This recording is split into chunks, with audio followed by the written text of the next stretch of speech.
Good morning, everyone. I would like to welcome you to this final day of our excellent and great conference on Bulgakov legacy. We have a very important and very interesting first session, a panel on ontology that will be moderated by Catherine Evtuchov, responded by Aristotle Papanikolaou with three important presentations. So the floor is yours, Catherine. Yes, to repeat, the panel is called Ontology, and we have three speakers on a variety of topics. It's a pleasure to introduce the first of them, Caleb Henry, who is a PhD candidate at the University of Toronto, St. Michael's College, where he's working with Thomas Allen Smith. And he will speak to us about Sergei Bulgakov's Early Marxism, a Narrative of Development. Thank you. I suppose in beginning a narrative of Bulgakov's early Marxism and its development, one should begin with a frame of reference, especially since pre-revolutionary Marxist landscape was hardly homogeneous. The diversity of Marxisms during this time are usually schematized around two or three groupings, the two largest being revolutionary or orthodox Marxism, which hardly needs an introduction, and legal Marxism, or what's sometimes referred to as critical Marxism. Bulgakov's Marxism clearly shares an affinity with the second. The question is, what does this mean? The legal descriptor is more phenomenological. It indicates this brand of Marxism's tendency to disseminate its ideas via legal publications and in contradistinction to revolutionary Marxism, or supposed contradistinction. The critical adjective, the more conceptually helpful of the two, refers to this type of Marxism's admixture with Immanuel Kant's critical project. A fundamental characteristic of Bulgakov's Marxism, then, is its intermingling of Marxist theory with Kantian critical philosophy.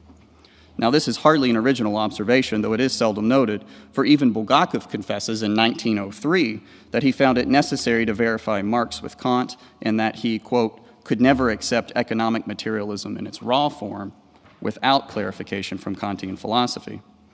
The question now is, how did Bulgakov join these two otherwise disparate figures or disparate systems? My paper argues that at the heart of Bulgakov's critical Marxism is a correlation between materialism, perceived as providing an ontological unity, with Kant's notion of the transcendental unity of apperception, understood as manifesting the epistemological unity of the same. The latter is employed to grant philosophical veracity to Marxist materialism. The former is understood as providing the ontological unity necessary for Kant's critical project. They are, in Bulgakov's estimation, two sides of the same coin. This can be seen in Bulgakov's 1896 essay on the regularity of social phenomena, written in response to Rudolf Staemmler. Staemmler had argued in his work published earlier that year that in order to establish the laws of human social life, and he had Marx in preview here, one had to first understand the general conditions of knowledge itself. Any knowledgeable person, Bulgakov comments, quote, will not be left in doubt as to who inspired this perspective of social philosophy. The powerful influence of Kant and critical philosophy in general is evident. A quite obvious transcription of an otherwise Marxist discussion is evident here, yet this is actually lauded by Bulgakov. Staemmler's great merit is said to be in joining the two together, Marx and Kant. Both affirm, this is Bulgakov and Staemmler, according to Bulgakov anyway, that Kant established the unity of transcendental conscious as an unavoidable condition for the possibility of experience. On it is based the unity of space and time, hence the unity of the object, the unity of law, the unity of the world order. The problem, at least in Bulgakov's estimation, is that Staemmler posits two contradictory points of view or two contradictory directions within the same transcendental consciousness. For Staemmler, this is merely the acknowledgement of Kantian antinomies, namely causality and teleology. Yet because these two different directions are considered irreconcilable, what Staemmler is said to posit by Bulgakov is two separate transcendental consciousnesses altogether, an obvious perversion, Bulgakov observes, of Kant's original idea. The precise philosophical designation given this, and I quote, is epistemological nonsense. The nonsense there is actually written in French, I suppose because French nonsense is categorically different than Russian nonsense. I don't know. My familiarity is with American nonsense. Bulgakov's alternative proposal is a retrenched position of materialism, which I want to kind of pass over here. What is important to note, though, is that Bulgakov is at pains to argue that his materialist conception remains not only in full agreement with Kant's critique of reason, but the fullest expression thereof. Quote, a unity of law corresponds to a unity of object, which in turn is conditioned by the unity of space and time, end quote, all of which corresponds with Kant's transcendental unity of consciousness, which Stamler, and not Marx, is said to violate. Bulgakov's essay quickly raised the dander of Peter Struve, kind of the hallmark representative of critical Marxism, who published his rebuttal the following year. This was followed in turn by a rejoinder from Bulgakov. Aspects of this exchange are covered in my paper, but I want to jump ahead to kind of two emendations Bulgakov adds to his previous position, both of which are dependent upon differentiating between a primary and secondary principles or primary and secondary unities. It's very reminiscent of Vladimir Solovyov's kind of synthesizing periods at the beginning and end. But anyway, first, Bulgakov acknowledges an antinomy between freedom and necessity in 1897, something he had denied the previous year. In contradistinction to Stamler and Struve's understanding, however, which emphasized the irreconcilability of antinomic poles, Bulgakov positions his as a secondary or at a psychological level, subsuming it within a larger rubric of materialism. This presumably enables him to construe the relationship between human freedom and mechanical causality as only an apparent or fictitious contradiction. Goals and ideals, he writes, are simply motives within human consciousness, and those interests and feelings which encourage humans to set these ideals are entirely borrowed from one's physical environment, receiving only psychological modification or combination in forming certain qualities. This allowance of freedom, of course, amounts to little more than denial by absorption. For the end result, as Bulgakov himself is not shy in noting, is that freedom turns out to be unnecessary and superfluous. Both antinomic poles are unified under the primary law or meta-principle of causality. Second, Bulgakov argues that the unifying logic of causality as an ontological principle is often only epistemically manifest a posteriori. Both Stamler and Struve, he writes, mistakenly imagine history as being limited to a single present moment. Cordoned off from the totality of history, an illusion of freedom presents itself, yet this arises from the present limitations of scientific human knowledge. Using the analogy of waves hitting a beach to make his point, Bulgakov insists that one cannot doubt that each individual wave hits the shore according to the laws of mechanics, although one cannot, at present, determine the regularity of each impact. Despite the obvious paucity of any analogy likening human freedom to water sloshing about, Bulgakov's point is clear. Although human actions might appear free, these are mere illusions produced ontologically from a temporal slice of history confused as the totality of the same, and epistemologically from one's limited perspective confused as the whole of human knowledge. The main objective in these early essays is to demonstrate that both Stamler and Struve misunderstand Kant's unity of transcendental consciousness, and this leads to their corresponding misconceptions regarding Marxist materialism. If Kant's unity of apperception gestures to an undergirding ontological unity, which Bulgakov holds, then a doubledness of the first gestures to a doubledness of the second. Thus, by 1897, Stamler's notion of contradictory directions in a single conscious is said to yield not only two contradictory consciousnesses, which Bulgakov had noted in 1896, but two irreconcilable worlds in ontological dualism. On a proleptic note, even after Bulgakov concedes the entire Kantian debate to Stamler and Struve, he will never retract this fundamental criticism of them. He simply redeploys it against Kant, which is implied earlier, but I think as far as I found, the first kind of formal criticism of Kant in this regard is in 1902. Struve retaliates by charging Bulgakov with infidelity to Kant and ignoring the latter's notion of antinomy and the possibility of contradictions in pure reason. Bulgakov counters by repeating his position that the unity of experience is dependent upon the unity of transcendental consciousness, so any perceived Kantian antinomy found within pure reason, far from presupposing two different directions of consciousness, necessarily requires the unity of the same. I, and this is Bulgakov, spoke not of the absence of contradiction in pure reason, he writes, but of the impossibility of two contradictory directions in a single conscious.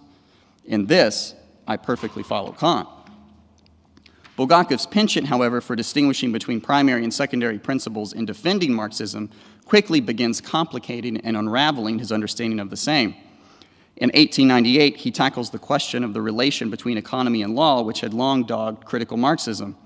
Economic materialists, he observes, give priority of expression to the first, lawyers to the second, each subordinating one principle in favor of the other. Moderate authors, he continues, undoubtedly alluding to Stamler and Struve here, espouse equal influence to each principle by constructing an antinomy or contradiction between them. Bulgakov's solution, however, is to relativize and unify economy and law within an overarching grammar of what he refers to as social life, the latter understood as, and I quote, a kind of trunk, or tree trunk I should have translated, from which both phenomena under study grow. Social life, in other words, becomes kind of a primary principle, while economy and law are conceived as secondary or antinomic principles sublimated within. Once more, this is believed to resolve the fundamental contradiction or agonistic relation between the two, which Bulgakov argues is presupposed by the previous three construals. Quite importantly, however, social life is equated with social materialism. And the main development here is that Bulgakov's primary and secondary scheme has fragmented his understanding of materialism, which now lies on both sides of the divide. Social materialism keeps materialism as the primary principle, yet this is maintained only by demarcating it from economic materialism, which has now been reduced to a secondary principle or secondary unity. This is a notable departure from 1896, which had explicitly equated the two together. With this distinction in place, Bulgakov now defends Marx by charging his critics with confusing one type of materialism for another, that is, conflating a secondary principle or unity with the primary principle which is said to undergird it. This is actually the exact same argument he used against Stamler and Struve. His deflections are quite comical in this regard, but I'll mention only one because of time's sake. Struve's assertion that, quote, materialism reduces all human life to economic activity, and he had Bulgakov in preview here, but also Marx, is summarily dismissed with the assertion that such a desire has never existed among the social materialist. In short, Bulgakov's defense of Marx has clearly resulted in the relativization of economic materialism, and Marx himself is not an economic materialist at this point. For Bulgakov, he's a social materialist. He writes later concerning the publication of Economy and Law, I was already accused of betraying Marxism, and he also admits this was unsurprising given the nuanced Marxism espoused therein. The remainder of Bulgakov's Marxist writings are best characterized as successively tumbling dominoes. An essay from 1899 introduces the Solovyovian language of social organism alongside that of social life, and the process of disassociating these ideas from social materialism already enacted the previous year becomes increasingly palpable. By 1901, if not 1900, Bulgakov's neo-scholastic defense of Marx collapses altogether. Under the tutelage of Solovyov, all variants of materialism are once again collected under a single rubric, this time termed philosophical materialism, following Solovyov. And unlike Bulgakov's previously unified notion of materialism that was positioned as a primary principle, this one is repositioned as a secondary, or to use Solovyov's preferred diction, an abstract principle. In short, Bulgakov's 1896-1897 notion of materialism as a primary principle fragments in 1898 with social materialism and economic materialism resting on either side of the divide, and by 1900-1901, the various species of materialism are again unified, yet now demoted to a secondary position. This kind of movement signifies materialism's failure, in Bulgakov's mind, to provide the ontological unity as originally promised. It now continues only as a one-sided or abstract principle. Capitalism and Agriculture, published in 1900, announces this failure, and this is said quite notably to be Marx's failure as well. This is his first kind of formal criticism of Marx.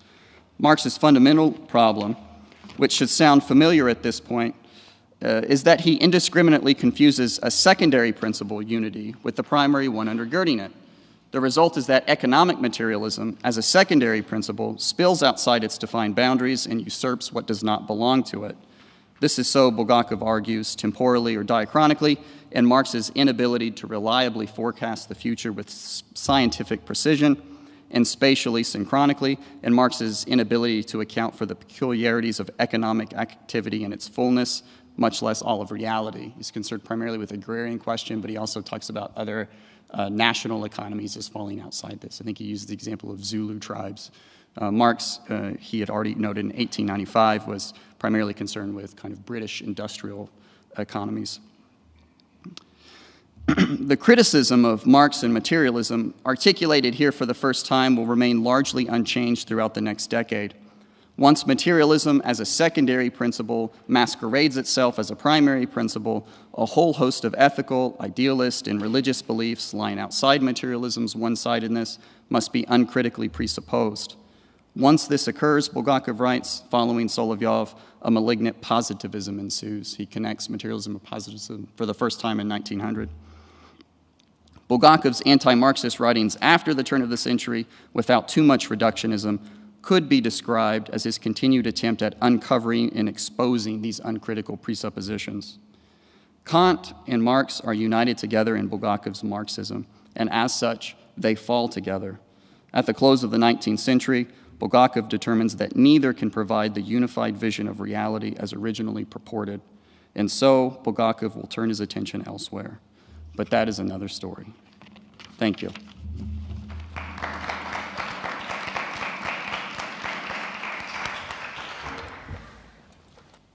Thank you very much. Our next paper is by Taylor Ross, who's a PhD candidate in the graduate program in religion at Duke University. And his dissertation tracks the philosophical influences, principally Hegel and Heidegger, on Balthasar's early studies of Gregory of Nyssa.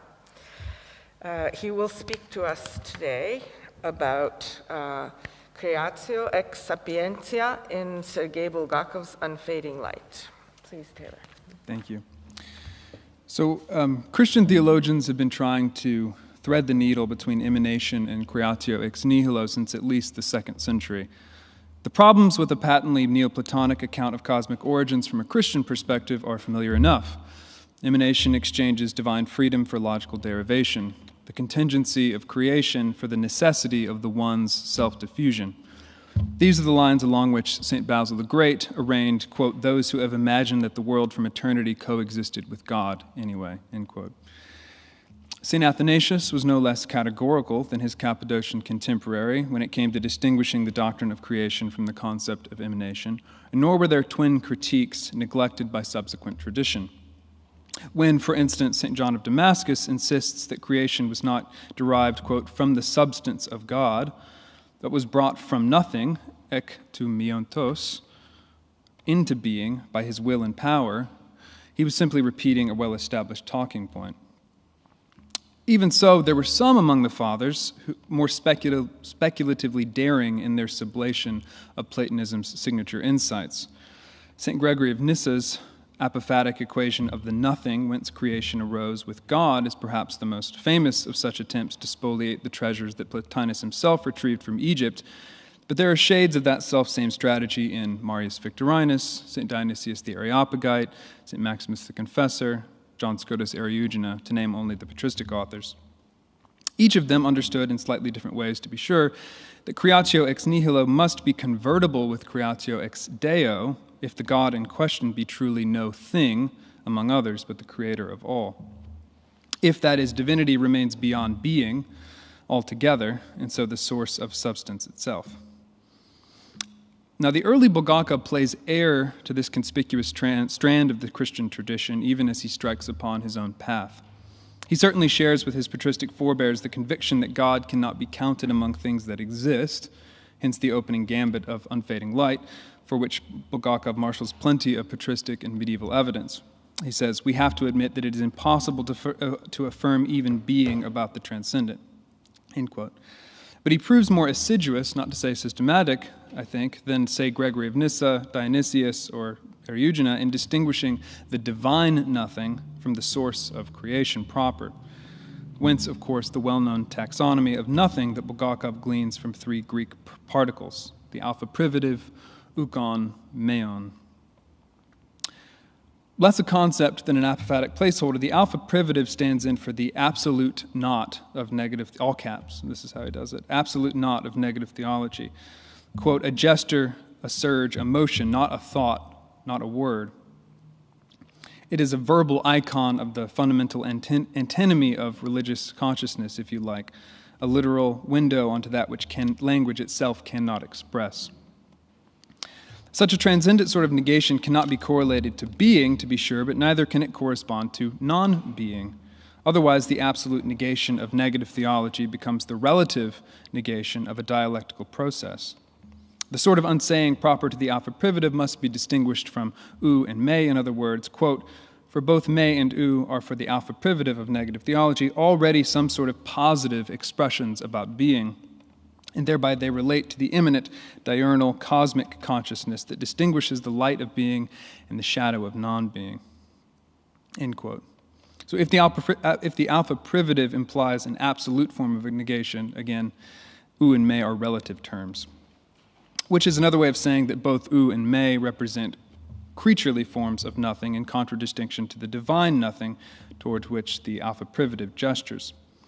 But those terms, Bulgakov says, can be distinguished further still. The first, u, corresponds to full negation of being, nothing, while the second, me, corresponds only to its non-manifestation and non-definition, something. Whereupon the question immediately follows for Bulgakov, when Christians confess that the world was created out of nothing, as indeed they must, what exactly do they mean? Bulgakov assures his readers that the only, quote, admissible possibility, end quote, is creation out of ukon, out of the full negation of being, that is, in contradistinction to the meon from which monists of various stripes attempt to derive the world's existence. For if the world simply gives form to some hidden potential within the depths of the absolute, if it was meon, in other words, it thereby spells the logical elision of the alpha privative and meon, the confusion of divine and creaturely nothing. Bulgakov, I think, knows the provisos of his patristic forebears well enough to hold the line when it comes to the qualitative distinction between creation and emanation. He says, quote, if we allow that the world arose out of meon, this will mean that it is not created at all, but it is engendered or emanated. At which point, he warns, the border between the world and God is erased. So again, the dogmatic formula of creatio ex nihilo must be creation from ukon.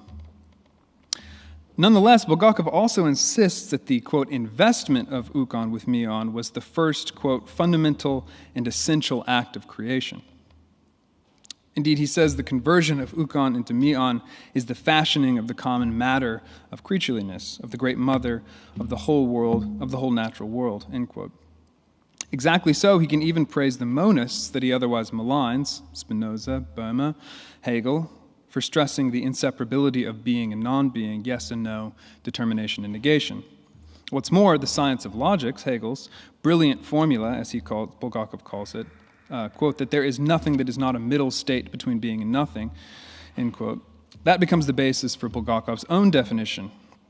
Quote, creatureliness is above all and in its essence meon, being non-being, hyphenated, end quote. So long as meon doesn't imply some unactualized potency within the absolute itself, therefore, the term is practically synonymous with creation. All of which suggests, to me anyway, that the nothing, the ukon, is in the dogmatic formula of creatio ex nihilo functions as something like an apophatic safeguard against confusing creaturely nothing, being, non-being, meon, and divine nothing, the alpha privative. But what is it? What is ukon? Does it even make sense to ask whether nothing is, much less what it might be? By the time of Bride of the Lamb, I would suggest, Bulgakov has come to think that's a question almost completely devoid of sense.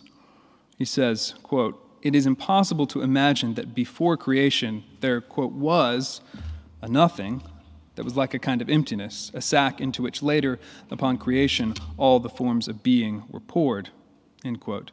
Or again, he says that nothing, quote, before creation simply never existed.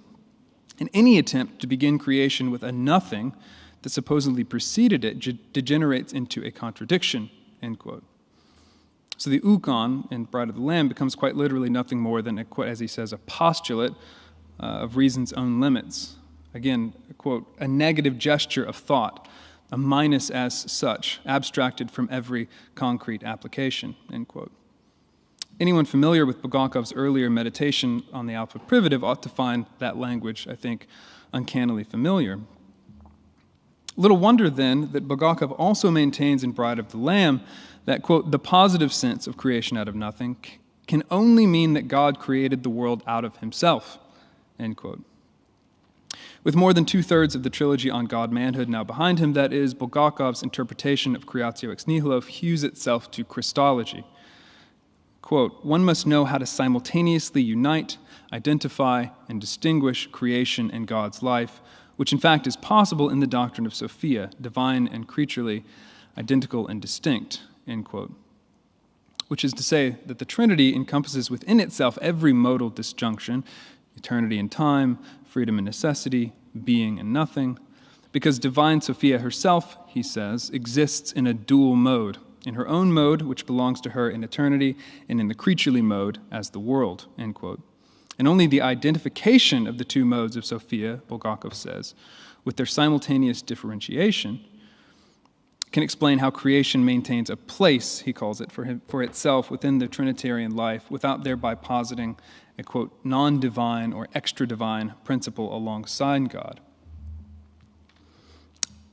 If he had indexed I said this in a question to David Hart yesterday, but if he had indexed the dual mode in question to the composite hypostasis of Christ instead of divine Sophia as such, I think Bulgakov's mature position would come very close indeed to Maximus the Confessor's reinterpretation of creatio ex nihilo along Neo-Chalcedonian lines, whereby Maximus transposes Dionysius' reference to, quote, the natural principle of Jesus which is beyond nature, end quote, from an otherwise apophatic proviso about the divine essence to an almost unprecedented affirmation of the now dual modes proper to Christ's hypostasis. And Maximus's punchline is that it's actually, quote, the unified mode of the Lord's activity which must be beyond nature. Because the tropos, the mode in question, is now an ineffable mode of natural coherence. So for Maximus, as Jordan Daniel Wood has shown in his dissertation, forthcoming book, natural indifference secures hypostatic identity for Maximus. And from just such a Neo-Chalcedonian perspective, Bulgakov's own way of wedding creation to the divine life, indexing the dual mode to divine Sophia, that is, I think it could be read as risking something like a metaphysical miaphysitism, and this inasmuch as Christ's theandric mode remains tethered to the divine nature, to the divine Sophia, not the Son's hypostasis. I'll leave that aside. So no matter the details of these, I think, intramural debates among post-Chalcedonian theologies, it seems clear enough that Bulgakov's mature position denies even a shadowy half-life to, quote, nothing, the ukon, and it does so on Christological grounds. He says, it is, quote, in the beginning God created, making his own life and nature the beginning of creaturely being. God creates from this beginning, that is, in the last analysis, out of himself, or, which in this case is the same thing, quote, out of nothing, end quote. Patristic authors since at least Theophilus of Antioch routinely identified this beginning, the archi, or the kephalios, in Aquila's translation of Genesis 1:1, with the logos. And I think Bulgakov, the mature one at least, clearly followed suit. If creatio ex nihilo becomes creatio ex deo in his corpus, it's because the latter always already means creatio in Christo. By contrast with this Chalcedonian reformulation of creatio ex nihilo and Bride of the Lamb, though, I think the early Bulgakov of Unfading Light in Philosophy of Economy seems to me somewhat more ambiguous about the status of creaturely nothing, about the sort of shadowy existence of ukon. If, that is, intensive study of Christology afforded the later Bulgakov a conceptual means of including the nothing from which creation was made within the divine life itself, and so asserting that creatio ex nihilo must therefore mean creatio ex deo in its deepest sense, his first attempts to furnish a sufficiently Christian doctrine of creation sometimes tend to reify the nothing from which the world raises itself, not unlike the way I think that he hypostasizes Sophia herself in that early work. Consider, for instance, the passage from Unfading Light in which Bulgakov concedes, as a matter of course, that our world, quote, has a higher foundation in the realm of ideas or Sophia, end quote, but nonetheless insists that, as he says, alongside of this Sophianic basis, quote, the world has a lower support, a hypodochi, which is the place of disintegrated, actualized plurality that finds its unity only in the temporal spatial process in becoming, in being non-being, right, in mion. For him, creatio ex nihilo is precisely what provides such a lower support. He says, quote, "The world is made out of nothing. Nothing, pure, empty non-being is the inferior foundation, material, the matter of the world." It goes on, "This is not that non-being which we know as a facet of being, or at least its shadow. No," he says, "here we are talking about the perfect nothing which God called into being." End quote. Hence his attachment early and late to Dionysius the Areopagite's dizzying remark, he calls it, that God, quote, "is the originator not only of being, but also of non-being," end quote. But it's surely striking, I think, that whereas the Bulgakov of Unfading Light seems to suggest that God called perfect nothing, ukon, into some semblance of being as this lower support for creation, the Bulgakov of Bride of the Lamb explicitly says that the Areopagite's claim only applies to relative nothing, to meon, i.e., it only applies to a mode, as he calls it again, of creaturely being that divine Sophia assumes from eternity.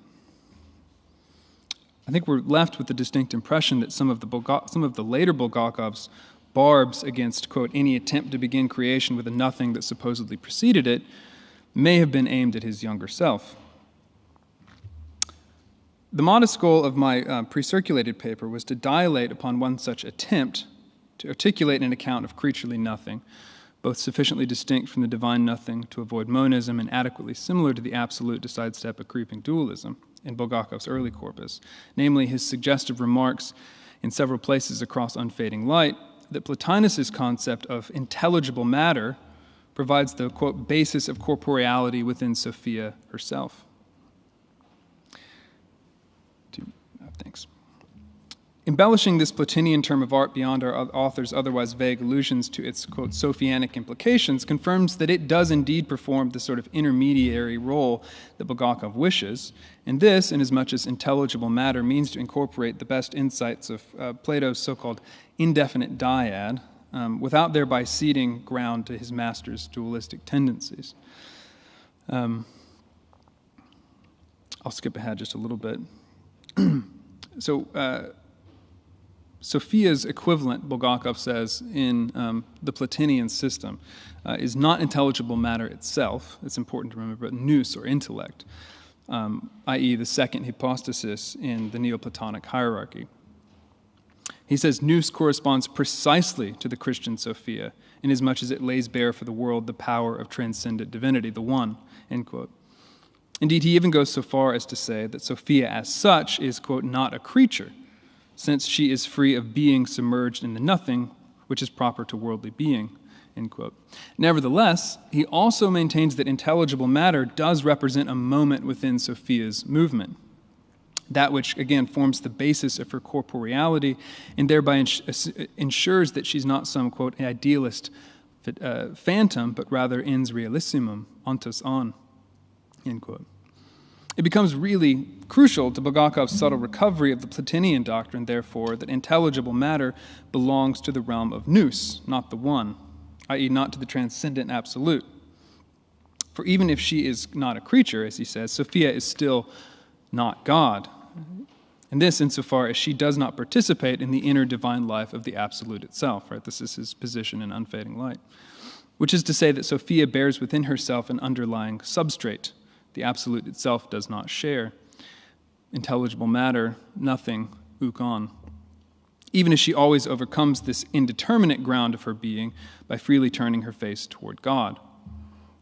All of which I think goes some length in sketching with a slightly thicker pencil what exactly Bulgakov means when he says that creation, quote, is emanation plus something that is created by the creative let there be, end quote. Or as he puts it, sounding a little like the middle Schelling, chaos, or the aperon, exists so that the real cosmos is possible. And before talking more about Schelling, I'll just break off there and say thanks for your attention.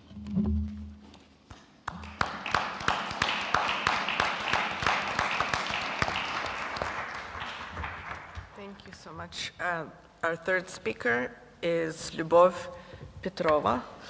a senior researcher at the Sociological Institute of the Russian Academy of Sciences in St. Petersburg, Russia, and she has degrees in both philosophy and theology, and in fact is interested in the interplay of these two disciplines, particularly with respect to Bulgakov. And she recently published an article in Russian on the topic that she will speak to us about today. That's the reception of the Palamite theology in the sociology of Sergei Bulgakov. Thank you very much.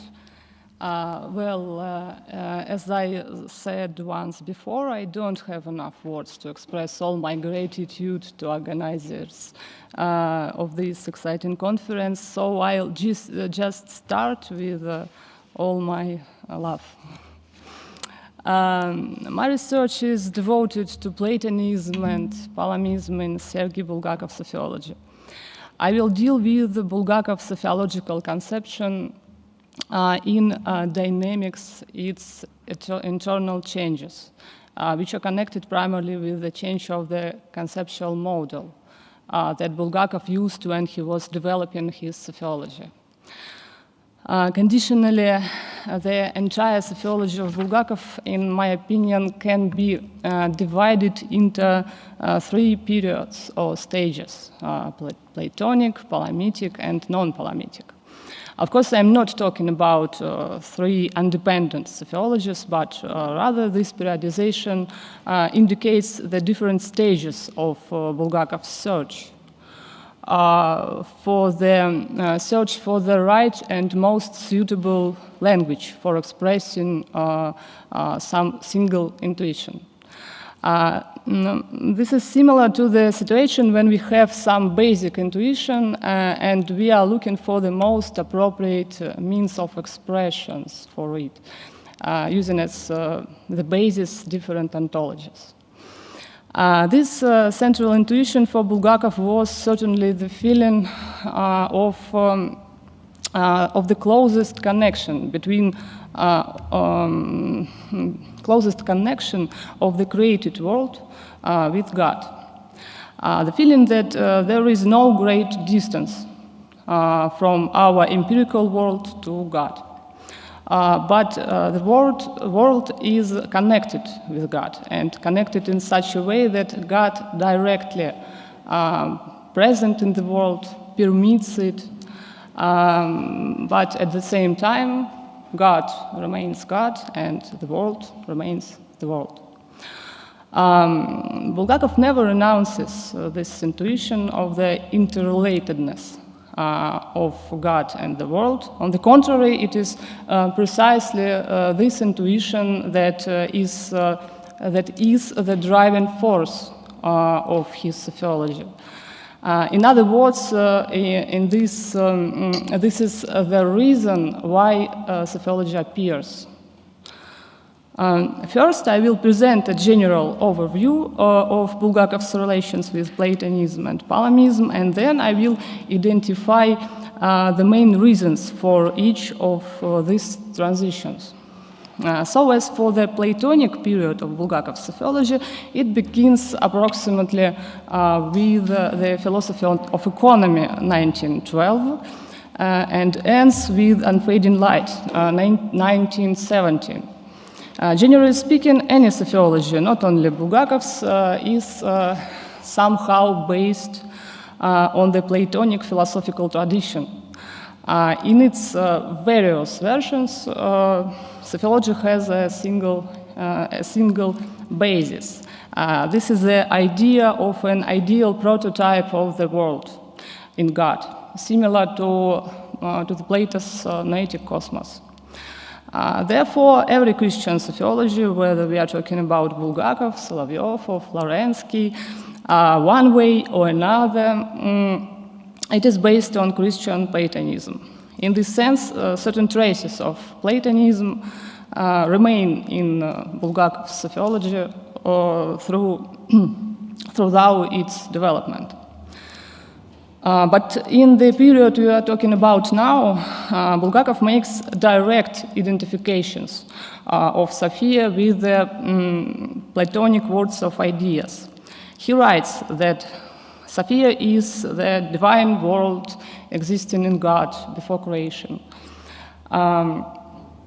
Ideal intelligible world, eternal prototype of creation, ideal seeds of all things, and so on. But there was, then there was a turn. After the unfading light, the theology of Gregory Palamas becomes increasingly important for Bulgakov. And in his sociology, there is a gradual transition from the Platonic philosophical language to the Palamite one. This period begins with hypostasis and hypostaticity, 1924, and lasts until the Burning Bush, 1927. The fact is that around the middle of the 10th years of 20th century, Bulgakov became interested in Palamism, and in the Unfading Light he already includes a chapter about Palamas. And later, when Bulgakov returns to sociology during his emigration, Palamism becomes the basis for the formation of a new model of the relationship between God and the world. In Hypostasis and Hypostaticity, Bulgakov begins to think of Sophia in terms of Palamism as a world of divine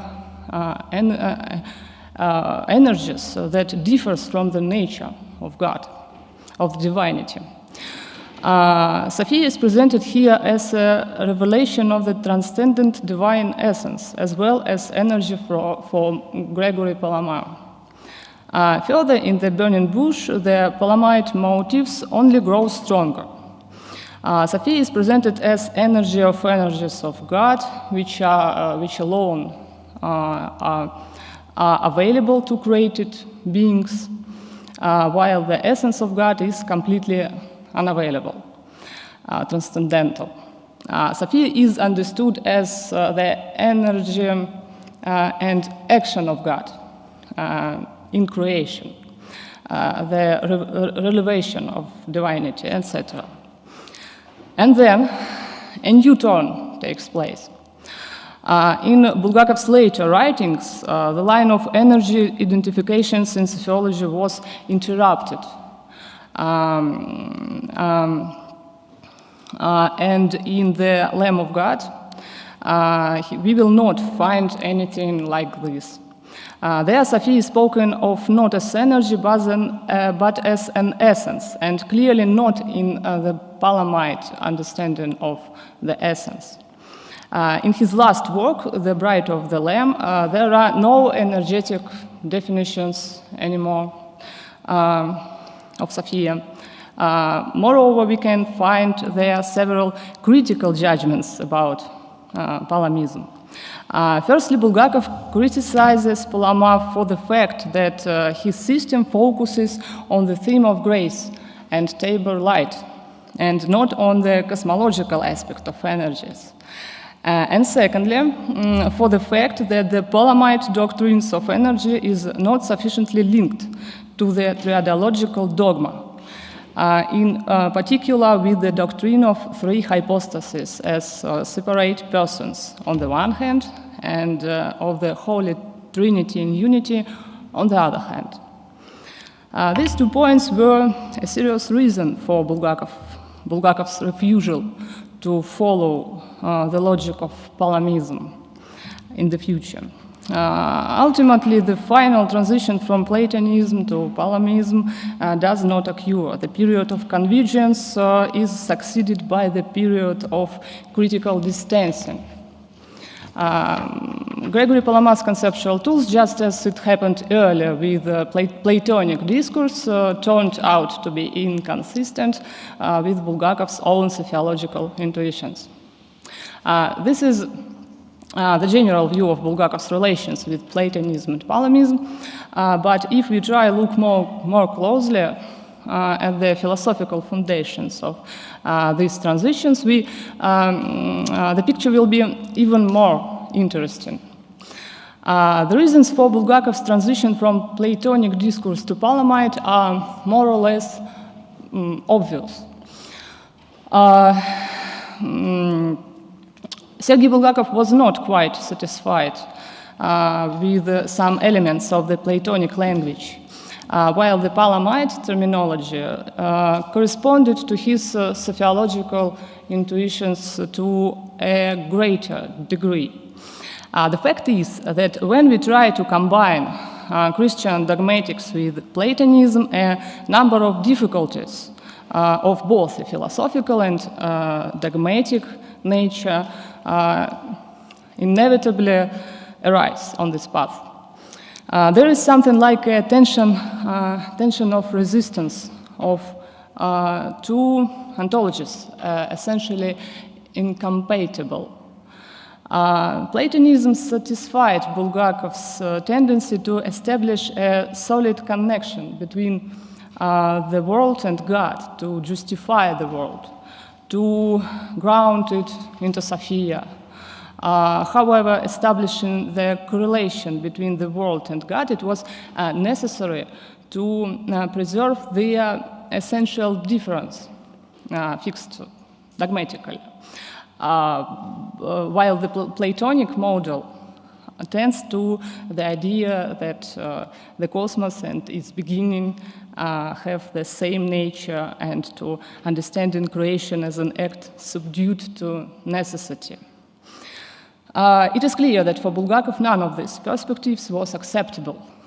Moreover, in Platonism, the connection between the world and the divine reality is realized in its ideal prototype, in its ideal aspect, while the material aspect remains in the shadow of non-being. But for Bulgakov, it was fundamental to justify the actual world, actual becoming world as history, and not only its ideal prototype. This is the basis for his characterization of Plato's and Plotinus' cosmologies as unfinished and even defective. He writes, their matter is empty. They are entirely ignorant of Sophianic earth, the mother Demeter. Therefore, at some point, it began to seem to Bulgakov that the Palamite model was able to avoid these problems while retaining the advantages of Platonism. But then the question arises, what happened next? Why didn't he stop his search at Palamism? And here we can find a little detective story. As I said, Bulgakov criticized Palama for the incoherence of his teaching with the triadological dogma. This at least indicates that Bulgakov himself was trying to connect them, to correlate the reality of Sophia with the hypostatic being of God. Indeed, Bulgakov expounds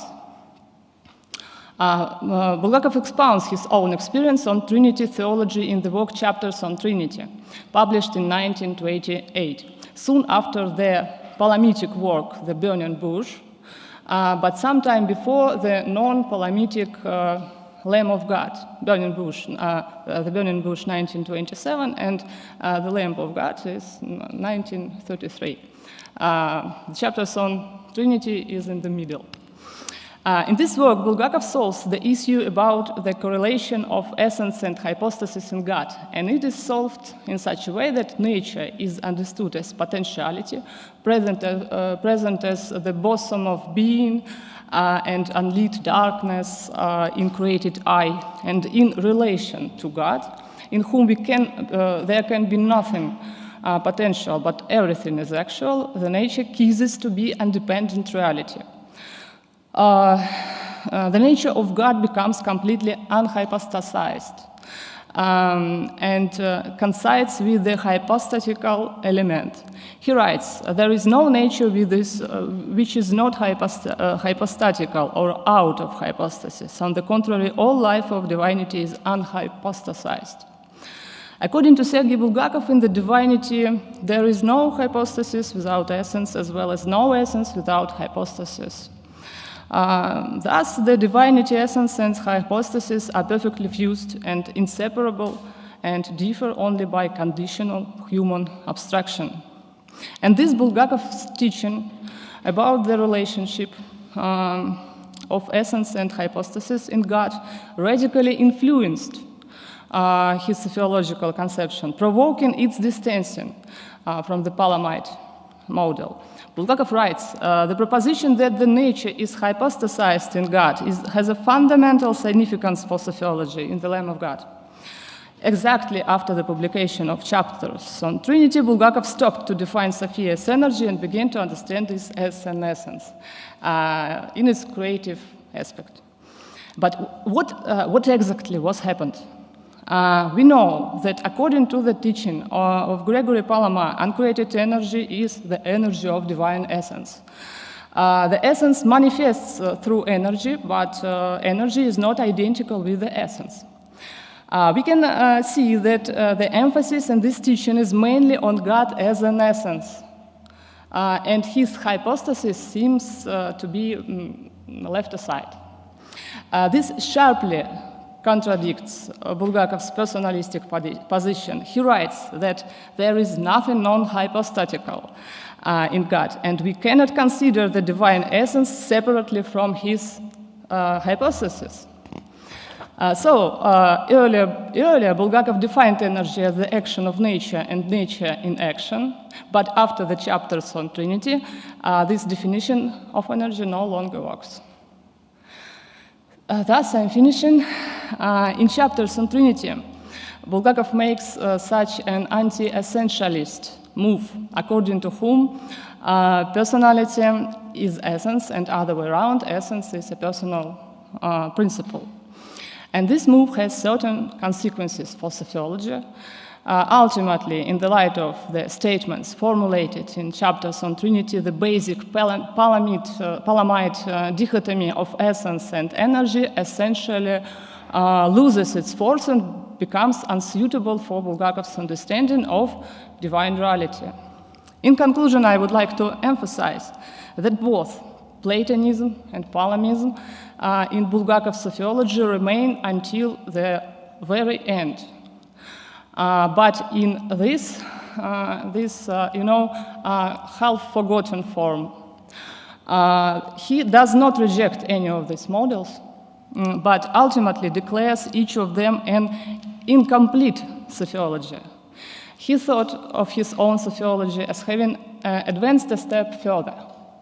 But even this apparently remained for Bulgakov more as a project into the future than a complete system.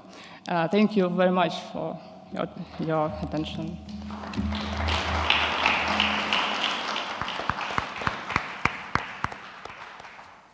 All right, thank you. And we are fortunate to have as our respondent Aristotle Papanikolaou, whom I think everyone probably knows, professor of theology at Fordham University, who has written many books, but among them, The Mystical as Political Democracy's Non-Radical Orthodoxy, which I think I heard at dinner yesterday has just been published in Russian translation as well. So he has the interesting task of tying these three papers together. I'll definitely try. So it is my job to respond to three really excellent, well-researched, well-argued, and thought-provoking papers. Thank you all. On the surface, it seems as if these papers have nothing in common. But in my estimation, each of them in their own way illuminates Bulgakov's lifelong struggle to move beyond ontological dualism and monism, tendencies that are evident in pre-modern, modern, and postmodern modes of thinking. What also unites these papers is a focus on early Bulgakov, even if Petrova's paper does offer some reflection on Bulgakov's dogmatic trilogy. In another early work, The Tragedy of Philosophy, not referenced in these papers, but referenced in the conference, and everybody knows written around 1920-21, Bulgakov defines heresy, both philosophical and theological, as a partial truth that overemphasizes one pole of triadicity over the other two.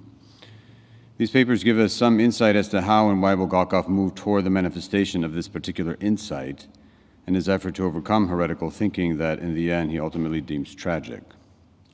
So I'll comment on each of the papers. I'm not going to go in the order of presentation because when I wrote this, I didn't know how they were going to present. So Caleb Henry's paper sheds light on Bulgakov's early attempt to work out his ontological vision of neither dualism nor monism by correlating the Kantian notion of the transcendental unity of apperception and Marxist materialism.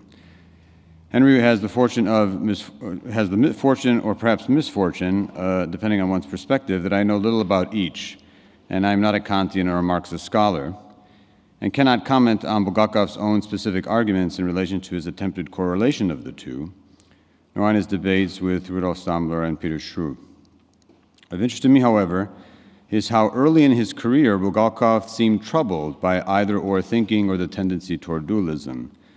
From the perspective of the later Bulgakov, it is necessary to see the step-by-step arguments he makes against Stambler and Struve, but how Bulgakov even found the architecture of his own argument unconvincing, even if he remained convinced of the intuition that ontological dualisms and monisms are philosophically tragic. To some extent, it reminds me of Athanasius's not quite fully worked out intuition that whatever it means for God's simplicity to affirm Christ as the Savior means to simultaneously affirm Christ as fully divine. The Christian tradition is a working out of that intuition, and Bulgakov is very much a part of that effort, as he eventually saw this particular intuition as the answer that would replace this attempted correlation between Kant and Marx. I think Henry's paper raises the question for us of how Bulgakov's later work sheds light on these initial moves, and perhaps more importantly, how Bulgakov's own perception of failure in his correlation sheds light on his growing conviction that somehow the key lies in the Christian notion of the incarnation. Let me just say here too, this is sort of off the cuff, but one of the things that also kind of this paper provoked, at least more recently, is just thinking through how, and this perhaps ties a little bit to some work that Joshua Heath is doing, that Lasky's epiphaticism, the move he makes is a sort of, I think, a typical, I think it's almost a Kantian move and a typical epiphatic move. Because God is beyond being and reason is limited to being, that somehow that the reason itself is inadequate to conceptualize God. So it's kind of an argument, but it's more of an assertion.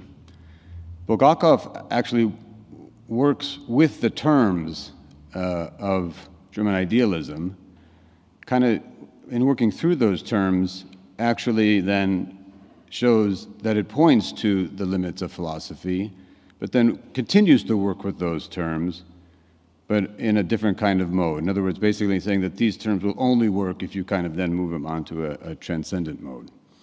So I just find that particularly interesting, especially in relationship to what he's doing here, right? How he kind of works through basically his path towards the trilogy, which in the end is what I'm really interested in. So, Petrova's paper adds a wonderfully enriching layer to the evolution of Bulgakov's thinking, helping us to witness a thinker in motion, not afraid to change his mind or change his or her mind for the sake of the truth. In the progression of Bulgakov's thought, it is, of course, well known that he increasingly started to engage the Christian patristic tradition. So it comes as no surprise that he would engage the work of Gregory Palamas. Or perhaps it is a surprise, since at the time of Bulgakov's own engagement, Palamas was not the towering figure he has become in contemporary Orthodox theology. Bulgakov's engagement with Palamas comes before the neo-scholastic attack on Palamas in the person of Martin Yugi and others, and which launched the Orthodox defense of Palamas, that in the end resulted in projecting Palamas as the culminating figure in the history of Greek patristic thought by persons such as Lasky, Staniloae, Meyendorff, and Romanides. But before this attack, Palamas did not play such a definitive role. So Bulgakov's critical engagement is absolutely noteworthy and important in helping us to see the progression in Bulgakov's own thought, but it is unremarkable in the sense that Bulgakov treats Palamas as he does every other father of the Church, with critical appreciation. There is virtually no father of the Church that escapes Bulgakov's criticism. There is a kind of after-the-fact fascination with Bulgakov's dealings with Palamas, That is, only after contemporary Orthodox theology placed such an importance on Palamas. In studying Bulgakov's relation to Palamas, we should be simultaneously asking ourselves the question of why we think this relationship is so important. Perhaps the contemporary Orthodox theologians were wrong in elevating the essence-energies distinction to the kind of definitive conceptual status that would make sense of divine-human communion. Perhaps Bulgakov was right that the failure of the essence-energies distinction lies in the fact that it does not really account for how it is that God's Trinitarian being, not just energies or logos, is and must be the basis for divine-human communion. Much like his attempted correlation of Kant and Marx, for Bulgakov, Palamas's essence-energies distinction is not quite adequate to the task at hand. And finally, I come to Ross's paper, who offers a constructive solution to a possible conceptual problem in Bulgakov's thinking on the God-world relation, while, like the other papers, drawing primarily on Bulgakov's early work and also offering yet another layer to Bulgakov's intellectual trajectory. Perhaps a theme for discussion in this session could be how Bulgakov's various twists and turns help us understand why he settled on the conceptual apparatus that he didn't offer simply as a suggestion, but that he quite confidently felt was correct. Even though The Unfading Light is a couple of decades before the trilogy, the bare bones of his later thought are already evident, and part of those bare bones are the distinctions with which Ross grapples, the alpha privative, ukon, and mion. I think Ross puts his finger on an important problem in Bulgakov's The Unfading Light when he asks in the full paper posted for this conference, what exactly distinguishes the ukon from the alpha primitive? In positing this question, we shift from seeing Bulgakov's movement through the various tensions and contradictions of philosophical systems, such as those of Hegel and Schelling, to the tensions within Bulgakov's own thinking. If I'm reading him correctly, and that's a big if, and I really invite him to say, no, you totally misunderstood what I said, Ross tries to help Bulgakov along by retrieving the Plotinian notion of intelligible matter, whose relation to ukon would allow the alpha privative to be a nothing not defined in any way in relation to creation, a nothing that is truly beyond being and non-being. One question that emerges, again, if I'm understanding correctly, is how the absolute is absolute if in fact it relies on intelligible matter in order not to be elided with the ukon from which creation itself exists. Another question, however, is whether in fact Bulgakov later realized that there is no way to sustain the distinction between the alpha primitive and the ukon. If in fact, and again I may be misunderstanding, the alpha primitive is meant to designate an abidance of the absolute in such a way that points to its beyondness, the being-non-being dialectic, this notion of the absolute does not seem to be what Bulgakov is articulating in The Bride of the Lamb. In the trilogy, if Sophia is God's self-revelation to God's self, which is Trinity, in this self-revelation of God to God, that is all that God is, and just a footnote here that I wonder whether, I struggle with this hidden manifest thing that David is talking about in terms of God's being, because Bulgakov is very clear that God reveals all that God is in the Son. So it's a little bit clear to me how it is that that antinomy exists even within the being of God, since it seems to me that Sophia is pure actualization as revelation. But I digress. So let me go back. As Bulgakov states in The Bride of the Lamb, God in the Holy Trinity creates the world. The Father, as the beginning or principle, posits the world by his Sophianic self-revelation in the beginning, in the Son and the Holy Spirit. This means that, quote, one must include the world's creation in God's own life, co-posit the creation with God's life, correlate God's world-creating act with the act of his self-determination. One must know how to simultaneously unite, identify, and distinguish creation and God's life, which in fact is possible in the doctrine of Sophia, divine and creaturely identical and distinct. The roots of the world's creation lie in God's eternity. And finally, one more quote, thus God is both God in himself and the Creator, with a completely equal necessity and freedom of his being. In other words, God cannot fail to be the Creator, just as the Creator cannot fail to be God. The plan of the world's creation is as co-eternal to God as his own being in the divine Sophia. And all this, of course, relates to Brandon's paper that we heard earlier. If the use of intelligible matter is to separate the ukon from the alpha privative, that is the absolute, I'm not sure if this is necessary, since for Bulgakov, the very being of the world is already a part of God as Trinity, as self-revelation.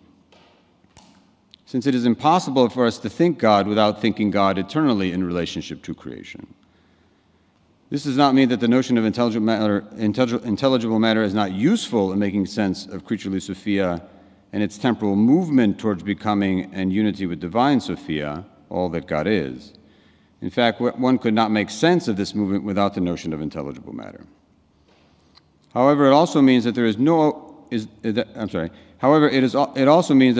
other nothing in God other than ukon, since there is no other God than the self-revealing God, which means for Bulgakov there is no other God other than the Creator God. To conclude, all three of these papers, drawing mostly on his early work, point us exactly to what is the heart of Bulgakov's lifelong preoccupation, if not obsession, to think the whole beyond dualisms and monisms. They help us understand how he saw the Christian affirmation of the Incarnation as the answer to this central human question, how Sophia was the way to articulate the Christian response. In doing so, they help us to understand the particular arguments along which Bulgakov himself traveled toward his Sophiology, but also give us an opportunity to highlight the inevitable blind spots that accompany such a theological journey. Thank you.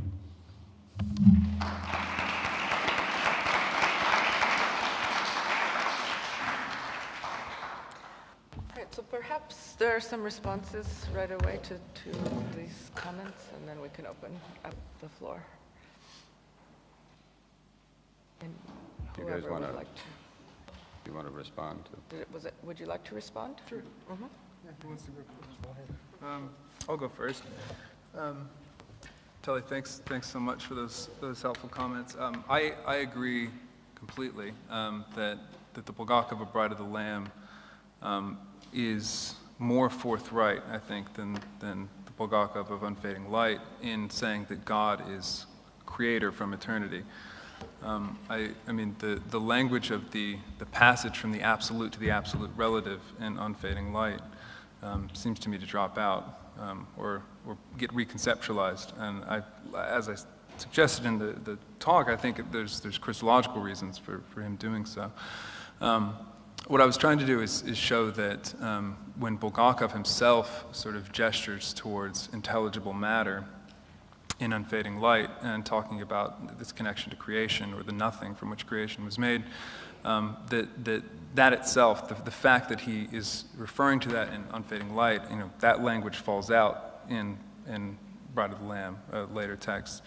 I was trying to suggest that the Bulgakov of Unfading Light seems to me still more Platonian in his idea here, that the one is set off by itself, not connected to creation, not connected, and then the one sort of makes an unfathomable passage that is unconscious. And here he's not only drawing on Plotinus, but I mean, he's reading Plotinus through Schelling.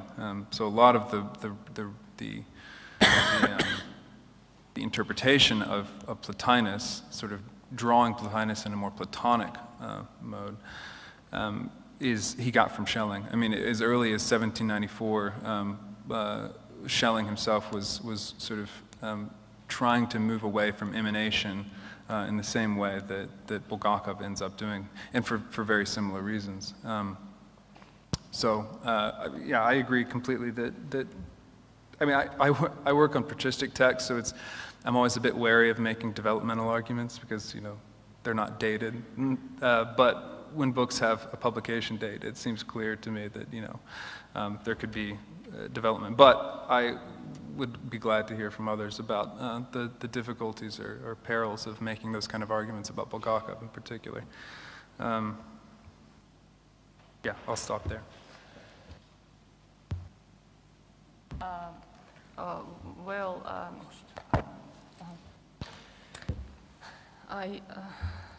In my opinion, in your response, there is important issues. These issues concern the Palamite distinction of essence and energies in God and their subsequent reception in religious thought. In this regard, Sergei Bulgakov's experience becomes very significant. He honestly became interested in Palamism, believing that it contains something like a key of Orthodox theology which opens all doors. And no less honestly, he discovered the flow of Palamism, which refers to the violation of the difficult balance between understanding the Holy Trinity as a unity and as three hypostases. Apparently, this was the reason for his subsequent rejection of the Palamite model. And in the slides, it would be interesting to understand the entire intellectual movement of Russian theology after Bulgakov, that called Neopalamism. Yeah, thank you.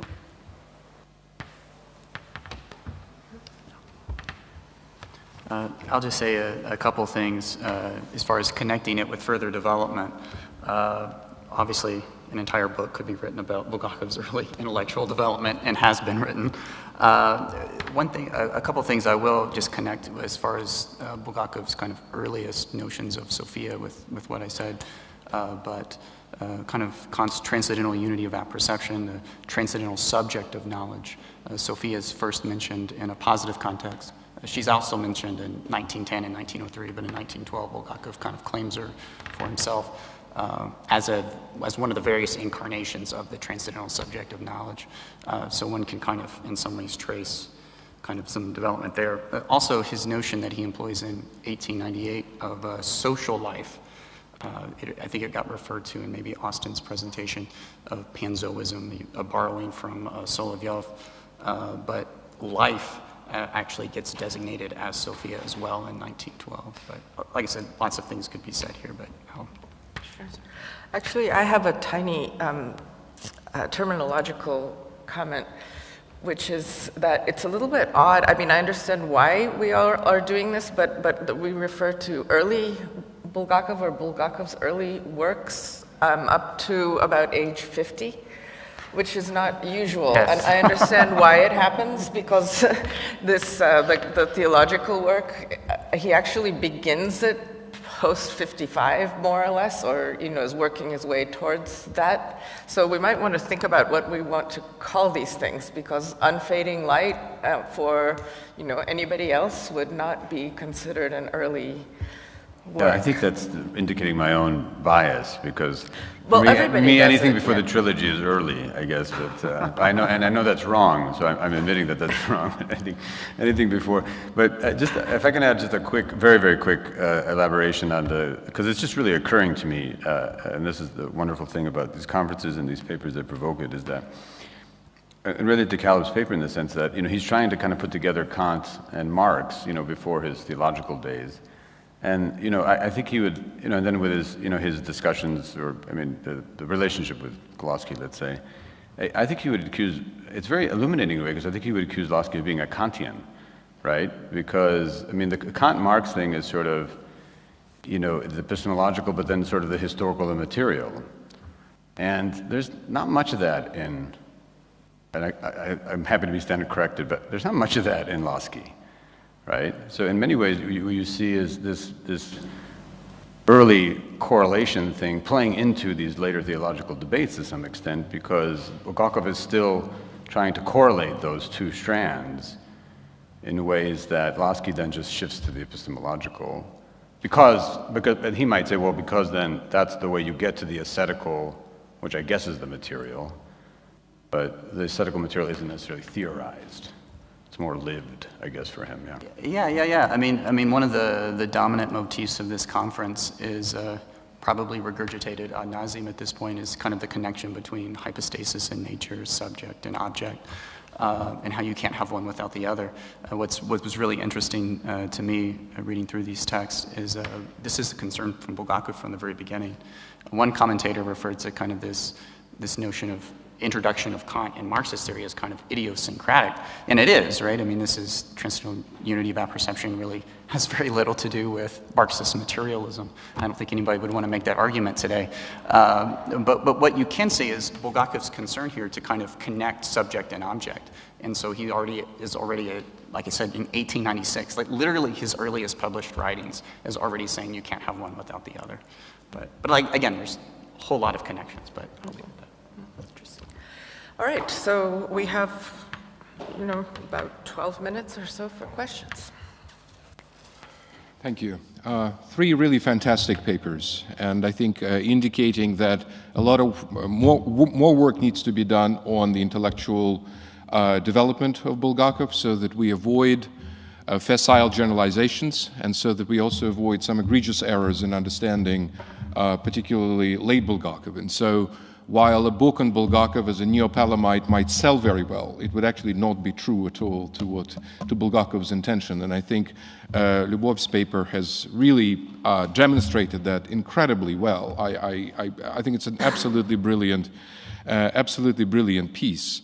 I want to sort of pursue this question: why is it that Bulgakov thinks himself out of Palamism? And also ask a question: what is it that motivates his interest in Palamas in the 1920s? In other words, it's rather interesting that that's a period where he is already in immigration, and so Palamas might very well become, or has the potential of becoming, a kind of a marker of identity. And so my first question is really a historical one, and that is the engagement of essence energies distinction in the Russian scholarship prior to Antony Bulatovich's material, especially Antony Bulatovich's second book. Is there anybody before Bulgakov that does that work? So that's one sort of historical question. And the second main question really has to do: why is it Bulgakov thinks himself out of the Palamite distinction?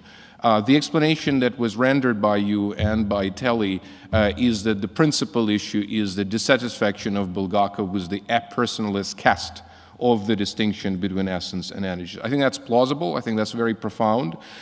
It's also plausible to interpret Palamas, who, of course, at some point in the triad says that God is these three things: essence, hypostasis, and and energies. It's possible to interpret Palamas as also not really postulating that there is such a thing as an hypostatic energy. So if that's the case for Palamas, and incidentally, by the way, for Bulgakov, Sophia, at various points in his career, shows up as these three things. It shows up as essence in the wisdom of God. It shows up as energies in the material that you've indicated. And of course, it shows up as the fourth hypostasis in the unfading light. And if the Sophia shows up as these three entities, well, this is either a strike of great genius, or we're really swimming in the kind of a morass of Hegelian sort of ever-fluid concepts. And so I really think that the reason he thinks himself out of Palamite distinction is because the principle of mediation for him is divine humanity. And there is nothing in the uncreated energies that suggests that second part, namely the humanity that somehow inheres in God altogether. So I wanted you to respond to that second comment and also sort of tackle the first question, the historical question, and that's who before Bulgakov in Russian theological and historical scholarship takes Palamas seriously. Thank you.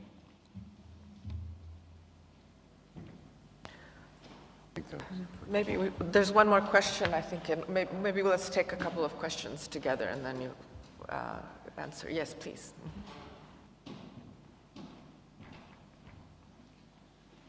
Thank you very much. I'm Dionysios Kliris. Thank you for the profound papers. I have a question for Professor Ross. But I was covered a bit by the discussion with Professor Papanikolaou.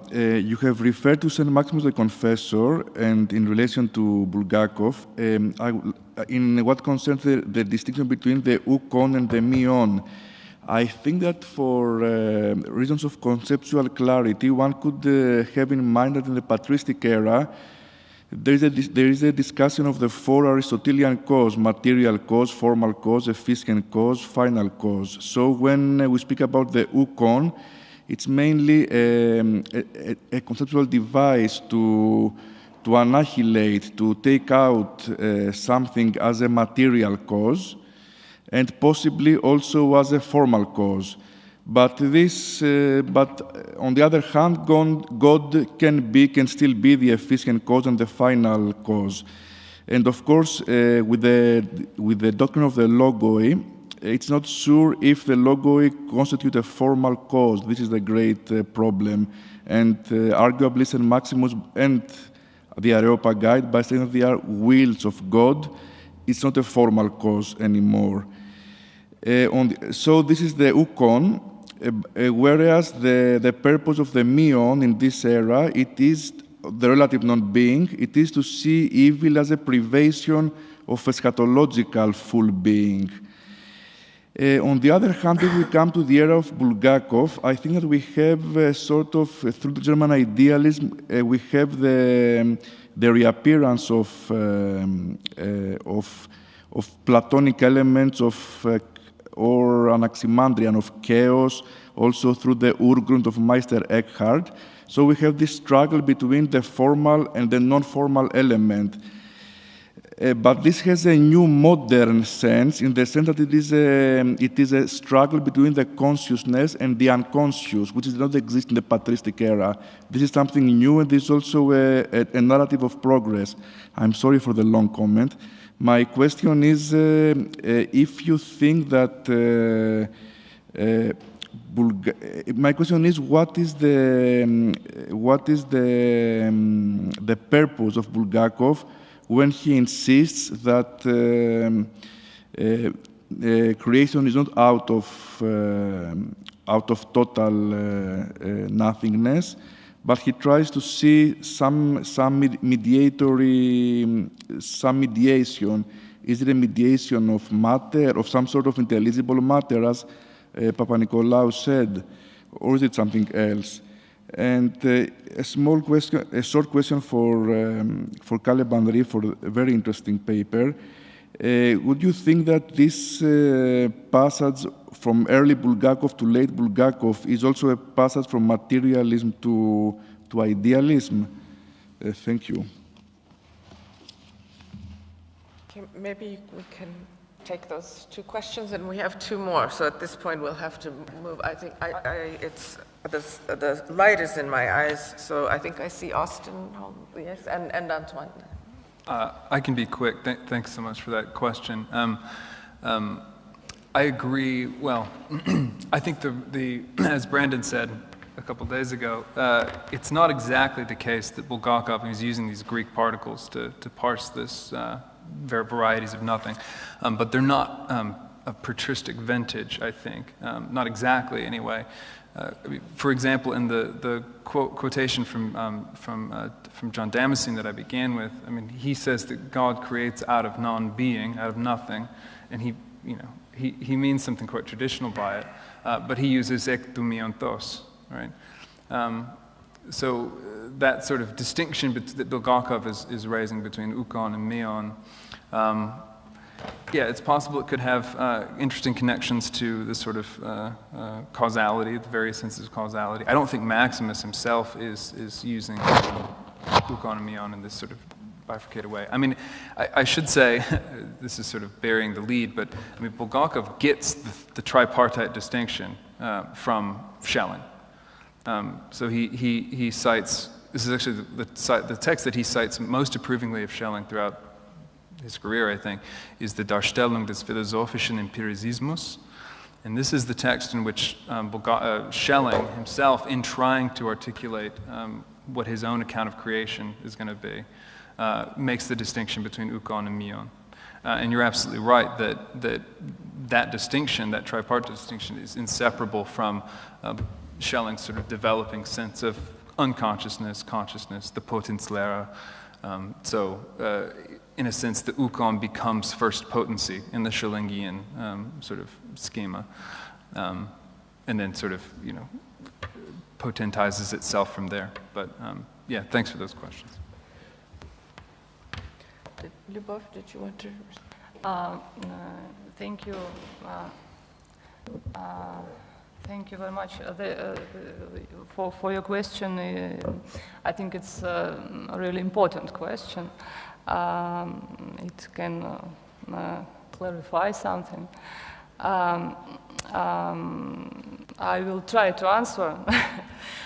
Of course, Bulgakov was not the first in Russian philosophy who was interested in Palamism. But I suppose he was precisely first who take the Palamite model in the center of his sociological system. And you're absolutely right. The roots of interest of Russian philosophers and particularly of Bulgakov in Palamism are in monastery in Afon. Yeah. And there is a connection between the dispute there of, I actually don't know how it's in English, Imyaslavia. Yes. And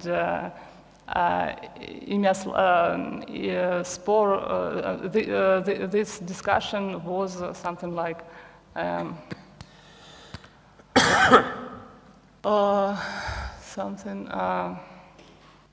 was the beginning of the Palamite discourse in Russian philosophy.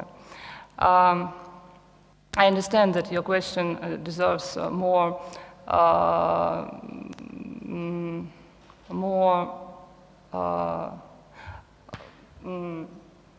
time to answer to you, but I'm afraid that now I can't. Yes, good. Barbara would approve because of the time. All right. So quickly now, we have two more questions. I think there was a question for, wasn't there a question for Kalle? Oh, did you want to? Is it okay if I Yeah, answer go quickly? ahead, please. I'll do it real quick. The question was about the early Bulgakov to late Bulgakov. Does it correspond with kind of Marxism to idealism? We're talking about early Bulgakov. I'm talking about Bulgakov in his 20s. Usually we're talking about late Bulgakov. It's unclear. Obviously, he's post-50. There's kind of lots of different stages of development kind of within that. But as far as the Marxism to idealism, one of the things in my paper I was trying to point out was the idealism is already evident from his earliest Marxism. The notion that Kant's transcendental unity of apperception has to presuppose some kind of undergirding ontological unity is already a move that Fichte and Schelling and Solovyov have made. This is, in some ways, this isn't Kantian, it's not Marxism, it's kind of idealist in many ways. So even that kind of categorization gets somewhat complicated. And in respect to Bulgakov's Marxism, one can, I think, pretty convincingly make the argument that he never actually leaves Marxism as, in some ways, a secondary principle or as a set of economic theories. He increasingly felt this way even about British industrial economies, even to the end of his life, as Lev Sonder says. But also, it's kind of interesting, in the late 20s, there was kind of an Orthodox council which wanted to condemn Marxism as a heresy, kind of a Russian one. And Bulgakov gave a presentation there where he strongly opposed this. for lots of different reasons. One was, what do we even mean when we say Marxism? But what his point was that as a set of kind of economic and social conditions, especially as even ethical or kind of moral positions, this is fully in line with kind of the Orthodox faith. And capitalism is probably much further from it as a sort of set of bourgeoisie kind of oppression. And this actually, with the sociological controversy, this is already coming up, Bulgakov was actually a Bolshevik, to which he finally ended up having to publish this speech to kind of, in some ways, defend himself. Like, it's not exactly what I was saying, but anyway. That's really interesting. Yeah. Okay. Great papers and a great response. Thank you. My question is for Taylor. I think you've drilled down into one of the really intriguing aspects of Unfading Light, the relationship with Plotinus, and I know you're a reader of the whole Platonic tradition. So my question is, why do you think it is that Plotinus is, for Bulgakov, really the sophiological genius, not the more theurgic Neoplatonists like Iamblichus and Proclus, who actually, in Unfading Light, are basically only talked about in a negative way? Yeah, that's a great question. Wait, let's have a talk also, then we can wind up. Sorry to interrupt you. Antoine Arjakovsky. My comment is, first of all, to thank the speakers and to say how I appreciated the Lubov's presentation, especially, which shows that the dynamic of sociology, that sociology is a dynamic, which is not exclusive, but inclusive, and which is unfinished, which is creative. And this is why I would like to react to the comment of Paul, because I don't think Bulgakov posits himself out of Palamism. On the contrary, Bulgakov tries to have a dialogue with Palamism. He says that the doctrine of Palamas is unfinished. His main problem was the apophatic character of Palamism, that is unable to show the personalist dimension of energies that are presented in the doctrine of Grégoire Palamas. And I think this is a very important point which was not understood by Meyendorff in particular. But recently, because you were asking about possible research about that, recently there is a scholar, Jacques Lison, who published, well, it's already maybe 10 years, but I think it is an important book, L'Esprit répandu, la pneumatologie de Grégoire Palamas. It's a book that was published at the Édition du Cerf, and the foreword was written by Roger-Marie Tillard, who, as you know, was one of the most important Catholic ecumenists of the 20th century, where he explained that this question of pneumatology of Grégoire Palamas shows the limits not only of Palamas, but of the reception of Palamas in the Orthodox neo-patristic synthesis of the 20th century that couldn't answer to the question of Bulgakov on the personalistic dimension that should be continued after, and not against, but in continuation of Palamism. This is just what I wanted to add, and to thank again the speakers. Merci. A comment. If you're going to talk about Palamism, you have to talk about the texts that he actually read. He didn't have access to the triads, and so his critiques have to be contextualized against what he actually read. And there's a whole body of material in the sociological controversy, these little tracts, where he defends himself as a Palamist. So you need to ask, what did he mean by Palamism? He clearly meant a certain type of Palamism that he was distinguishing himself from. Yes, but what Lubov has clearly established is that by the Lamb of God, he is really not interested in the essence-energies distinction. And I would like to retain that, and so when we make the proclamations about what Bulgakov wanted to do, let's base those on texts. Let's carry the discussion into the couloir because Barbara, I'm afraid she will eat me alive if I. But just a very quick response to the she's two not questions, here, so we can and then go, we'll we can talk. go over. She doesn't know. Okay, we're over time, so we have. Yeah, do you want to say something quickly? Or? AJ, thanks for that question. What my intuition is that part of what Bulgakov likes so much about Plotinus is that he is untainted by Aristotle's influence. I mean, there's a sense in which what he likes about Plotinus is that he's closest to Plato, who I think is receives much more sort of positive commentary on Unfading Light than any of his successors in the Academy, I think.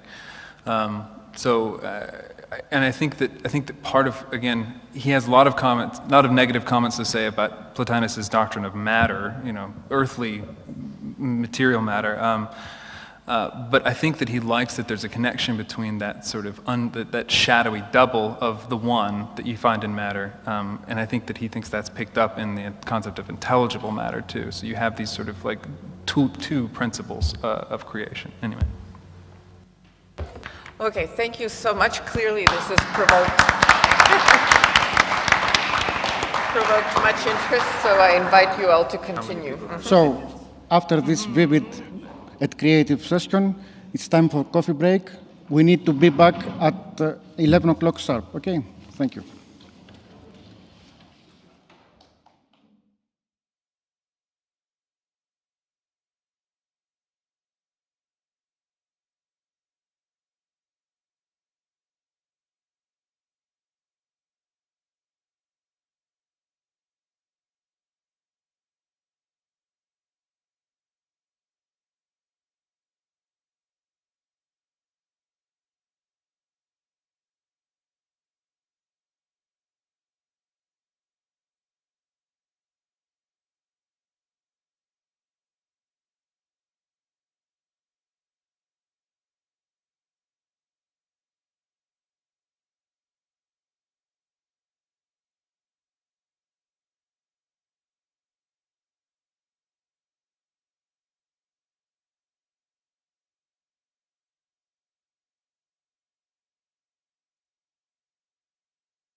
So, I would like to welcome you to this morning session with two great and important presentations.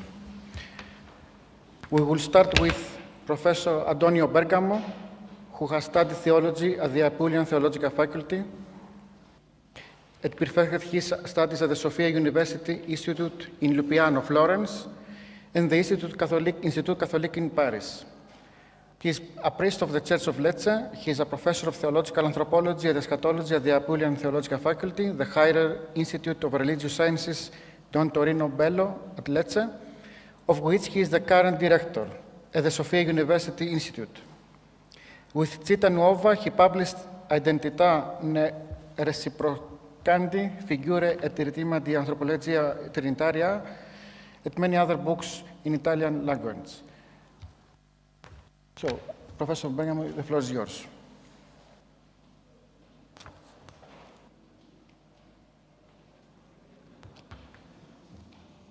Entrer dans la figure et la pensée de Sergei Bulgakov, c'est aborder à la fois une méthode théologique et un horizon herméneutique du novum chrétien ayant valeur générative.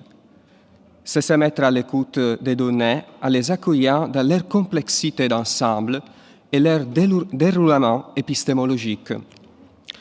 Dans cette contribution, nous essayerons d'évoquer à grands traits l'accueil fait à son œuvre dans le contexte théologique italien, en insistant sur les principaux nœuds conceptuels qui lui confèrent sa singularité.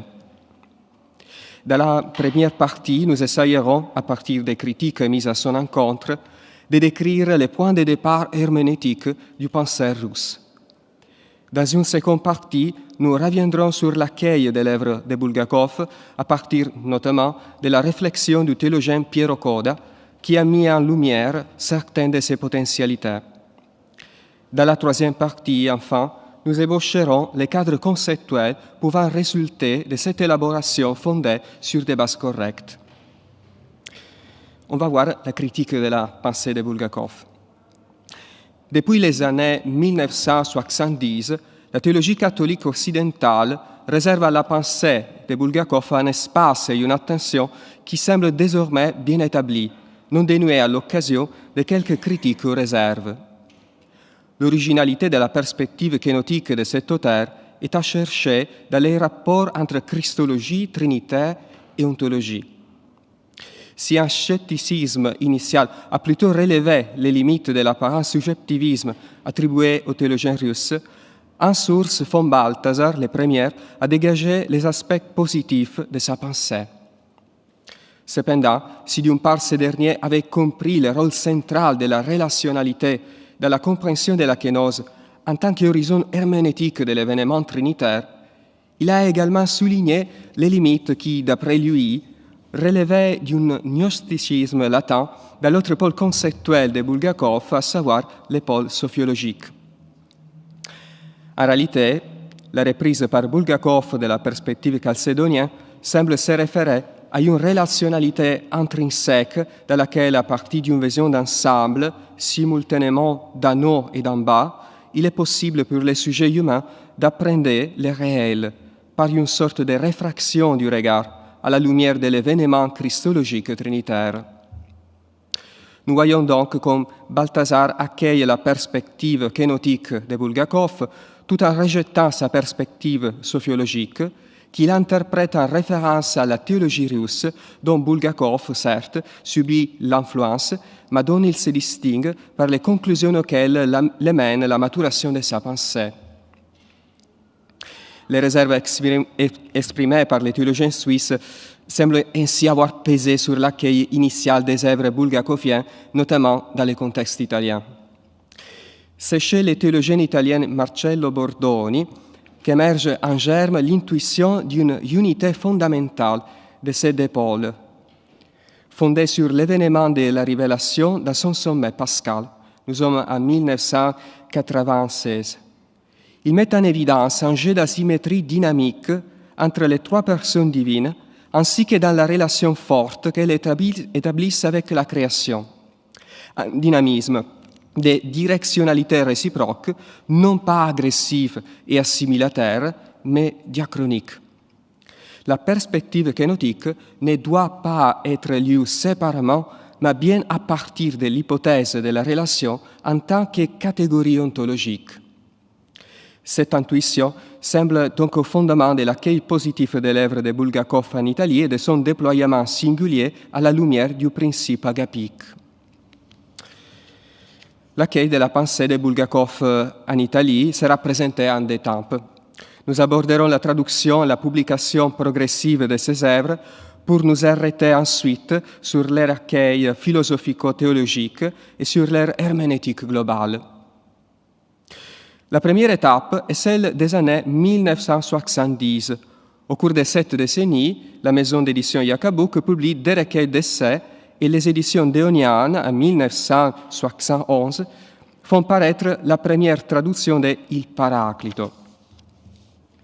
Après une pause dans les années 1980, s'ouvre une deuxième étape, au cours de laquelle des écrits liés à l'écuménisme, à l'engagement social et à l'idéalisme religieux sont publiés par Russia Cristiana, mais surtout par la maison Marietti. Au cours d'une troisième étape, dans les années 1990, l'intérêt semble se déplacer vers une production plus strictement théologique. En 1990, la maison d'édition Città Nuova publie l'Agnello di Dio et en 1991, les éditions Deonian proposent La Sposa dell'Agnello.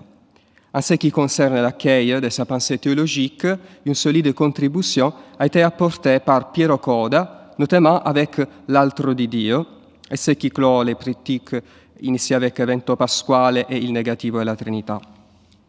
Dans plusieurs essais qui précèdent ces volumes, les théologiens italiens proposent une approche globale de la double perspective sophiologique et kénotique, avec pour toile de fond l'événement trinitaire, ce qui permet d'en saisir la circularité herméneutique ainsi que les limites fondamentales.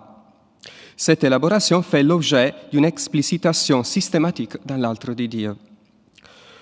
Du côté de l'approche épistémologique, sur laquelle nous reviendrons, il semble que pour interpréter correctement les théologiens russes, les meilleurs points d'ancrage soient une compréhension préalable du mystère trinitaire. La vie des trois personnes divines est saisie dans la triunité qui la caractérise, en tant que corrélation concrète entre le Père, le Fils et l'Esprit Saint. La particularité de Bulgakov est d'être fidèle à la tradition orthodoxe, à son attention à la monarchie du Père, tout en l'interprétant en dialogue avec la tradition occidentale, en particulier Augustine. L'affirmation néo-testamentaire « Dieu et amour » constitue une prise de conscience ontologique de l'être divin, sans relation intime mutuelle et dans son épanouissement en dehors de lui-même. C'est ainsi, selon Coda, que Bulgakov fait suite à la solide élaboration théologique orthodoxe du Ve siècle, présente notamment chez Athanase et le Père cappadocien. L'équidivinité, au muséaïsme, rend possible l'intériorité réciproque des trois personnes. Bulgakov perçoit toutefois la limite du caractère causal des catégories aristotéliciennes auxquelles Sepper se réfère. En acceptant la nouveauté augustinienne et en l'appliquant comme un correctif, les théologiens russes mettent l'accent sur l'unique ousia à la base des relations originelles. C'est avec Augustine, en effet, que la Trinité est appréhendée comme amour, bien qu'on puisse lui reprocher, ainsi que le fait Bulgakov lui-même, une certaine impersonnalité. Il s'agit donc de croiser les regards orientaux et les regards occidentaux pour une lecture simultanée, essentialitaire et personnalitaire, de l'événement trinitaire, fondé sur l'intime de Dieu. Coda souligne que c'est par ce type de lecture simultanée de Bulgakov qu'il est possible de lier la perspective sophiologique et la perspective kénotique dans une relation mutuelle, pour une herméneutique globale. Ceci permet de dépasser une lecture disjointe qui pourrait prêter les flancs à des dérives gnostiques en sophiologie et à une lecture extrinsèque de la perspective kénotique dans les rapports au réel créé. Pour Coda, le centre de gravité de cette lecture holistique de Bulgakov peut être trouvé à partir d'une troisième perspective, faisant office de toile de fond, à savoir Dieu comme sujet absolu. Si la dette de Bulgakov envers la philosophie idéaliste moderne, en particulier Hegel, apparaît clairement, il fait émerger de nouveaux éléments permettant de dépasser les limites et apories de ces dernières. Pour les théologiens italiens, il est clair que dans la pensée de Bulgakov, le Dieu trinitaire est un sujet trihypostatique.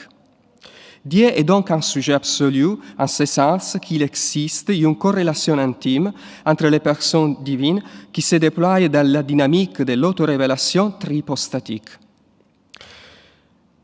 Cette dynamique implique une certaine hiérarchie.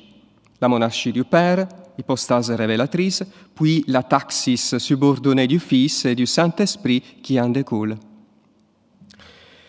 Le seul sujet absolu s'auto-révèle dans la Sophia divine en tant qu'amour trihypostatique, défini par une dynamique kénotique qui caractérise personnellement le Père, le Fils et l'Esprit. L'Esprit est ce entre hypostatique et sa kénose consiste en une sorte de dépouillement de lui-même. L'histoire du salut, élévation de la théanthropie de la créature à la vie de la théanthropie divine, se déroule selon cette intime logique trinitaire. Bulgakov a élaboré cette vision d'ensemble en revisitant l'apport de Grégoire Palamas, qu'il fait dialoguer avec la tradition occidentale. Dans cette élévation, la kénose est donc le principe fondamental qui éclaire la dynamique de la création et celle du salut. Salut et création sont des œuvres d'amour. Il y a donc une certaine asymétrie entre les polarités impliquées, qui protègent d'une retouche extrinsèque et qui expriment à la fois les liens ontologiques dans la vie intratrinitaire, les dons de cette vie dans la création et dans l'histoire, et l'accueil en elle de la réalité créée. Les lieux où l'humain et le divin se rencontrent est le Verbe incarné. Par l'incarnation, le Verbe regarde le Père depuis son humanité, ce qui présuppose l'œuvre de l'Esprit Saint permise par le fiat de Marie. L'incarnation trouve son aboutissement dans l'événement pascal. En elle, la kénose d'action de l'Esprit Saint prend les relais de la kénose personnelle du Fils et la poursuit par la divinisation de l'être humain. En ce sens, l'Esprit est l'environnement transparent dans lequel et à travers lequel le Logos est vu.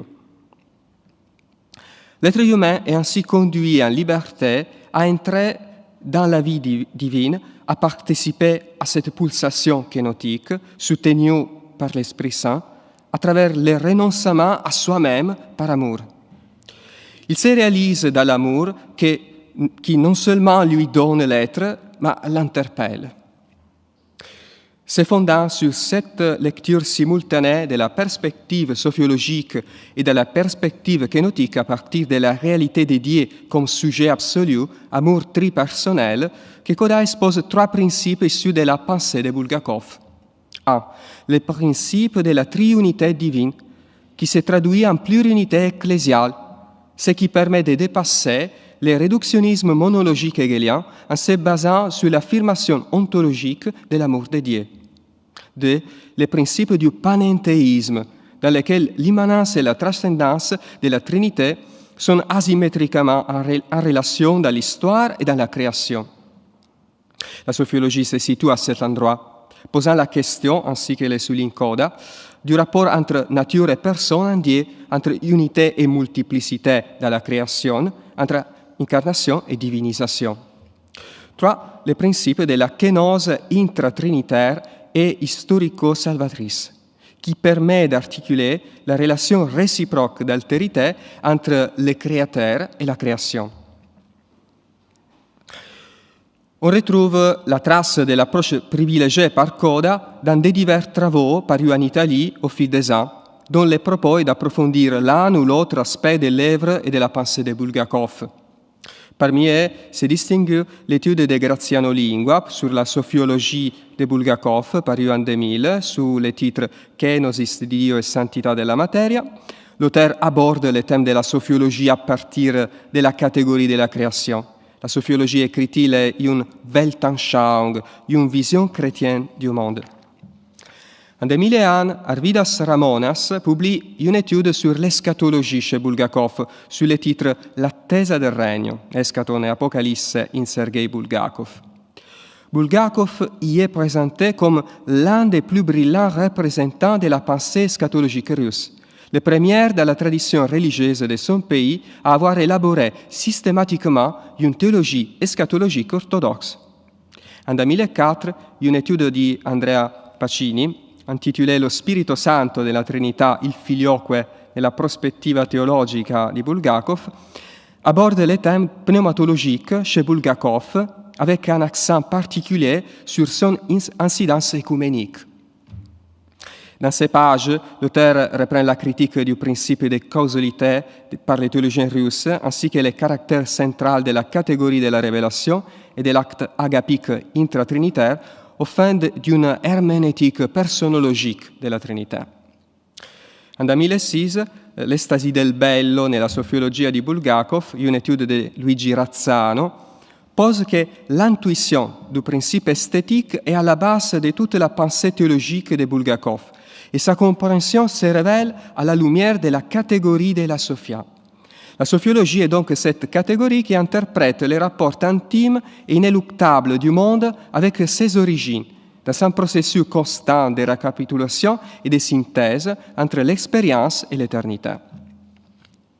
En 2017, Graziano Lingua publie un solide essai qui figure dans l'annuario filosofico des éditions Murcia, sous le titre Una salvezza per tutti rispetto alla libertà dell'uomo. Dans cette étude, l'auteur compare les premiers Bulgakov, spécialiste attentif des questions socio-économiques du marxisme, au second Bulgakov, celui de la grande trilogie. Lingua repère un fil conducteur qui les relie. Il est à chercher dans la théologie de l'histoire du théologien russe et prouve qu'il y a bien chez lui une continuité spéculative, intrinsèque, et non une rupture radicale, comme le laisse parfois penser une interprétation classique. En replaçant ces brèves esquisses dans un cadre global, nous pouvons identifier les deux polarités émergentes et liées entre elles qui caractérisent la pensée de Bulgakov. La théologie kénotique de l'événement et l'ontologie trinitaire. Piero Coda, dans l'ouvrage L'altro di Dio, fait remarquer que c'est à la lumière de l'événement pascal, accès incontournable au mystère trinitaire, qui s'ouvre l'horizon interprétatif des références de la réalité, dans lequel l'être humain fait l'expérience de Dieu et trouve les traces de son passage, ainsi qu'une ouverture à son avènement dans l'histoire. La relation entre le Père et le Fils au sein de la Trinité et sa réverbération dans la lumière et la puissance de l'Esprit constituent en réalité la clé de voûte de la grande fresque bulgakovienne. Pour les théologiens russes, la croix est l'hypostase de Dieu le Père. À la suite des pères de l'Église, en particulier de Grégoire de Nazianze, ils réalisent que dans l'événement pascal, le Père et l'Esprit souffrent autant que le Fils, bien que de manière différente. Ainsi, la relation sur la croix entre le Christ, Fils de Dieu incarné, et le Père, qui vit sa kénose, est le fondement de toute paternité. La kénose exprime donc d'une part la dynamique de la vie trinitaire de Dieu et d'autre part sa réverbération dans la création. En effet, la création aussi s'exprime comme kénose de Dieu, Dieu qui est mystère d'amour. Bulgakov nous invite à comprendre en termes ontologiques les mystères de l'unité des trois personnes divines et de la nature trinitaire de l'un. Amour qui se donne et qui trouve son aboutissement et sa porte d'accès dans l'événement pascal. Dans ce cadre, Coda perçoit chez Bulgakov l'ébauche d'une ontologie trinitaire, ou plutôt d'une ontologie tout court en partant d'une anthropologie qui émerge à la lumière du proprium de la révélation christologique trinitaire. Si Pavel Florensky avait posé les bases d'une ontologie fondamentale sur la base de l'antinomie, Bulgakov fait un pas de plus. Il met en corrélation l'antinomie et les dons chalcédoniens, d'où les partis pris d'une approche patristique théologique, non seulement par en haut ou par en bas, mais par les deux simultanément, donne dans l'événement pascal l'éclair de la réalité en manière rétrospective, inaugurale et prospective. De l'événement christologique émerge une structure ontologique qui configure le réel à partir de l'acte créateur originel de Dieu, de telle sorte que l'incarnation est une affirmation de la forme divino-humaine de la création. Les théologiens russes surmontent ainsi la pierre d'achoppement qui constitue à la fois l'hégélianisme et l'athéisme. La Sophia est le contenu de l'autorévélation de Dieu dans l'esprit. La création est une kénos d'amour et la Sophia créée se caractérise par une vocation à participer à la vie trinitaire. Bulgakov retrouve ainsi le sens patristique authentique de l'oikonomia en tant qu'ordre providentiel et gouvernement divin du monde. Dans cet horizon, immanence et transcendance sont entrelacées. La transcendance est de l'origine greffée dans l'histoire par la création et l'immanence est habitée par le divin, ce qui la rend ouverte à un au-delà d'elle-même. L'amorce d'ontologie trinitaire que nous trouvons chez Bulgakov semble donc se caractériser par l'esprit, la liberté et l'intersubjectivité. L'événement pascal ouvre les lieux de l'esprit, donné et ouvert à la participation des créatures afin qu'elles puissent puiser dans la vie trinitaire en dépit d'un écart eschatologique. Les lieux de la vraie liberté enracinés dans les dons de soi et les lieux de la réciprocité des relations interpersonnelles.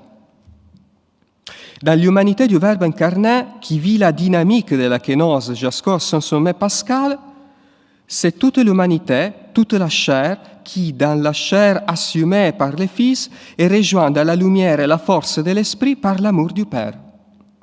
Le ressuscité est le vivant qui, dans l'Église, nous introduit dans les mystères insondables du Père, dans la lumière et la puissance de l'Esprit. En conclusion, sans prétendre à l'exhaustivité, le bref parcours que nous avons esquissé sur la quai des œuvres et de la pensée de Sergii Bulgakov en Italie offre donc l'image d'un intérêt progressif, ayant mûri selon une approche particulière et dont le mérite peut être attribué à la reconnaissance du méthodos de la théologie du penseur russe. La position de Piero Coda repose sur une compréhension du rapport entre sophiologie et kénose en termes trinitaires. Tout en saisissant les limites de la réflexion de Bulgakov, elle met en exergue son potentiel positif. La clé de lecture de la sophiologie, souligne-t-il, fonctionne seulement si on lui ajoute la clé christologique, même si cette dernière n'est pas si patente chez Bulgakov. On ne peut les apprendre que selon une perspective originellement chrétienne, en tant que tentative de penser l'ontologie du mystère trinitaire selon une logique spécifiquement trinitaire.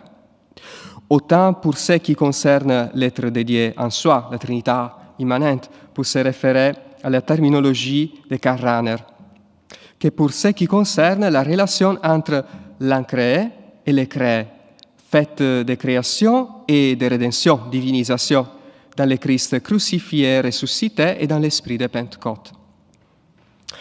Le dépassement du dualisme platonicien entre Sophia créée et incréée pourrait être surmonté, selon Coda, en prenant au sérieux le fait que la création a lieu dans le Verbe incarné et que par conséquent, le contenu de la création, ainsi que Bulgakov l'avait pressenti, n'est rien d'autre que la projection créée de la nature unique de Dieu. sans toutefois que cela implique un doublon entre l'unimultiplicité en Dieu, dans le Verbe et dans l'Esprit, et l'unité multiple de et dans la création. Dans le Christ, l'unité du Verbe de Dieu devient la forme hypostatique de la multiplicité de la création, résumée et exprimée par la multiplicité des personnes humaines, qui donne une réalité, dans le Christ, par l'action de l'Esprit, réalité divine, à la richesse infinie et à l'invitation participative du Dieu unitrine. La méthode théologique de Bulgakov, pour ainsi dire ioannique, fait de l'événement trinitaire non seulement le contenu, mais aussi la forme d'une ouverture du croyant à la réalité tout entière.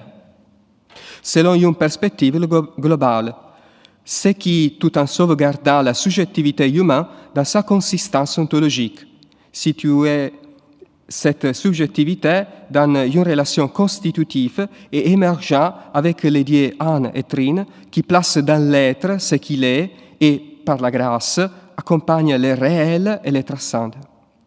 L'axe christologique est donc joint à l'axe pneumatologique pour dépasser, ce dont Bulgakov avait l'intuition, la dichotomie entre Orient et Occident. Si l'événement chrétien est lieu en Occident avec une certaine primauté du christologique qui souligne les aspects de visibilité, d'institutionnalité, de centralité et de rationalité conceptuelle, en Orient émerge une certaine primauté du pneumatologique qui met en évidence les mystères, la communion, la collégialité et le symbolisme apophatique. Les théologiens russes, qui respirent avec deux poumons, avec une double herméneutique, proposent au contraire un entrelacement de réciprocité verticale, celle de la vie intratrinitaire, et de réciprocité horizontale, celle de la vie trinitaire qui advient entre les êtres humains dans la réalité, en proposant une lecture spécifique de l'événement pascal. L'histoire dans laquelle vit chaque être humain n'est pas fermée dans un processus intratemporel, elle n'est pas platement linéaire, mais divino-humaine. D'une part, l'histoire fait l'expérience de la présence du mal et de son agressivité comme force antisophique. D'autre part, chaque individu, ouvert à la transcendance qui fait brèche dans l'immanence, contribue au mouvement positif de l'histoire dans une synergie humano-divine suivant un rythme kénotique.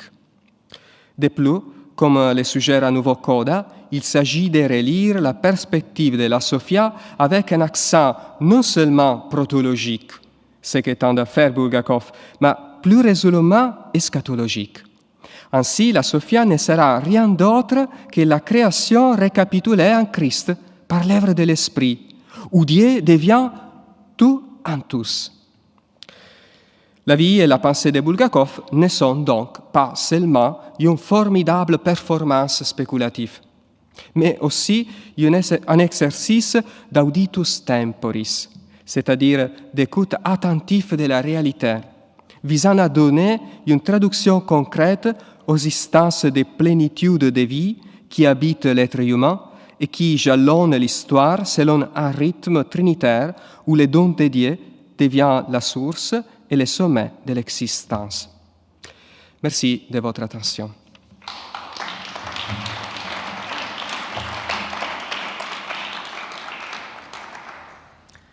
Thank you, Professor Bergamo, very much for your inspiring presentation on how Bulgakov attempted to, let's say, combine kenotic theology with his Trinitarian ontology, perhaps through Christological lens, if I understood it well.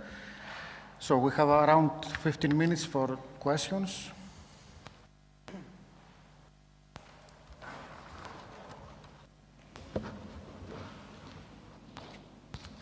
Please.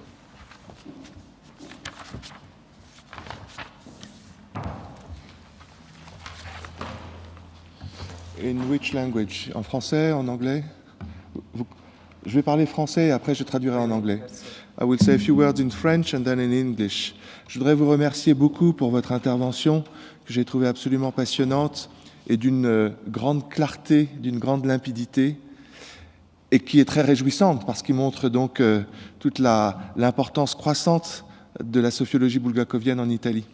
Et du reste, j'ai eu l'occasion de rencontrer un certain nombre de personnes que vous avez mentionnées comme Graziano Lingua qui vient travailler au Collège des Bernardins par exemple. La question que j'aimerais vous poser, c'est comment, d'après vous, Piero Coda a réussi à sortir de la première interprétation fausse de Bulgakov qui est passée, comme vous l'avez dit, par Hans Urs von Balthasar. Qu'est-ce qui a permis à Piero Coda de se débarrasser d'une vision fausse qu'avait Balthasar de Bulgakov? En réalité, vous l'avez déjà plus ou moins dit, puisque vous avez dit que la pensée kénotique n'était pas suffisamment centrée sur la pensée trinitaire et sophiologique de Bulgakov. Mais qu'est-ce qui a fait que Piero Coda a réussi à s'émanciper de ça? So my question is how, for Professor Bergamo, Piero Coda could emancipate the Italian understanding of sociology from the main interpretation of Balthasar, which was also dominant in France until these last years. It's only recently that we started to criticize the vision of not only of Balthasar but also of Bouillet, of Bulgakov.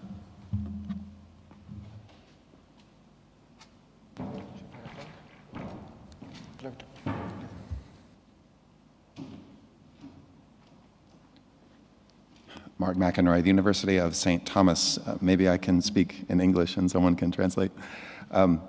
My question also has to do with Balthasar, actually. I very much appreciated the way in which you indicated how Balthasar conditions much of the Italian reception of Bulgakov. I was quite intrigued by your account of Razzano linking sociology with aesthetics. And I would love to hear you say more about that connection between sociology and aesthetics. In particular, what sociology might add to considerations of theological aesthetics. And it might be the case, I'd love to hear you say a few words about it, that there's actually a missed opportunity here with Balthasar, in as much as he's so critical of sociology. He accepts the canonicism of Bulgakov, but rejects the sociology. It could well be that if there is a connection to be made with aesthetics and sociology, that there's a resource there that Balthasar overlooked and could have benefited from. Grazie per la commento sulla ricezione in Bulgakov e sul superamento delle riserve di Balthasar. La mia domanda è sulla sofia ed estetica. Probabilmente Balthasar che si è centrato sul verso di vista.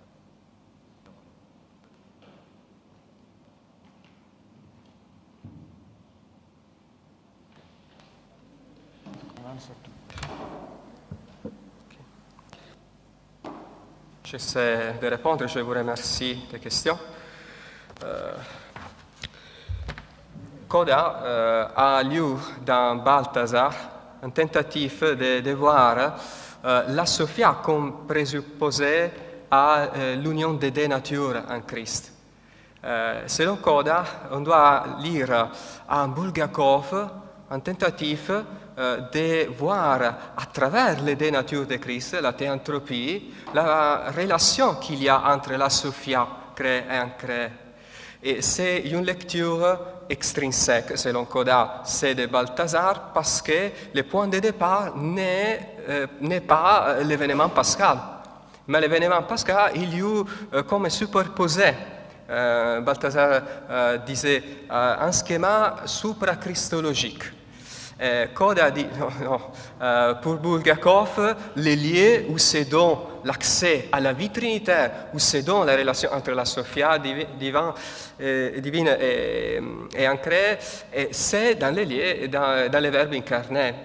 Et c'est la même trajectoire, on peut dire, qu'on trouve sur la perspective esthétique. Parce que la forme du réel se donne dans cet événement qui est donné dans le Verbe incarné. Il y a donc en lui la possibilité d'une herméneutique globale de la réalité et n'est pas la Sophia la clé de lecture, mais le Christ qui donne l'accès à ces dynamiques sophiologiques.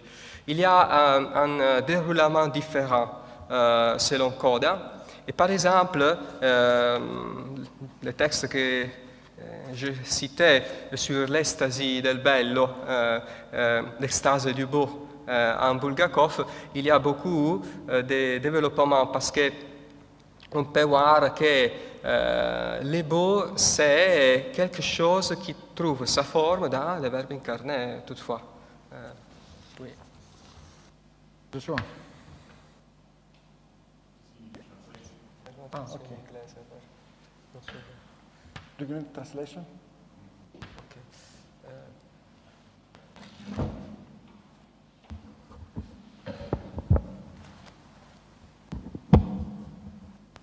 I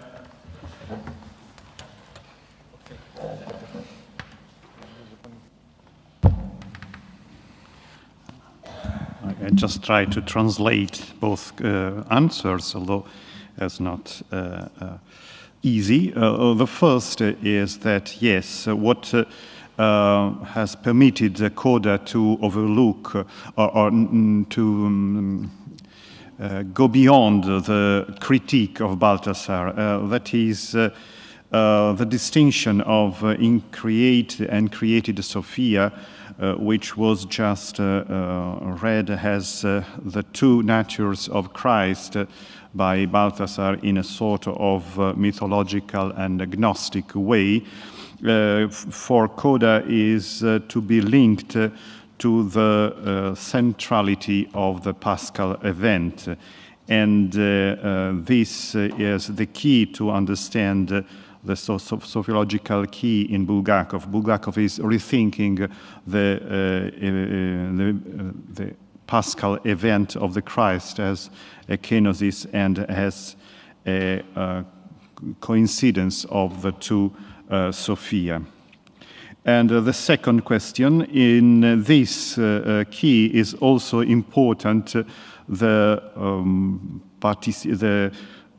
question of the beauty and the aesthetic question, because the form of the real is in this sense the event of the incarnated Word.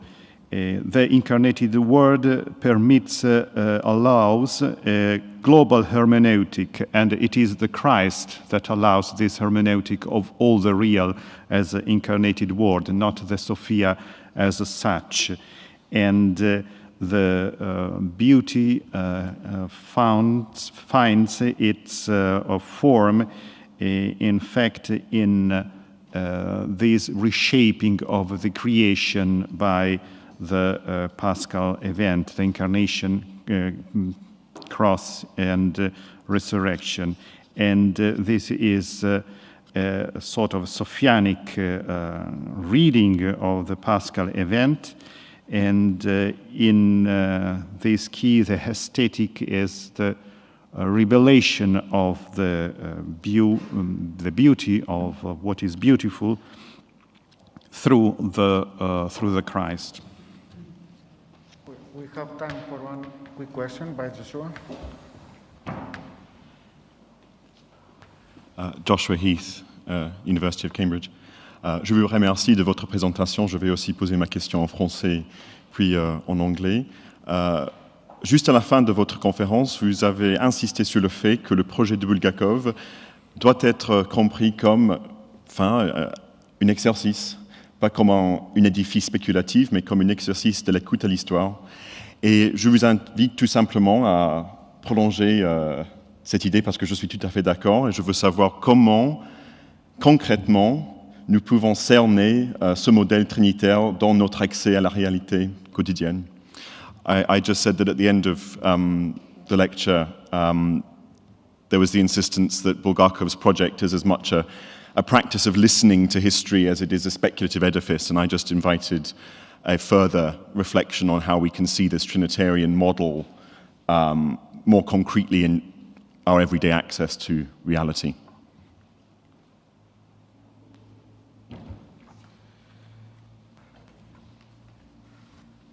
Si le point de départ pour interpréter cette perspective globale en Bulgakov, c'est interpréter de façon ontologique l'affirmation néo-testamentaire Dieu et amour, alors on peut dire que tout l'exercice de l'homme, c'est un apprentissage à la vie bonne, à la vie vraie, dans des relations qui jaillissent, qui peuvent être nourries par les principes agapiques. Et entre les relations entre les êtres humains, il a la possibilité de faire l'expérience de Dieu, non seulement comme un objet qu'un individu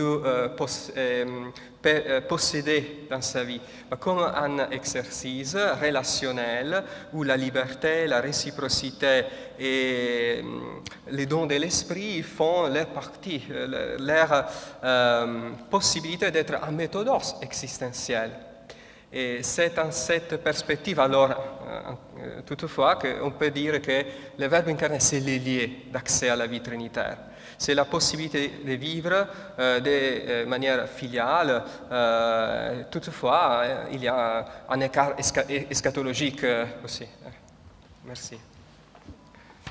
I think now you have the, yeah, a brief translation. The affirmation of God is love needs ontological interpretation, and what does it mean? That is, to live a good life, a beautiful life, true life, is to concretize agapic principle into one's life and in interrelation with other human beings. That is, to have an experience of God as an exercise of relations, is to acquire an existential method, a possibility to live concretely this love. And this is the kind of historical method that has in mind Bulgakov in his theology. Thank you. Let's now turn directly to our second speaker, who is Alexei Kozyrev. He is a dean and associate professor of the Faculty of Philosophy, chair of History of Russian Philosophy at the Lomonosov Moscow State University in Russia. He is a full member of the editorial academic works and letters of Vladimir Solovyov and publisher of many unpublished works of Solovyov, Bulgakov, and other Russian religious thinkers. He has also organized a conference on the occasion of the Bulgakov's 130th birthday in Moscow in 2001, and some other conferences in later years. He is also an editor of a new collection of articles by major scholars on Sergii Bulgakov, and also he cooperates with Barbara at regular in editing the German-Russian edition of Bulgakov's work, Sophia, the Wisdom of God. He will present the topic entitled Le débat sociologique dans le contexte de la théologie politique. Chers amis, je parlerai en russe, malheureusement, mais on aurait la traduction anglaise présentée à l'écran, mais remerciements à Regula Tsvalin qui a aidé de préparer tout ça. Политический контекст софиологического спора и очень прост, и очень запутан. Мы попробуем предложить для его анализа концепт политической онтологии, который применяет Пьер Бурдье для анализа мысли Хайдеггера. Мысль всегда происходит во времени и всегда погружена в те процессы, которые происходят в истории, связана с реалиями времени, даже будучи сопряженной с вечными сущностями, коими являются Бог, София или бытие. Богословские споры не менее связаны с Zeitgeist, духом времени, чем споры философские или политические. Протоиерей Сергий Булгаков в значительной степени претендует на роль героя эпохи. Дух времени непременно рождает героев, людей, в которых этот дух воплощается в наибольшей степени. Освальд Шпенглер так характеризует межвоенный дух времени, который отличает подчеркнутое стремление к созданию сложных интеллектуальных теорий, мощные таланты и творцы, повернувшиеся спиной к практическим проблемам и наукам, чтобы обратиться к незаинтересованным спекуляциям. Оккультизм и спиритизм, индийские философии, метафизическое любопытство под покровом христианства или язычества – все, что было предметом презрения в дарвиновскую эпоху, обретает новую жизнь. Это дух Рима эпохи Августа. Пресыщенные люди бегут прочь от цивилизации. Ну, действительно, можно сказать, что 20-30-е годы XX века создают такое малое осевое время, которое задает многие модели, парадигмы современности. Ну вот я обратил внимание на интересную оценку писателя Михаила Пришвина, который в своих дневниках видит в Булгакове прототип одного из героев Кощеевой цепи и называет его так: промежуточный тип идеолога, познавшего теорию библиотеки от марксизма к идеализму, и от идеализма к реализму, и от реализма к теургии. То есть вот этот соловьевский концепт теургии, где богословская спекуляция, богословское умозрение должно воплотиться в некой социальной практике. В «Моем безбожии» Булгаков говорит об идее священной власти, которая получила характер политического апокалипсиса, запредельного метаисторического явления Царства Христова на земле. Свободолюбивые и царелюбивые идеи сочетаются в его сознании в сложный антиномический комплекс. Вспоминая о встрече с царем в Ялте 1914 года, он пишет: «Я влюбился тогда в образ государя и с тех пор носил его в сердце. Но это была, увы, трагическая любовь. Белый царь был в самом черном окружении, через которое он так и не мог прорваться до самого конца своего царствования». В эмиграции Булгаков будет терзаться мыслью о том, кто должен водрузить крест на храме Святой Софии в Константинополе. Ему кажется, что врата Царьграда откроются белому царю, а не политическому завоевателю и всеславянскому царю, и что крест должен водрузить не распутинский ставленник, но вселенский патриарх Папа Римский. Это он пишет в дневнике, а после охлаждения к католицизму меняет в сознании своем иерарх вселенский. Политическую ориентацию Булгакова в эмиграции трудно назвать монархической. В курсе по христианской социологии 1927 года он говорит: «Церковь не должна навязывать народу или государству определенных задач. Политическая форма правления не может являться предметом церковного учения.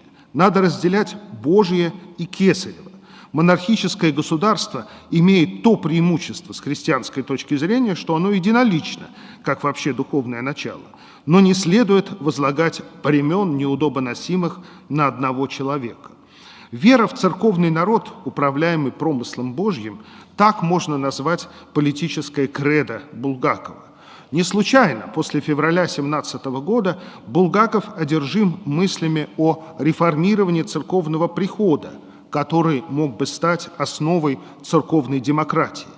Недоверие к монархии вызвано антропологическим пессимизмом.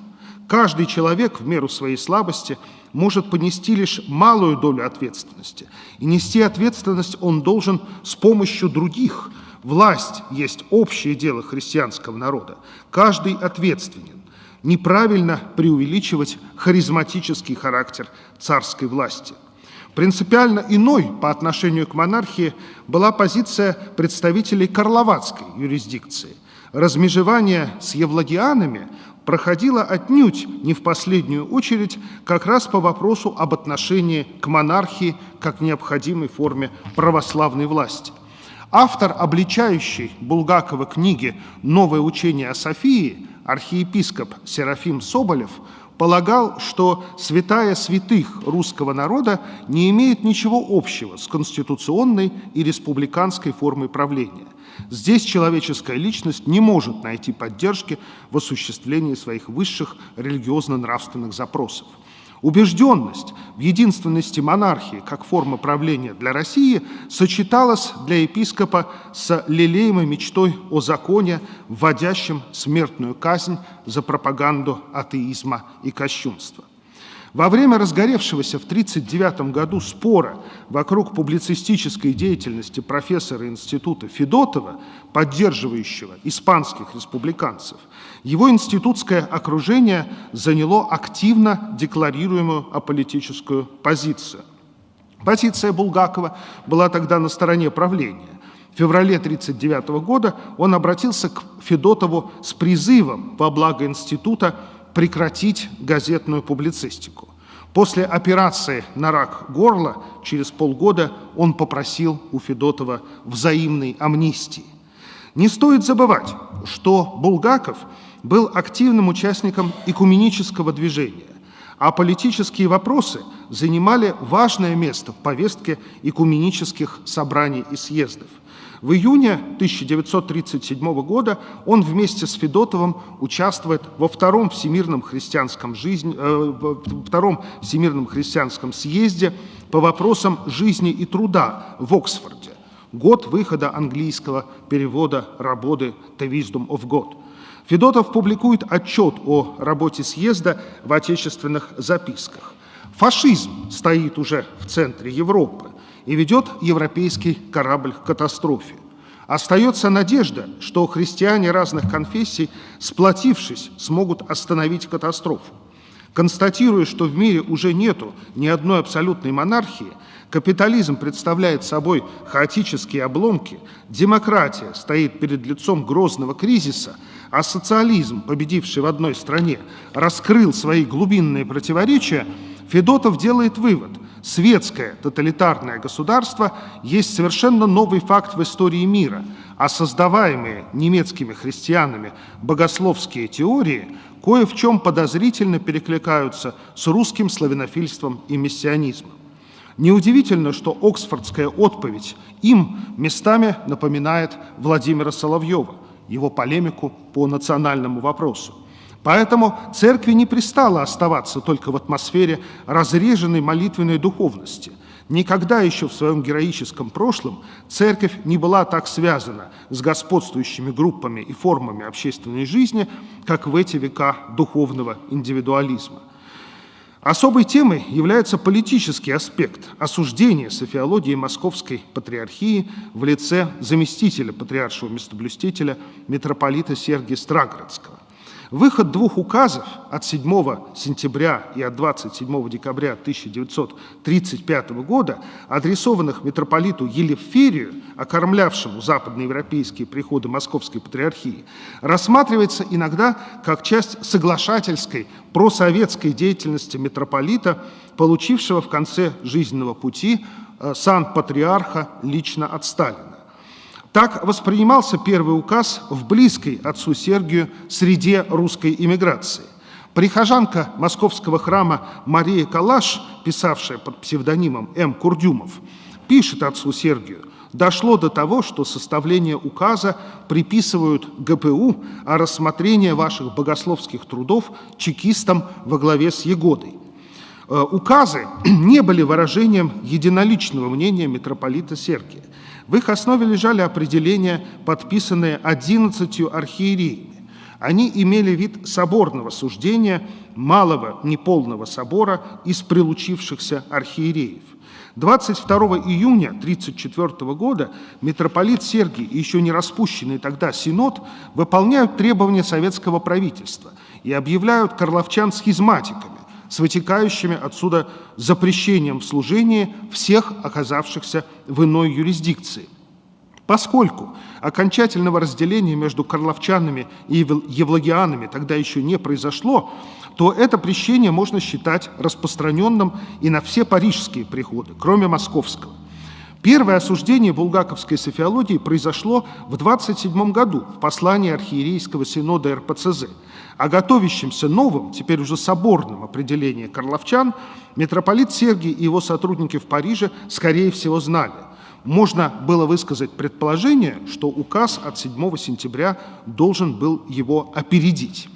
Особую роль в подготовке этих указов сыграло братство святителя Фотия, которое было создано в Париже около 1924 года и имело своей целью распространение православия во Франции. Его члены надеялись, что Франция станет очагом возрождения христианского духа на Западе. Характерно, что они выбрали своим патроном византийского патриарха IX века Фотия I, при котором произошел раскол между Константинопольской патриархией и Римским престолом.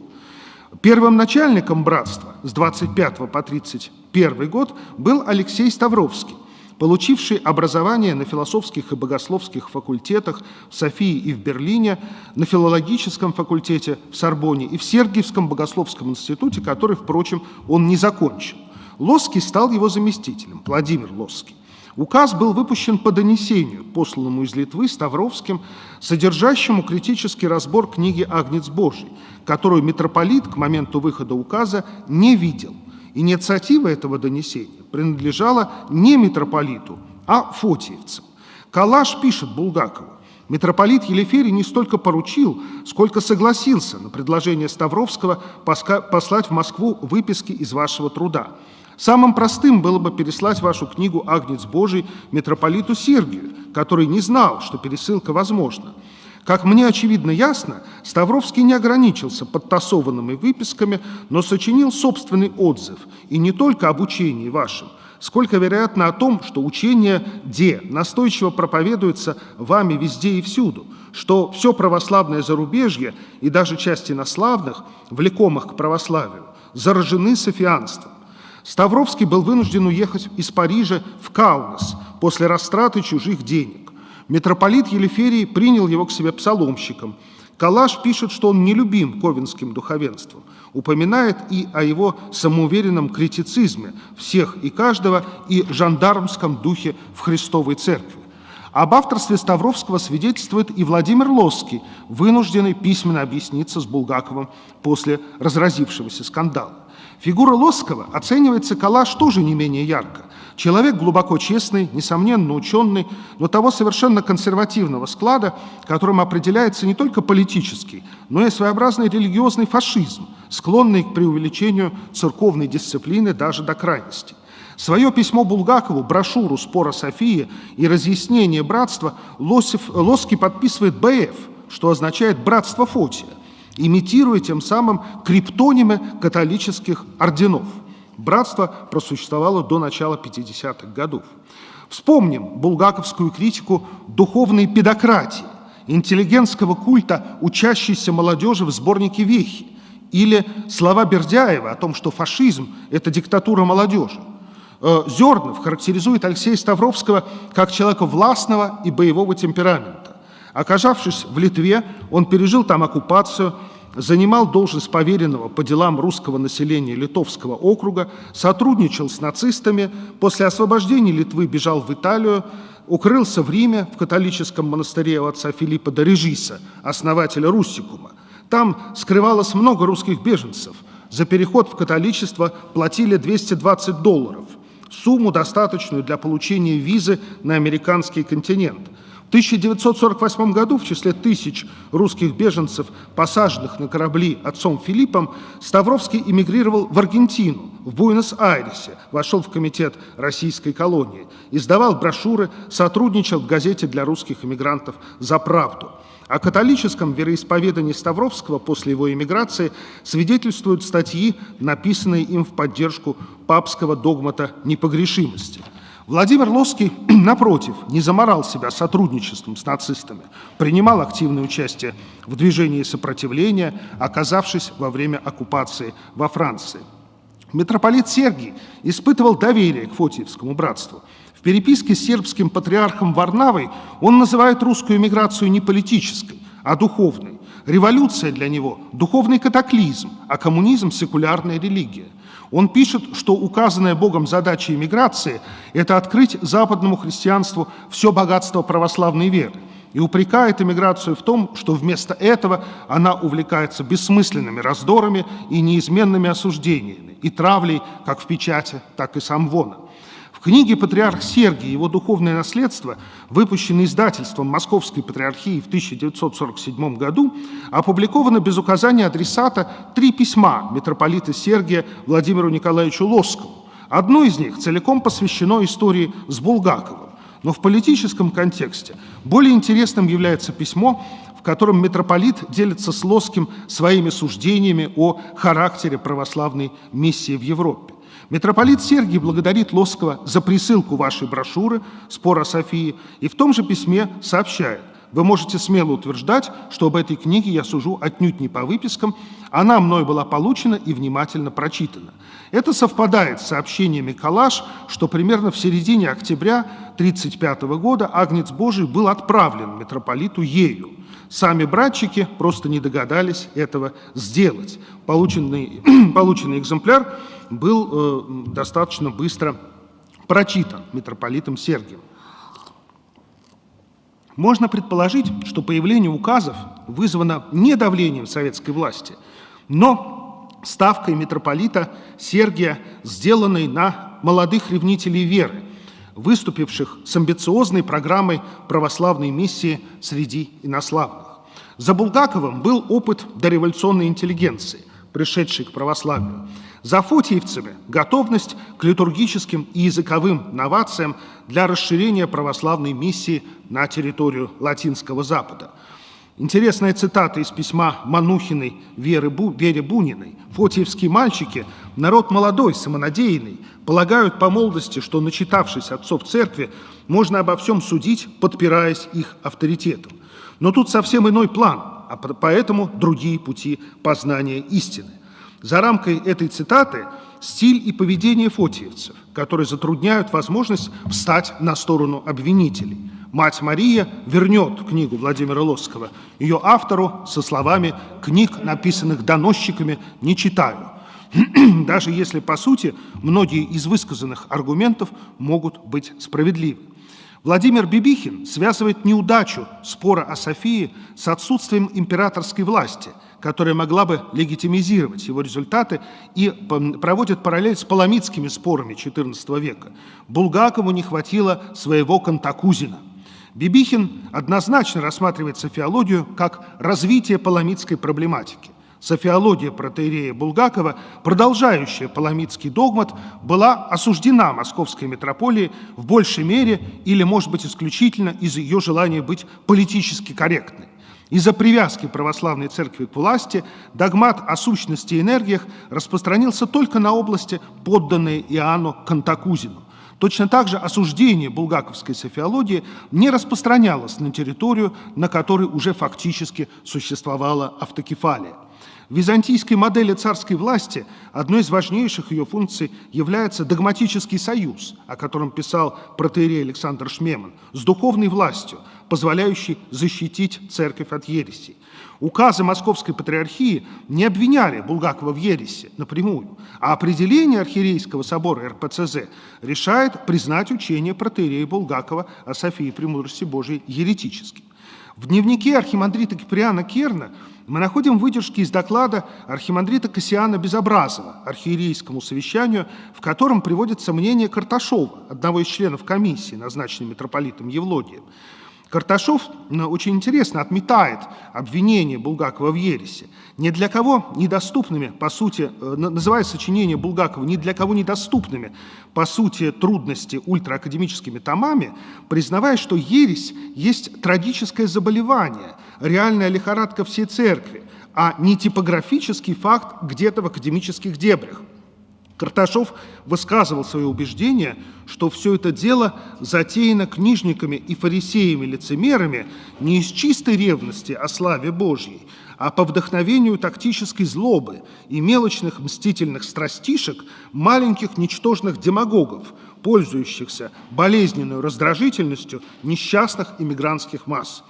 Богословскому суждению архиерейского собора РПЦЗ авторитетный историк церкви евлогианской юрисдикции противопоставляет социологическое суждение. Современный мир далек от христианства, поэтому ереси не могут волновать широкие народные массы. Предполагает ли сегодня софиология какие-либо политические импликации?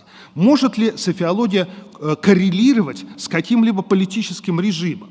Нередко приходится встречать ссылки на философию всеединства, как чуть ли не на пролегомены к сталинскому тоталитаризму, ГУЛАГу, по крайней мере авторитарному типу хозяйственно-экономической системы, построенной на модели общинности экономического принуждения. Так, современный российский этнограф Олег Кириченко видит в русской философии интеллектуальную параллель русскому сектантству и источник, подпитывающий большевизм. Большевики-ленинцы явно были увлечены в определенной мере сектантскими идеями не только Льва Толстого, о чем писал Ленин, но и софиологией Владимира Соловьева и философией общего дела Николая Федорова. Цитата. «София персонифицировалась в вожде. Вождь становился источником традиции, ее энергии и человеком особым, изливающим на подданных этот свет. Словом, он был настоящим софийным существом, о котором мечтали Владимир Соловьев, Блок, Булгаков и погибший в ленинских лагерях отец Павел Флоренский».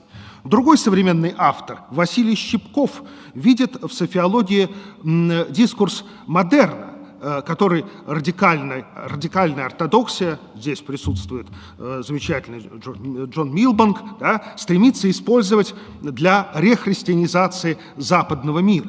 Говоря о софиологах, автор пишет, их целью было соединить два дискурса – православное богословие и светскую философию, науку, теологически наполнить и просветить материализм, позитивизм и секулярную науку в целом, не отказываясь от ее достижений, заново открыть секуляризованному обществу христианство, объяснить идею бытия как целого и связать ее с церковью и Богом рациональным философским языком.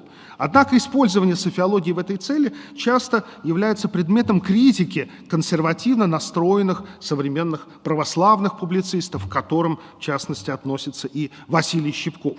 Однако вернемся, и на этом завершим, к контексту, в котором развивалась булгаковская софиология между двумя мировыми войнами.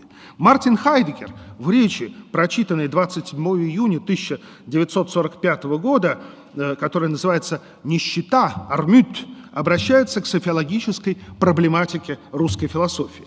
Дальше идет цитата из Хайдеггера, где он говорит: «Так в России, в русском, русантум, получило распространение учение о священной Софии.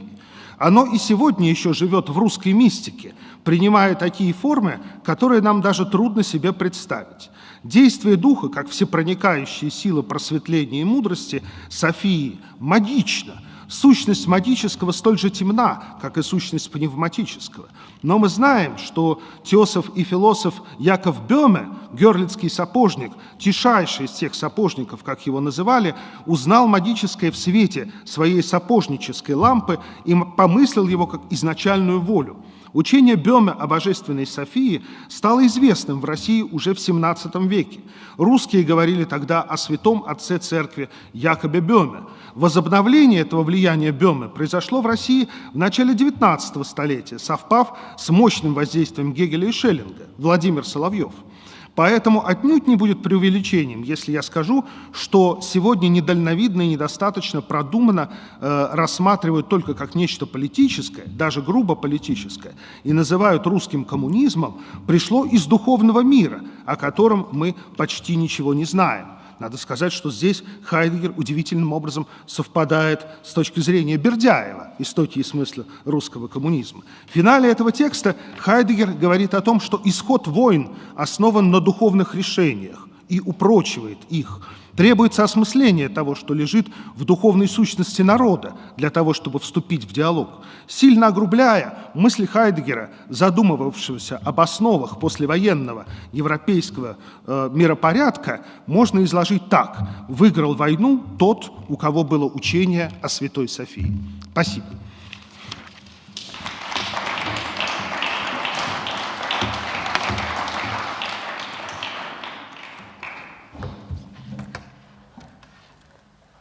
Thank you, Professor Kozyrev, for this really well-informed presentation, especially for the historical details that you brought to our attention. At least for me, it was illuminating. We have time, 15 minutes for discussion, for questions on your part. Yes, Antoine.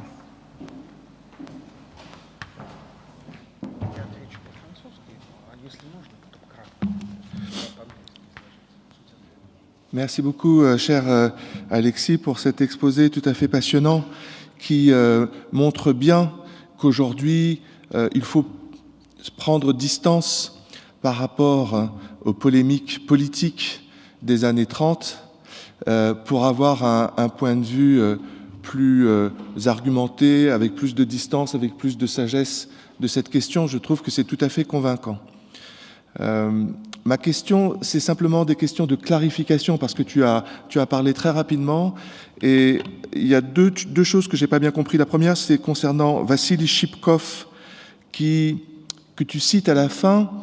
Est-ce que c'est une critique qu'il fait de John Milbank, ou est-ce que c'est au contraire une présentation de radical orthodoxie comme une pensée qui permet de rechristianiser l'Occident, et à ce titre positive pour Shipkov, qui représente le patriarche de Moscou? Première question. Et la deuxième question, c'est ce scoop incroyable de Heidegger parlant à la fin de la Deuxième Guerre mondiale de la Sophia. Celui qui a la Sophia, c'est celui qui a gagné la guerre. Comment toi-même tu expliques cette intuition de Heidegger du point de vue de sa philosophie? So I have a double question. First of all, I congratulate Professor Kozyriev for his brilliant presentation, that today we have to distance ourselves from the condemnation of sociology in the 30s, because he showed brilliantly that there was a very tense political atmosphere that was not able to have a serious understanding of sociology. And my two questions concern first Vassili Shipkov, that he mentions at the end, and this is an important man because he is the right hand of the Patriarch Kirill today. So what is really the position of Shipkov towards radical orthodoxy and sociology? And the second question is how Alexei Kozyriev understands himself the final words that he mentioned of Heidegger concerning the wisdom of God, the one who has the power on the Sophia is the one who is the winner of the Second World War. Thank you. Is there any second question?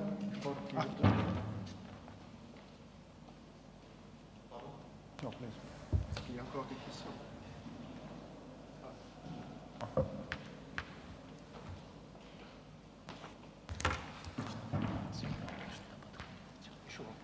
Just a very brief follow-up, the reference to Heidegger. Do we think, I've never seen that he was reading Bulgakov, and I saw in the quote that there's a reference to Solovyov.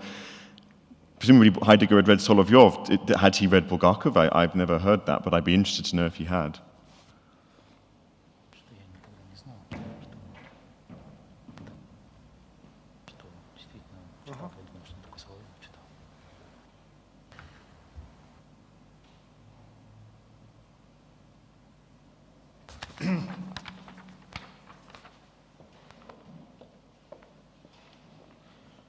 Chers collègues, merci pour vos questions. Je réponds en russe et Père Tikhon traduit en anglais, d'accord? Pour lui, c'est plus facile de traduire de russe en anglais.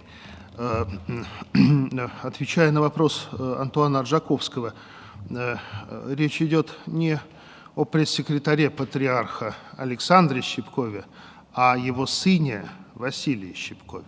Но критика, конечно, это критика радикальной ортодоксии Милбанка, которую он обвиняет в том, что это продукт секуляризма, и критикует ее с консервативных позиций.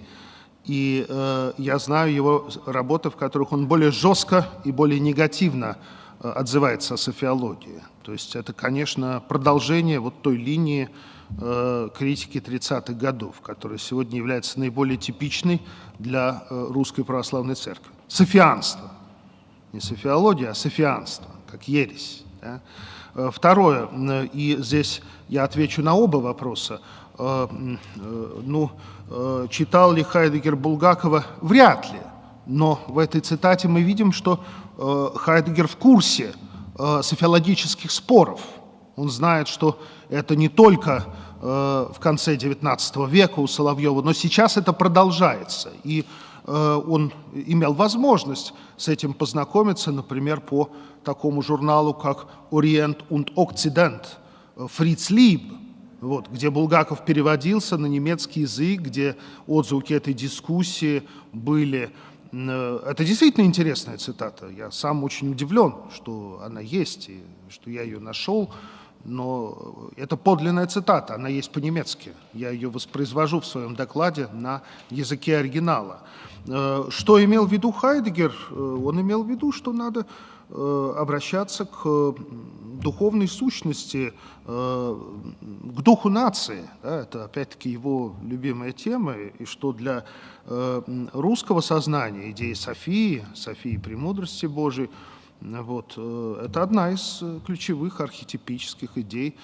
И я думаю, что не только Бöhme, потому что София появляется задолго до Бöhme, вот, в XV веке, вот, первые Софийные иконы. Вот, поэтому мы не у Бöhme взяли Софию. Но Хайдеггер прав, она действительно в разных аспектах, как Мать сыра земля, как Богородица, Божья Матерь, потому что Успенские храмы на Руси назывались Софийскими храмами. То есть праздник Святой Софии – это Успение Пресвятой Богородицы. Вот, поэтому он обратил внимание на вот, существующий факт, действительно. А уж помогла она выиграть войну или нет, я не знаю, но я публиковал военные дневники Булгакова, где он в очень патриотической позиции поддерживает Красную армию, советские войска в борьбе с нацизмом. Да, то есть он занял однозначно пророссийскую позицию в этой войне. Спасибо. I'll try to summarize actually the answers what I was able to catch. So the first question, the answer to the first question about Alexander Shipkov, which was in French.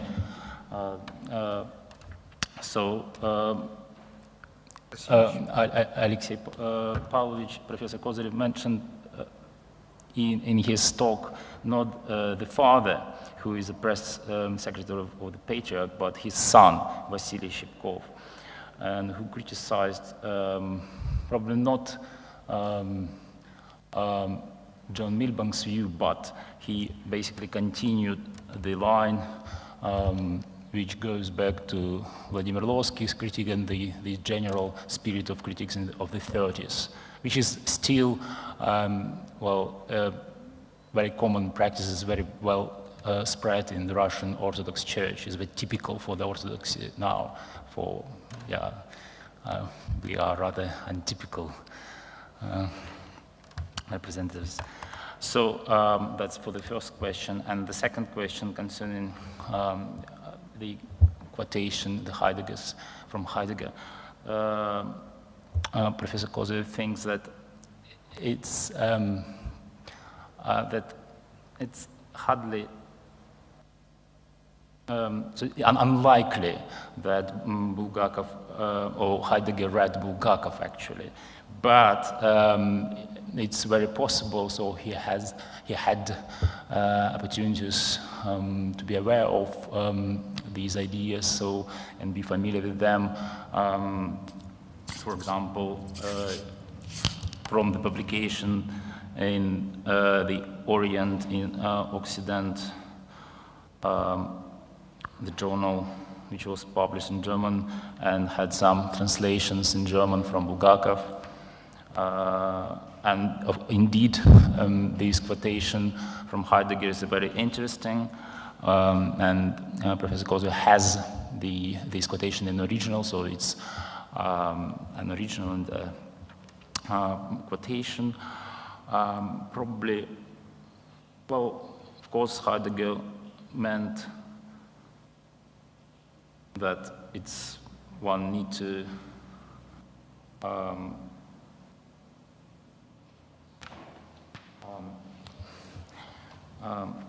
be attentive and to the spirit of nation, so his beloved idea, and Sophia as this embodiment, as a sort of representation of the spirit of the Russian nation. But Professor Koza thinks that Heidegger is not right, that we the Russians took this idea from Burma, because indeed Sophia, well, as of course Florensky and others, as Michael mentioned, that Sophia was well known in Russia, in the Russian church, and the churches dedicated to the mission of the Mother of God have their feasts.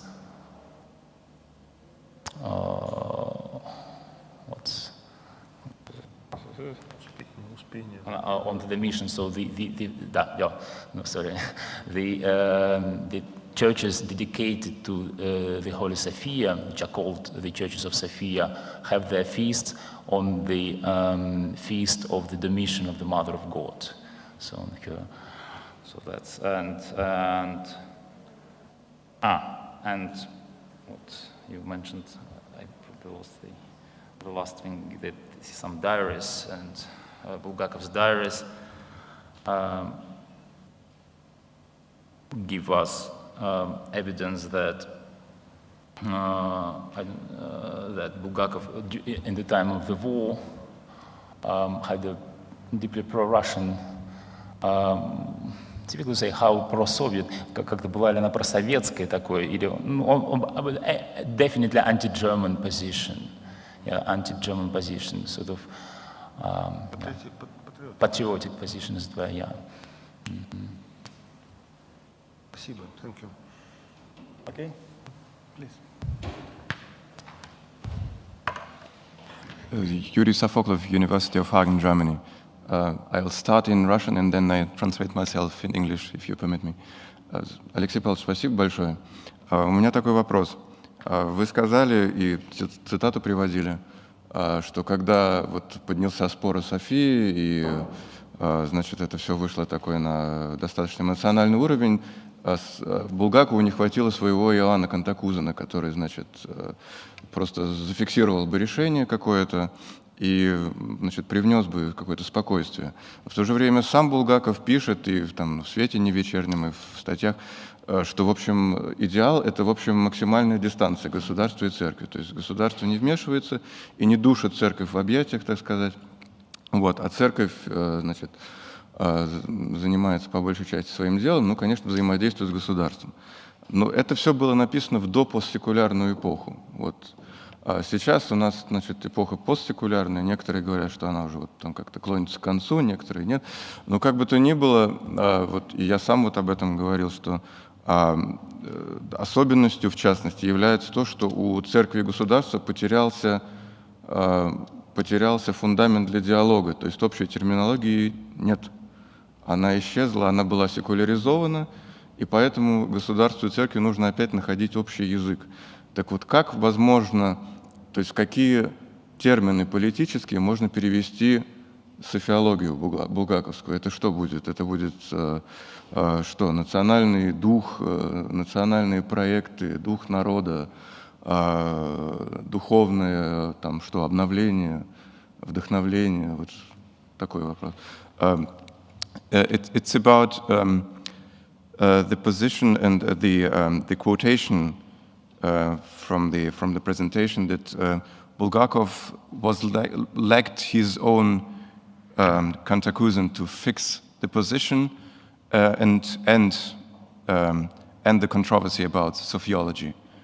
This was the quotation from the presentation, but Bulgakov himself said there should not be an alliance between church and state. It should be a distance relationship. So the church has its own domain, interacts, of course, with the state, but the state should not intervene. This was said before post-secularism, and now in post-secularism it is, and as I presented it myself, the base for the dialogical exchange is lacking. So state and church do not understand each other. They do not have a common language. And my question is, how do you translate Bulgakov's sociology into political terminology? What would it be?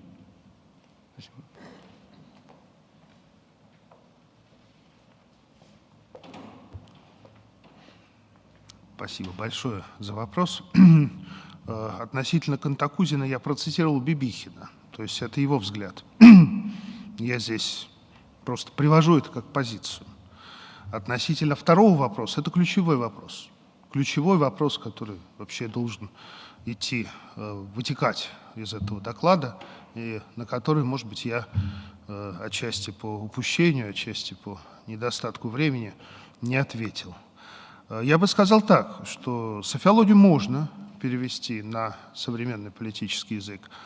Может быть, самое близкое понятие, которое здесь есть, это понятие земства, которое было в русском общественном политическом устройстве XIX века. На сегодняшнем языке это можно назвать общественным самоуправлением, гражданским обществом, народной демократией, церковной демократией. Ну вот я бы ограничился этими 4 понятиями. The first question concerning the quotation about Cantacuzene, it's not his thought, not Alexei Pavlovich thought, but it's Bibichin's quotation that he took. And the second question concerning the translation of sociology to the language of modern politics. This is a key question of his paper, and because of the limits of the time, or maybe for some other reasons, he didn't put it into the talk. And now he suggests that one can perhaps, and it's possible to interpret, to translate Sophia into the language, and maybe the closest, the closest term would be the term земство. I'm not sure if it exists in English actually, which was the term for some, земство, yeah, and or civil society, or civil self-governance, or people's democracy, or like церковная, and church democracy. If I am allowed a very quick question to Professor Kozyrev, take into account that Bulgakov visited the United States, and he was in favor at some point with liberal democracy. Mm-hmm. Do you find that sociology is compatible or not with liberal democracy? Он говорит, что Булгаков посещал Соединенные Штаты. Он...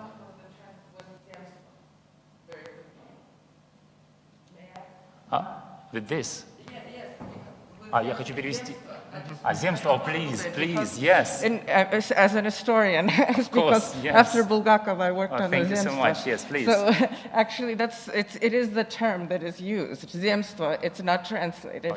But what it means is provincial organs of self-management that sprang up after the great reforms all through the provinces of European Russia mostly. Thank you. And then Thank you for this clarification.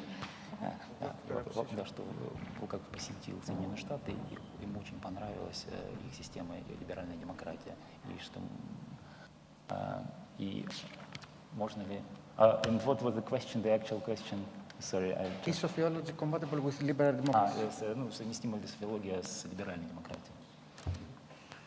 Да, мне очень интересно было бы узнать у американских коллег, есть ли какие-то исследования серьезные пребывания Булгакова в США. Он дважды был в Соединенных Штатах, и действительно много ему понравилось.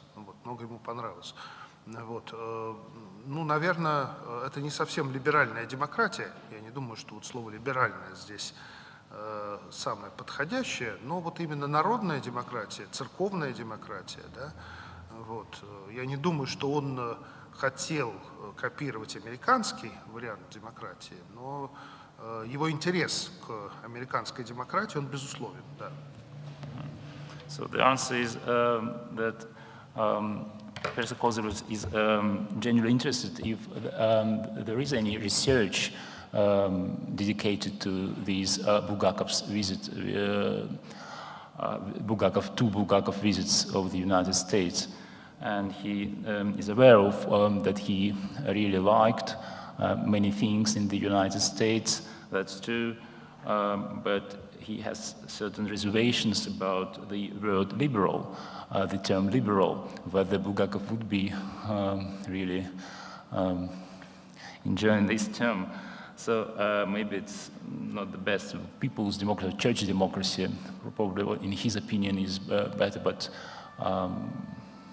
maybe there are some other comments from the American colleagues. So let's congratulate again our two speakers. But now I think it's time for the lunch break. But the regular will give us some further information before going to lunch. Yes.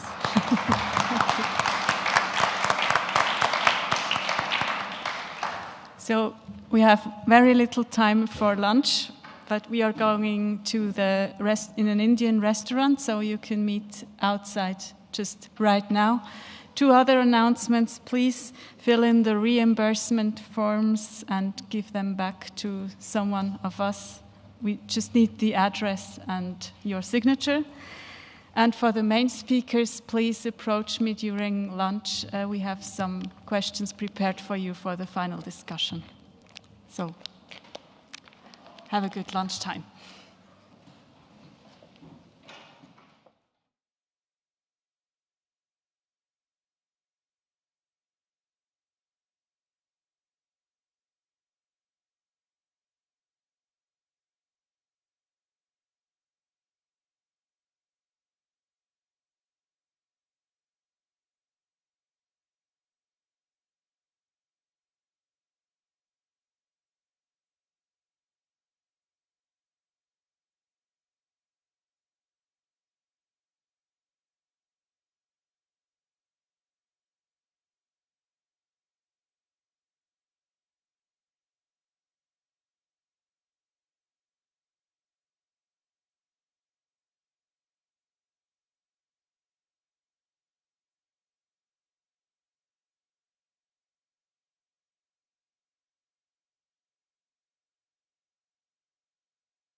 Okay, everybody, we will start. I'm the general moderator for the afternoon, but for the panel session now, I'll hand it over to my friend Michel Stavrou from Saint-Serge in Paris. And so, Michel, I hand it to you.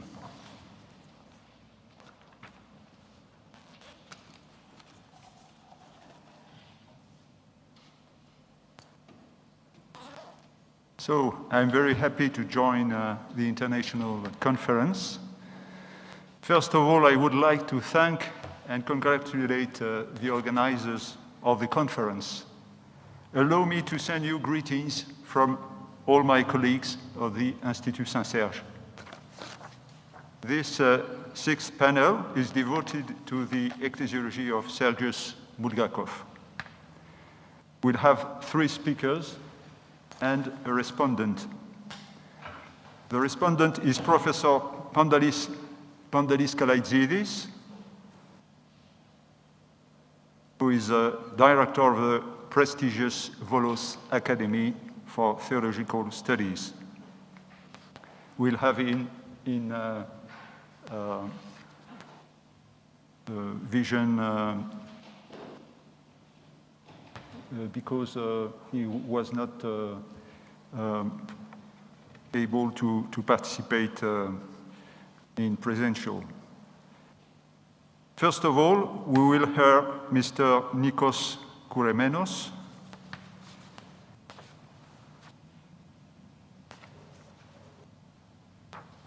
who is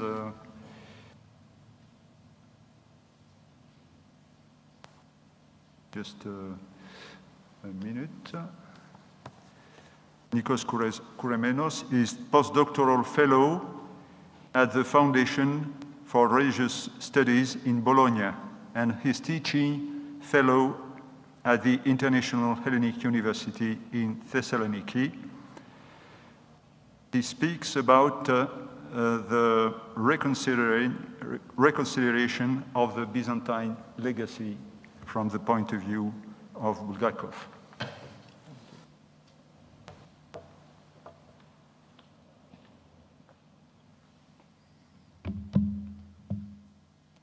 First of all, I would like to express my gratitude to the organizers for this splendid conference. It is a great honor to be here.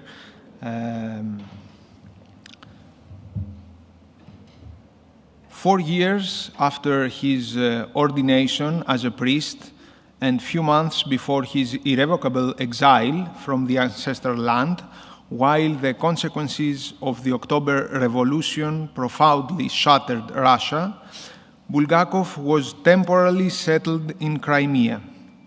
It was there that he would compose By the Walls of Kherson, an essay in the form of a multi-part dialogue in which his troubled inner world and his critical assessment of the collapsing imperial and Slavophilic worldview are uneasily reflected. This text has been called, not inaptly, a Catholic temptation in Bulgakov's spiritual and intellectual paths. In fact, the uncertainty of the emerging new reality led him to a reappraisal of the papal institution as a consistent factor for the smooth running of the Church.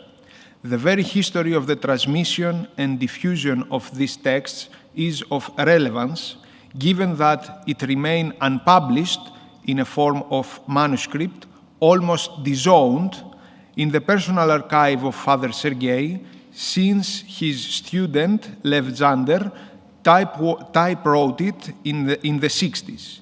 In this version, the text enjoyed a limited circulation up to the beginning of 19th, when it was published firstly in Russian, and a few years later, a French and 2 Italian translations were appeared, contributed to its dissemination and reception by a broader audience. The setting: a refugee, a lay theologian, an erudite hieromonk, that is a monk priest, and a parish priest are the 4 personages engaged in a conversation during a full moon night in front of the ruins of the ancient city of Taurik Chersonese.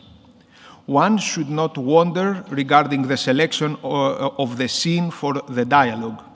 It is not exclusively the physical presence of Bulgakov in Crimea at that very moment that conditioned that choice. Symbolism for Russian culture carried by this territory is reflected in the entire essay. The importance of the Byzantine town of Kherson in the Christianization of the Rus is unquestionable. It was there that the baptism of Vladimir took place in 988. While returning to Kiev, the old Russian prince brought with him Chersonite clergy to effectuate the evangelization of his people. Even the first people of the city of Novgorod at the time of Vladimir's conversion, Joachim, was originating from Kherson.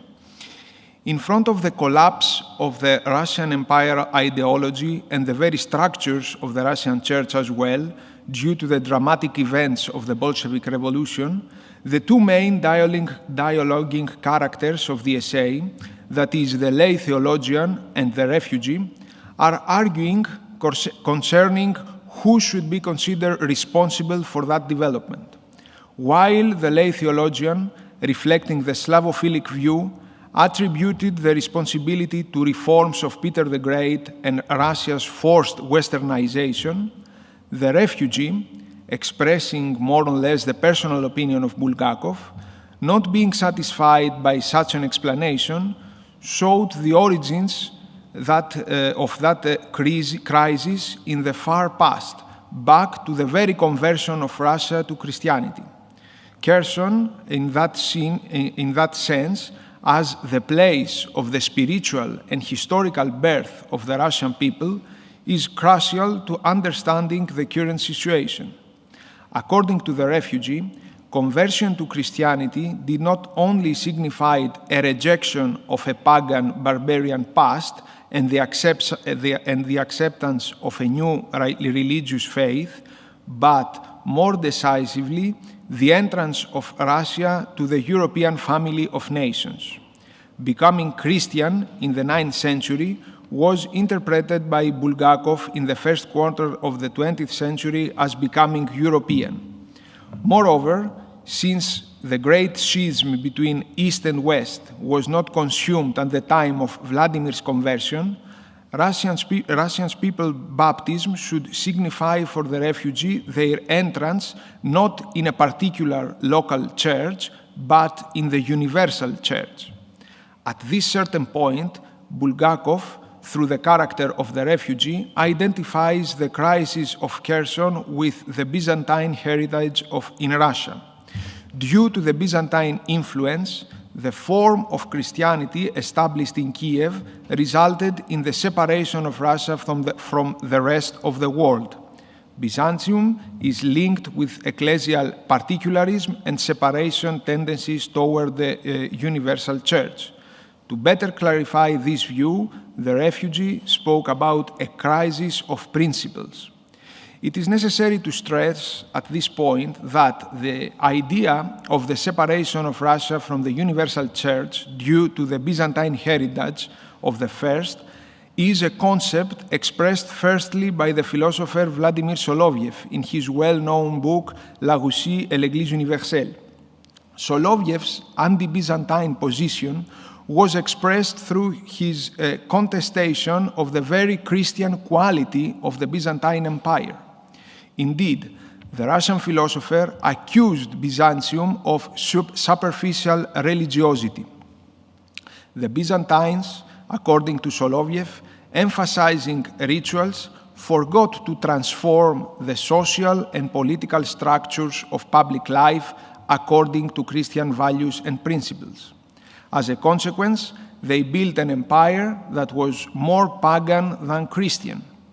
Getting back to Bulgakov's essay, the reader can find traces of an anti-Byzantine attitude based principally on beliefs according to which certain negative behavioral traits are supposed to be linked with certain national features. seeking to exempt Russian people because of their cultural backwardness from any responsibility, the refugee blamed the Byzantines, or Greeks, as he prefers to call them, for the direction that Christianity took in the Russian land. The harsh criticism of the refugee towards the Greek clergy was not limited only to the period of the conversion and formation of a Christian state in Kiev. It was also expanded to the entire course of Russian history, including the period of ecclesiastical and jurisdictional dependence from the Patriarchate of Constantinople and even after the fall of the Byzantine Empire. The refugee questioned even the role of the Eastern Patriarchates in the ecclesiastical affairs in modern times, going so far to wonder what should be the future for Russia if it were the Latin clergy responsible for the Christianization of the land. I will skip the section dedicated to Caesaropapism because at the first day of the conference we have heard already about that, and I want to limit myself to fit my presentation in the limits of time.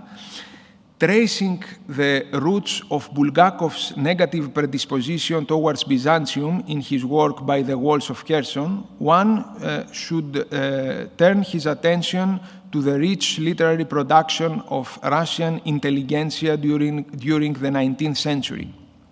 In fact, it was in that period that, while seeking an identity of the Russian nation and the specific feature of Russian civilization in relation to the rest of the world, and particularly Western Europe, the interest among Russian intellectuals concerning the influence of the Byzantine tradition upon the formation of the Russian culture and Russishness was reinvigorated.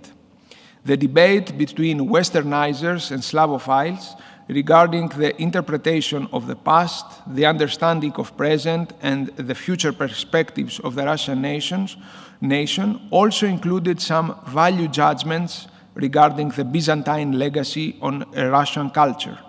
The case of Pyotr Chadayev and Alexei Khomyakov as representative examples of a Westernizer and a Slavophile respectively would shed light upon the broader cultural and intellectual context that shaped Bulgakov's thinking in this regard.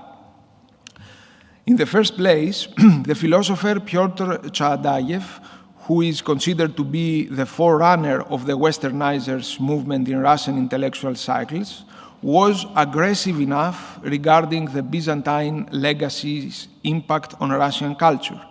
In his first philosophical letter, in an almost provocative way, proclaimed the essential, inevitable, and apparently irremediable inferiority of the Russian nation.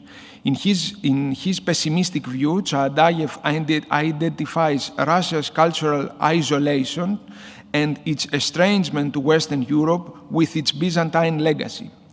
Indeed, the ties of Russian civilization with the Eastern Christendom were seen as a fatal misfortune for the Russian people. The publication of Chadayev's first philosophical letter promoted heated debate among literate circles in Russia. Of particular interest was the reaction of the great Russian writer and poet Alexander Pushkin, who, despite his disagreement with Chadayev's pessimism, his assessment on the Byzantine tradition was equally disparaging.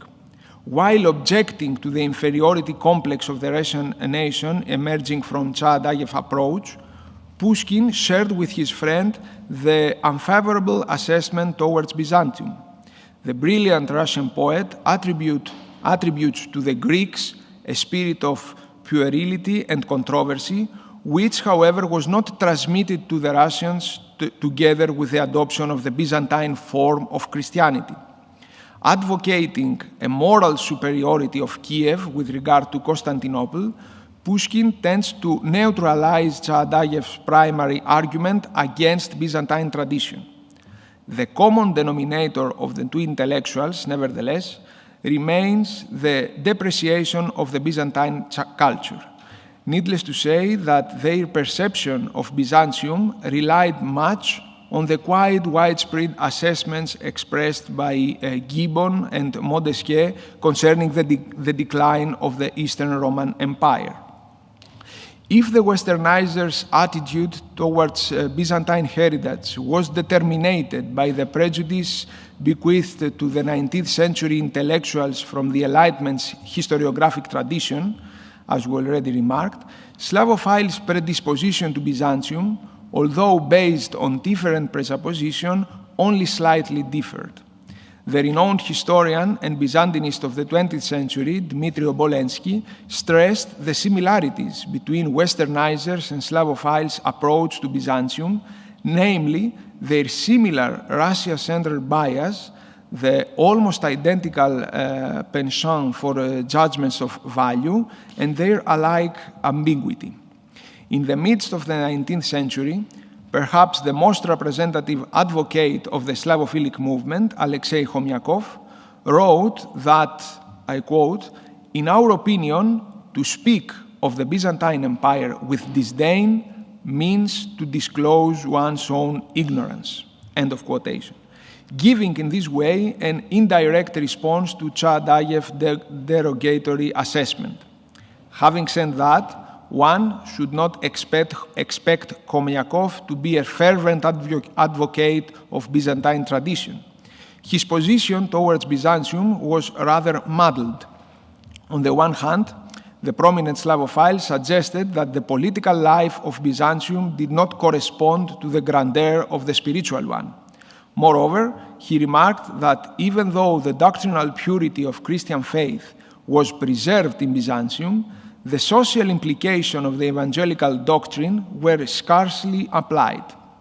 According to Khomyakov, Byzantium received from ancient Rome both the cult of the state and absolutism as an ideal way of governance. In this regard, Nikolai Berdyayev's remark on the perception of Byzantium by the Slavophiles movement are eminently enlightening. The religious philosopher observes that one of the main Slavophile principles in the distinction between is the distinction between the Russian and the Byzantine Orthodoxy. Although the Eastern Orthodox faith was received by the Russian people through Byzantine missionaries, there are, however, several particular features belonging particularly to the so-called Russian soul. As one can readily perceive, the adjective Byzantine also carries for Slavophiles and partially for Berdyaev negative and pejorative connotations. Westernizers tended to criticize the Byzantine heritage for the regress and the separation of Russian people from the other Western European nations. Slavophiles, on the contrary, adopt a different approach. They suggested that the grain of Christian faith planted by the Byzantines in the fertile Russian soil was able to bear the unique fruit of Christian principles. In this way, the democratic spirit, the thirst for the Catholicity, sobornos, or the predominance of the unity of love over the unity of authority have shaped the Russian Orthodoxy as the purest form of Christianity. Bulgakov's anti-Byzantine attitude in his essay By the Walls of Kherson seemed to depend in a high degree on the respective conception of his great master Vladimir Soloviev. Two factors appear to determine the dispraise of the Byzantine heritage to the thought of both religious philosophers. The prejudice against Byzantium and its legacy inherited by the intellectual processes of enlightenment and an idealized view of the Russian nation in accordance with the principles of the 19th century Romanticism. The appropriation of Byzantine tradition by the imperial Russian propaganda for secular purposes also played an essential role in this direction. However, needless to underline, these attitudes reflect intellectual tendencies of the period they were produced. After the renaissance of the Byzantine studies in the course of the 20th century, by shedding more light on the Byzantine-Russian relations in a more historic critical approach. Enough to mention in this regard the names of John Meyendorff, Dmitry Obolensky, or Alexander Soloviev. One can easily discern the one-side and unhistoric feature of these anti-Byzantine tendencies. Thank you for your attention.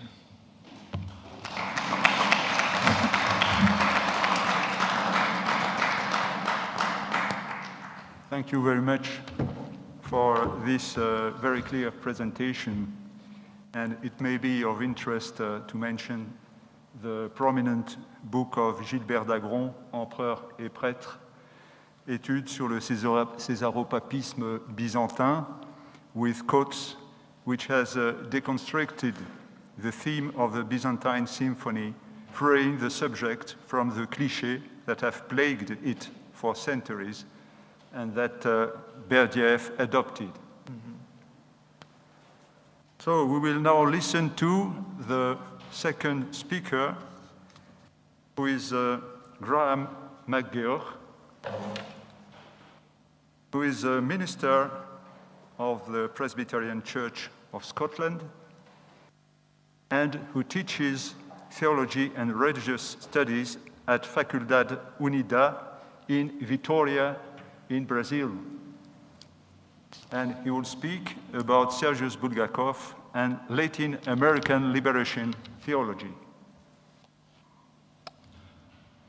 Boa tarde. Good afternoon. Thank you very much. Thank you for hosting me at this conference, bringing me from Brazil with all the difficult logistics. I come to Bulgakov with more questions than convictions in terms of what's already been expressed at this conference. And I come to Bulgakov with a very specific reading, which is out of the Latin American liberation theological tradition. And so please forgive me for any misreading of Bulgakov. I also come from a very particular place of reading Bulgakov's books, for they sit on my bookshelves at home, and I live on a small island in Rio de Janeiro amongst a fishing community and poor, informal street sellers. Also, recently we've had an influx of some Haitian refugees. I can say with some degree of conviction that I am the only person on my island that has Bulgakov's books. However, much to my surprise, in a population of 200 million people in Brazil, I'm still probably one of the only people with Bulgakov's books. And that is one of the reasons I'm here. How do we receive Bulgakov into Latin American theology, into liberation theology, and into other languages like Portuguese and Spanish? The title of my talk is really Theological Ships in the Night. And I have three questions that I'm going to finish with, but I want to actually start with them just in case you're not interested in Latin America, or perhaps you're not interested in liberation theology. So I'll set out the three questions, and you can think of those instead of following my talk if it's not of your interest. Firstly, is Bulgakov simply too Russian in his concerns and outlook for liberation theologies in the 20th and 21st century? Secondly, is Bulgakov simply too Eastern for a Western-influenced Latin American theology? And thirdly, is Bulgakov simply too concerned with a Christian response to modernity, when liberation theology opts to adopt and integrate modernity, including atheism, within its theological project? Some of the most influential liberation theologians trained in France, and their time in France overlaps with Orthodox theologians. We can think of Juan Luis II and Gustavo Gutierrez, who of course met in Francophone Europe in the 1950s. We have Camilo Torres, Pablo Richard, Enrique Dussel, Ronaldo Munoz, also including José Comblain, the Belgian-speaking theologian who lived in Brazil and other parts of Latin America, and in a later generation, Elza Tamez. There's no doubt that this generation of Latin American theologians, in addition to the influence of Rahner, which we spoke extensively about with some people at lunch, they were also influenced by the Nouvelle Théologie in France under the influence of Henri de Lubac, and of course the Paros Salons of Christian humanism and the earlier work of Jacques Maritain, and the intellectual discussions which were to engage Orthodox, Roman Catholic, and Protestant. We know too that Bulgakov in exile in Paris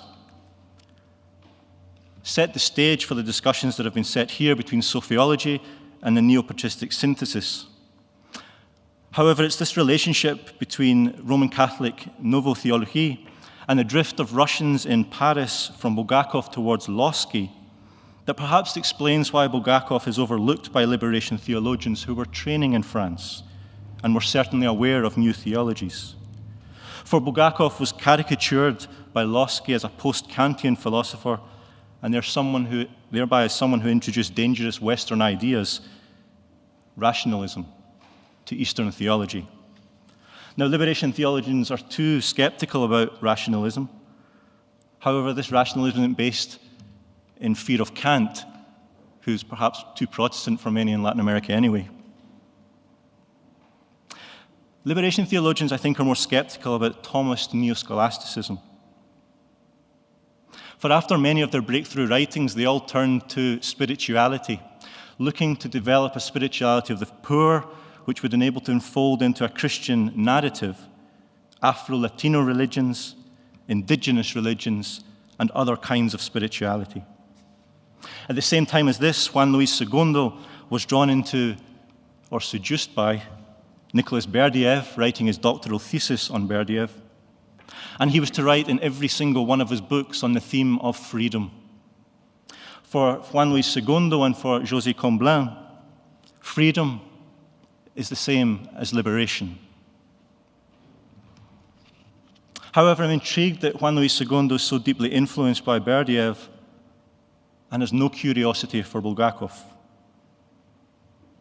Part of this lies obviously in translation, but part of it I think also lies in the kind of theological project that both of these two theologians conceive. For Juan Luis II is going to develop a theology deliberately for atheists, and therefore Berdyaev's religious awakening, and indeed Bulgakov's religious awakening, has absolutely no interest for Segundo. When Bulgakov sets out a theological project that tries to offer a religious solution to Russia's ills, Juan Luis II is turning in a completely different direction. In one of his books about the lost and found Jesus Christ, he says, "I will not hide from the reader that I feel seduced to revisit the idea with more method and logic, if possible, of the task proposed by Milan Makovic to write a Jesus for atheists. In other words, I want to tear from religion and theoretical interpretation, that is theology, the monopoly of interest and explanation about Jesus." Now, of course, Latin American liberation theologians aren't the only current of theology within the region. It's vast and it's diverse. We know there's a huge wave of Russian migration from the late 19th century into Latin America. The first Russian Orthodox church is established in Buenos Aires in 1901. We know too that the Latin American elites enjoyed reading Dostoevsky and other Russian literature in translation, and so the distance between Russia and Latin America is not so vast. There are bridges to be built.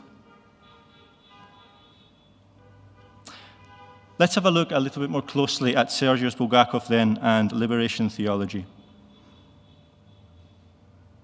Bulgakov dies before the two major events that shape, in my view, Latin American liberation theology, which is the Cuban Revolution of 1959 and then the Vatican II. Bulgakov's profoundly shaped by Russian experiences of religion. Liberation theologians are not. Now, in some readings by Orthodox theologians, and we have some of them here, Telly, he sets out that Bulgakov anticipates some of the themes that will become apparent in liberation theology. In particular, through Bulgakov, he identifies the struggle for justice on the side of the poor and the need for theology to engage with social issues, and also to think about its use of the social sciences in policy and political discussions. This underpins what might be called a wider Christian socialism in Papanikolaou's view. That in itself is a point of tension within liberation theology, for not all liberation theologians are in favor of a socialist solution. Another Orthodox theologian who's engaged with liberation theology is indeed the panel respondent, Pantelis Kaliadis. Pantelis has noted that Bulgakov develops a political theology independent of church and state, and that's something that's almost fundamental to liberation theology. Although Bulgakov seems to do it with some degree of reticence, while liberation theology thrives on it.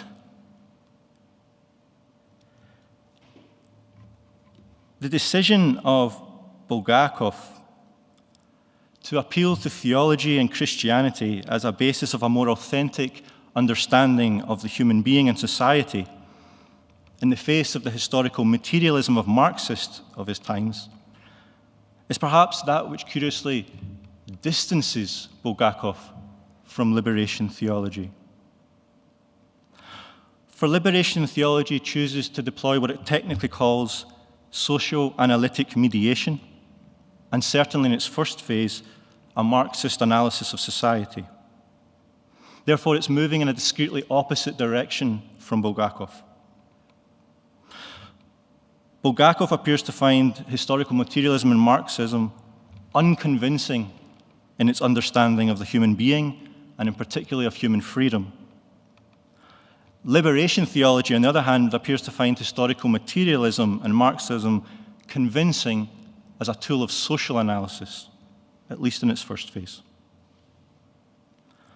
This stance taken by both in relation to historical materialism and Marxism, albeit with a different subject and matter in mind, Bulgakov more concerned with the human being, liberation theologians more concerned with the society, enables us perhaps to perceive why that although Christians for Socialism is a movement well known throughout the world, it's deeply contested within liberation theology itself.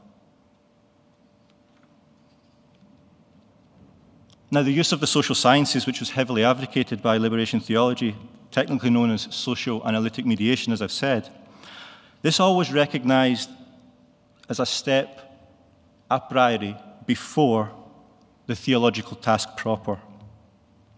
However, today there's considerable confusion about the relationship between theology and the social sciences, not only, I think, in liberation theology, but in much of theology. And this is troubling. It's troubling for any engagement that Orthodox theology tries to make with what we might call loosely Western theology, or indeed specifically liberation theology. It's troubling too for liberation theology as it tries to grapple with trends in modern biblical studies, the social sciences, hermeneutics, and other contextual theologies. So we might think back to that Paris discussion between the Orthodox of sophiology and the neo-patristic synthesis. At the time as Orthodox theology is turning from one to the other, and at the time that liberation theology is turning from scholasticism to the social sciences, do we simply find ourselves in a situation where Bulgakov falls in between the cracks? I think the answer to that is yes and no. But perhaps those better versed in Bulgakov will be able to help me with that.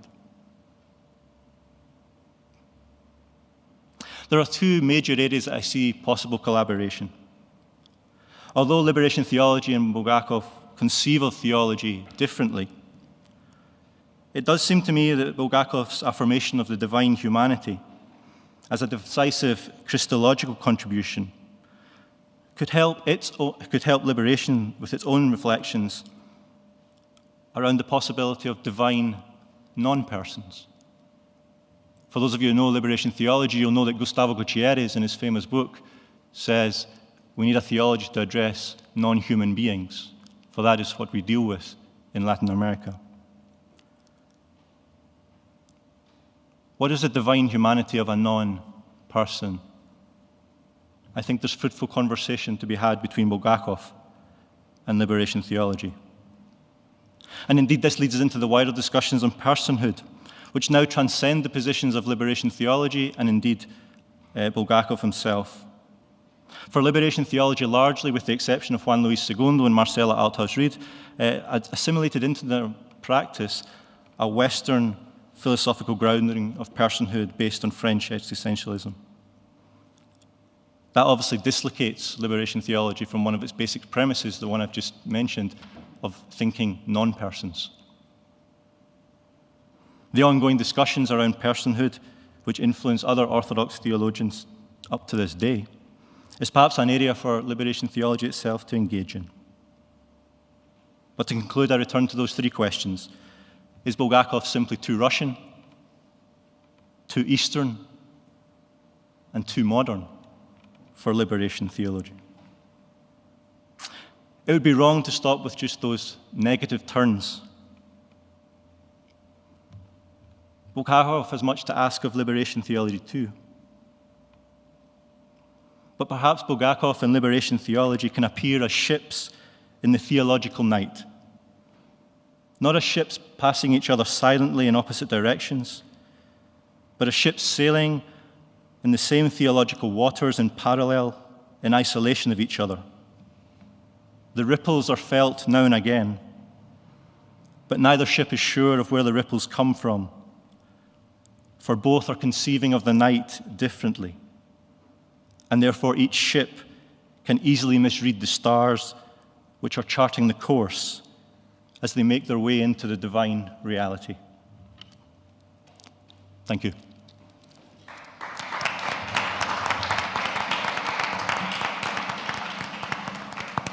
Thank you very much for your very suggestive and creative reflection.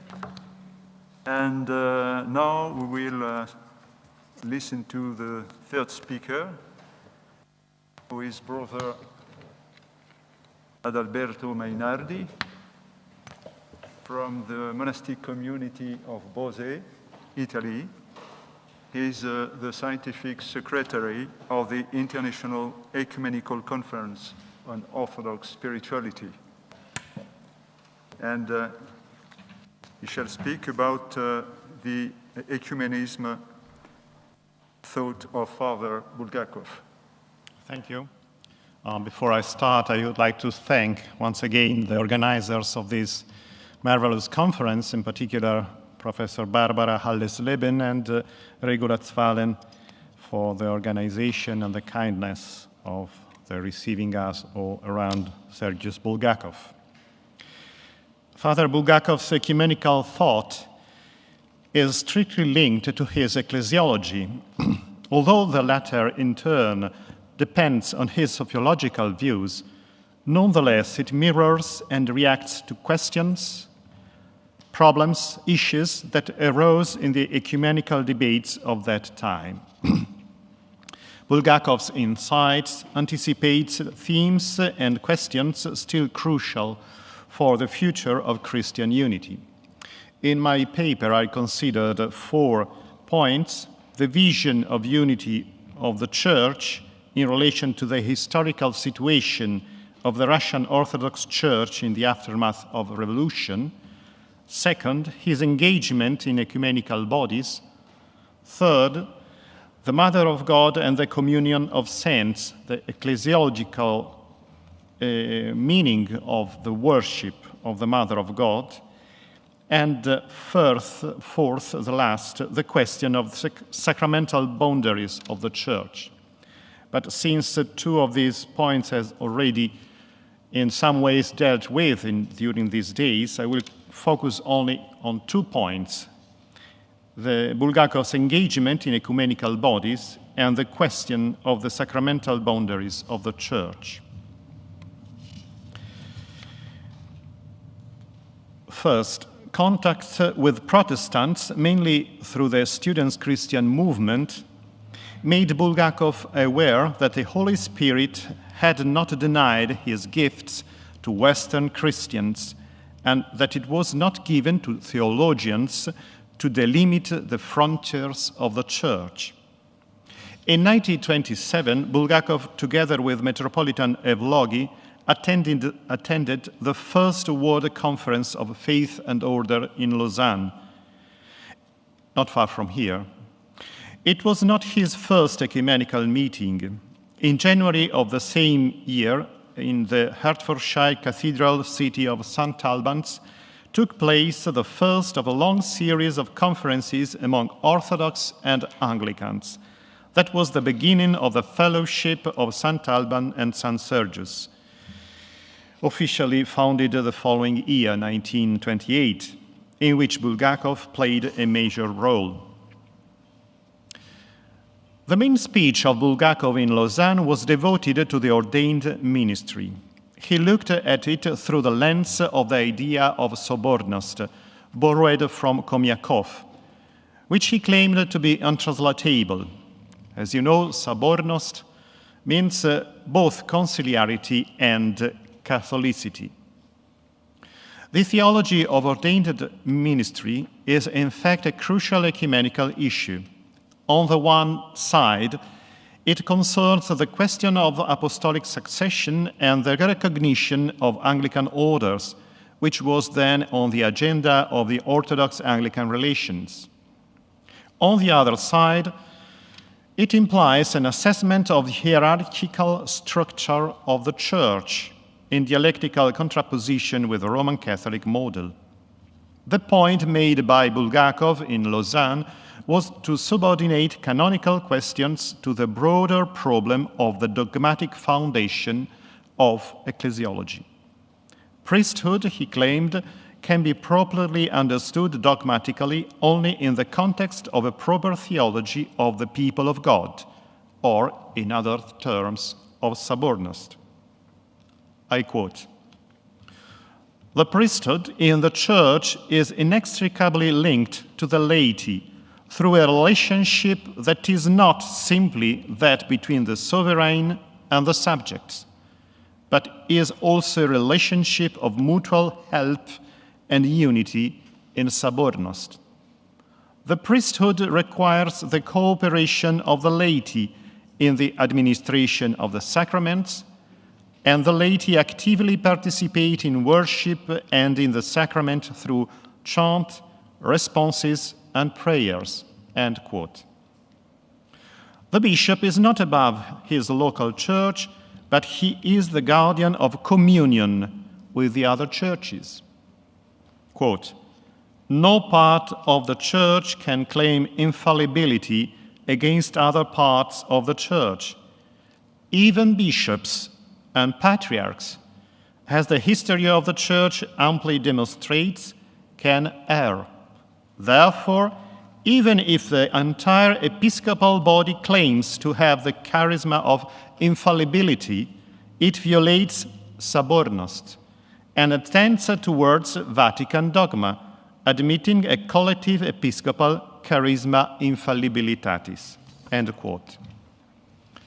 A new perspective, namely that of Eucharistic ecclesiology, seeing the Church as the gathering together of the local community around the bishop, celebrant in the mystery of the Eucharist, would have helped to assess the relationship between hierarchical and charismatic principles in the structure of the Church, a topic which later Bulgakov felt as crucial to answer the dogmatic question, underlined ecumenism as a historical and charismatic movement. Whereas the movement of faith and order took as a starting point the doctrinal questions, the Fellowship of St. Alban and St. Sergius, since its very beginning, was essentially a society of common prayer. On Bulgakov's proposal in 1927, they started to celebrate on alternate days the Anglican and Orthodox Eucharist on the same altar. Bulgakov himself made his most momentous and at the same time controversial proposal some years later, in June 1933, when he first proposed a partial intercommunion between the Anglican and Orthodox members of the Fellowship. After a couple of years of debates inside the Fellowship, in which the divide crossed confessional boundaries, the final version of Bulgakov's proposal was rejected. The history of these discussions has been recently scholarly assessed, notably by Brandon Gallagher here, Aidan Nichols, and Dimitris Salapatas. I will just summarize their results and make some observation. The theological and spiritual basis for the sharing of the Eucharistic chalice among the members of the fellowship, according to Bulgakov, was given on the one hand by the achievement of a, quote, substantial dogmatic agreement with one another, more complete than that which exists within the Anglican Church itself, end quote. And on the other hand, the fact that a certain spiritual communion was already in existence, and it would have been spiritually dangerous to leave this sprout of unity fruitless. Quote, nothing comes from nothing, end quote. And the prophetic gesture of partial intercommunion within the fellowship would also have facilitated dogmatic and canonical agreement. The study of dogmatic implication of the Atonite controversy of the name of God had convinced Bulgakov of the sacramental nature of the name of Jesus, and that is the sacramental nature of common prayer. Bulgakov was not thinking of achieving a partial union despite the division between the two churches, but of responding with a new sacrament of reunion to what he considered to be a call of the Holy Spirit. George Florowski objected that communio in sacris, I quote, can never be private action. It is always Catholic action, the sacrament of a Catholic unity. Realized privately, it is an open contradiction, end quote. Bulgakov's scheme proved to be too radical a proposal and was eventually rejected. Still, it revealed an important ecclesiological issue. What was here at stake were in fact two ecclesiological models. A universalistic, hierarchical model, maybe in Florowski, and the decentralized ecclesiology, an expression of Brandon Gallagher, which underlaid Bulgakov's proposal and which implied a radical questioning of the traditional doctrine of the boundaries of the Church. Now, the second and last point, the boundaries of the Church. In 1937, Bulgakov took part in both conferences of Life and Work and Faith and Order in Edinburgh. At the latter, he was, Life and Work was in Oxford. At the latter, he was one of the leading Orthodox speakers. He urged the Assembly to take into account the problem of the Church, which was not as such in the program of the conference. In dogmatics, he maintained, the chief universal problem is that of the Church, ecclesiology, end quote. The polemical character of the definition of the Church coming from post-Reformation era, he observed, were, quote, one of the chief obstacles to our finding a way of reconciliation, end quote.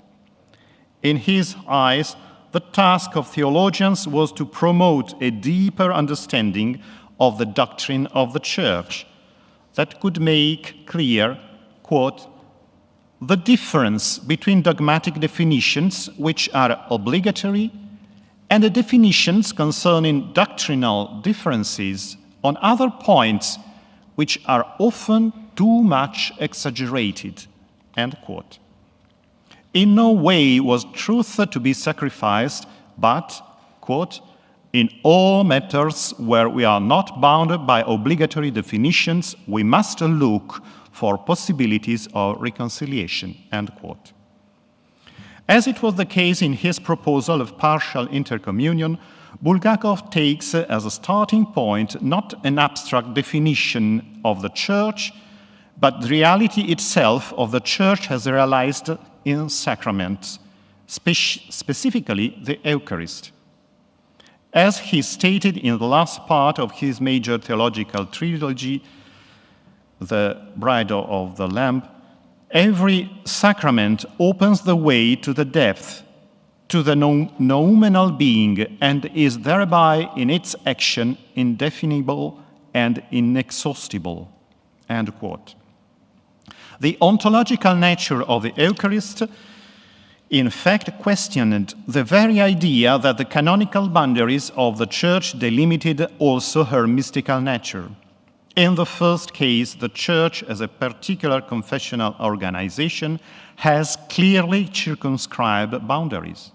In this case applies Cyprian's sentence that outside the Church there is no salvation, extra ecclesiam nulla salus.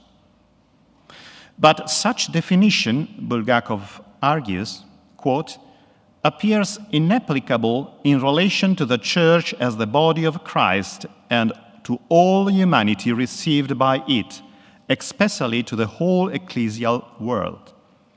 This is expressed in the fact that the Church recognizes, albeit to different degrees, the validity of the ecclesiastical sacraments which also took place outside orthodoxy. End quote.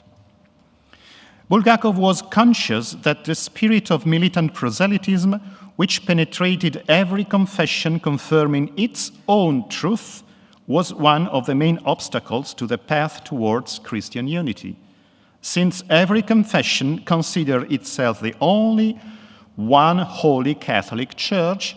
Quote, ecumenism in this case naturally means an impossibility, a contradiction, or even apostasy, end quote.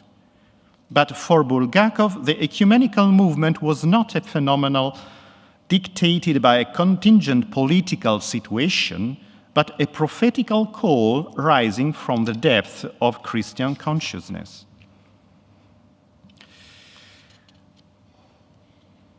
Later, Bulgakov recognized, in consideration to the Vatican dogma and what he criticized to the Vatican, that even the Vatican Council, Vatican Council first, did not give, I quote, a precise definition of the episcopate, which therefore remains to be dogmatically clarified to Catholicism. It is to be hoped that this imprecision will open constructive future developments, end quote, from the Bride of the Lamb. One might here observe that these were precisely the developments on the doctrine of the episcopacy brought about by the Second Vatican Council. And now my conclusions. The fact that the Western Roman Catholic Church and the Orthodox Church was very, very close to re-establish communion, for instance, at Florence, where for a period union was established, but just for a period, and only a different conception of their respective hierarchical structure, the Vatican dogma, and a different historical practice of conciliarity hindered them, in the eyes of Bulgakov, was another argument that convinced him that, quote, the hierarchical sacramental organization is not an adequate or absolute phenomenon of the Church, end quote, but a relative though legitimate historical datum, which does not extend to the noumenal level. Quote, this relativization does not at all detract from the full power and significance of the Church as hierarchical canonical establishment, nor does it shake the divinity of this establishment in history, but it surely testifies to a certain non-conformity of the Church as a noumenal or mystical phenomenon with its institutional one, end quote.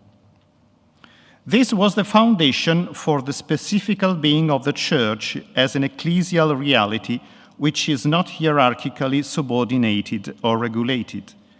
Quote, this is the una sancta as the incarnation of God always taking place and Pentecost always continuing, the effective presence of God in the world and in man, the divine Sophia as invisible, that is, transcendent to the identification of the Church, whose action is visibly revealed as the mystery being revealed, end quote. Here lied for Bulgakov also the foundations and at the same time the paradox of ecumenism, a new breath of the Holy Spirit, which is unrestricted and unbound by the facets of church organization and which is at work in the depth of the church and at the same time a patient historical and theological work to be done in obedience to a call of the Spirit, a theological duty, a task and at the same time a gift which we are not allowed to refuse. This call and this duty are still before us. Thank you.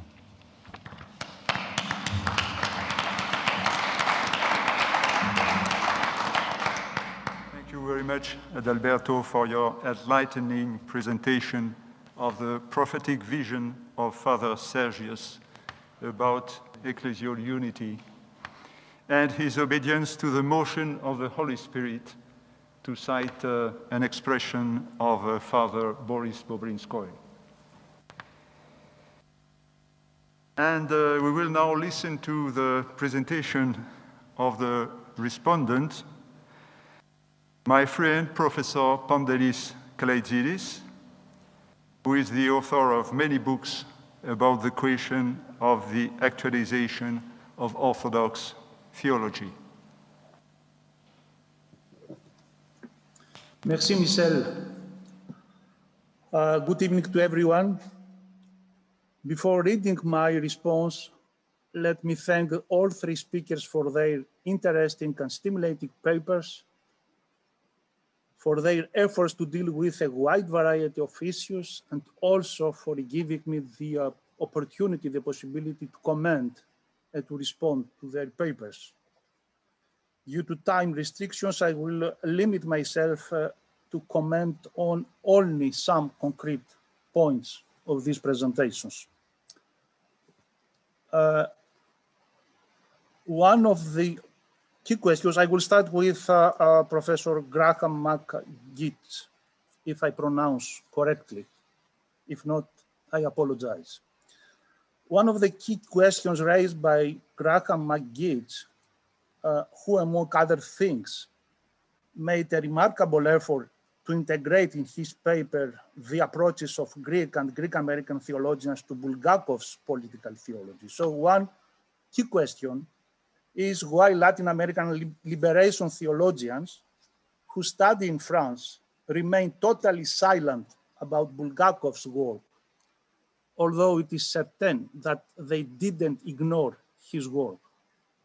As he noticed, and I quote, liberation theologians are definitely aware of Orthodox theology, even if the discussions of orthodoxy do not always make it into their public reflections. In other words, we should not mistake silence for ignorance. One liberation theologian, in particular, Juan Luis Segundo, even engages in extensive use of Orthodox theology.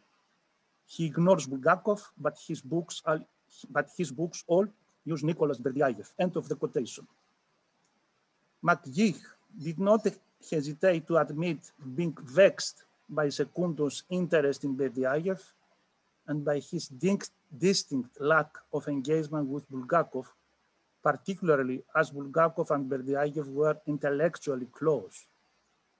Following McGee's analysis, Segundo's silence is indicative of the wider silence in liberation theology with regard to Bulgakov. It is a silence that intrigues McGee for different reasons, but above all because Bulgakov's political theology discusses themes widely resonant in liberation theology. In his attempt to account for this paradox, McGee provides different explanations, as for example, A, Bulgakov was caricatured by Lossy as a post-Kantian philosopher and thereby someone who introduced dangerous Western ideas, above all rationalist to Eastern theology, challenging thus sensitivities of liberation theologians who are also skeptical about Western rationalism. B, Bulgakov's so-called rationalism was in a way associated with Thomist neo-scholasticism, which was accused for having shaped the excessive Western theological rationality and having excluded spiritualities nurtured by the poor, particularly Afro-Latin religious traditions and indigenous traditions. C. Liberation theology is closely linked to the North-South and center-periphery analysis, which makes it largely irrelevant to the concerns of Eastern theology, because it primarily constitutes an analysis based on European colonial relations with the Americas. And when we refer to European, we mean Spain, Portugal, France, the Netherlands, and the UK, all, of course, part of the Western sphere of theology. As such, according to Magid, it is difficult to align the theological paradigms of East-West and North-South, and thus revealing the theological nuances in relation with the liberation theology's center-periphery debate. In addition to this, Bulgakov was simply too Russian, too deeply rooted in Eastern theology, and too much concerned with a specifically Christian response to modernity. I do not have the answer to the aforementioned serious paradox raised by Magid, and of course, I do not claim the inaccuracy of his analysis. However, what has intrigued me in his last point about the North-South theological paradigm, which raises multifaceted challenges. Therefore, I would like to ask, what if Bulgakov's theology was too much northern, and ignorant of the South, or even too much Western? And what if this does not concern only Bulgakov, but Orthodox theology as a whole? Could this hypothesis explain the difficult relationship of Orthodoxy not only with Latin America, but also with the global South? Let me explain my argument and my hypothesis. In recent decades, a major development has been the progressive shift of Christianity from the North, mainly Europe and the Americas, to the global South, mainly Asia, Africa, and Latin America. It seems like that Christianity departs from the secularized Europe and even from the more religious America to the previously missionary continents of South. My impression is that Orthodox theology, as it has been developed by both the Paris School and the Neopatristic synthesis, has not taken into account seriously this great demographic shift. It is not aware of these radical changes which are shaping the map of world Christianity, and that, and at the same time are affecting the presence and dynamic of the Orthodox Church, both in the North and the global South. Orthodoxy is almost absent from this religious cosmogony and seems unable to play any role in the emergence and shaping of this non-Western Christianity. Paradoxically enough, despite its theological, cultural, and historical rivalry with the Christian West, in the global scale, Orthodoxy is still perceived as a Western reality and phenomenon, which clearly belongs to the North.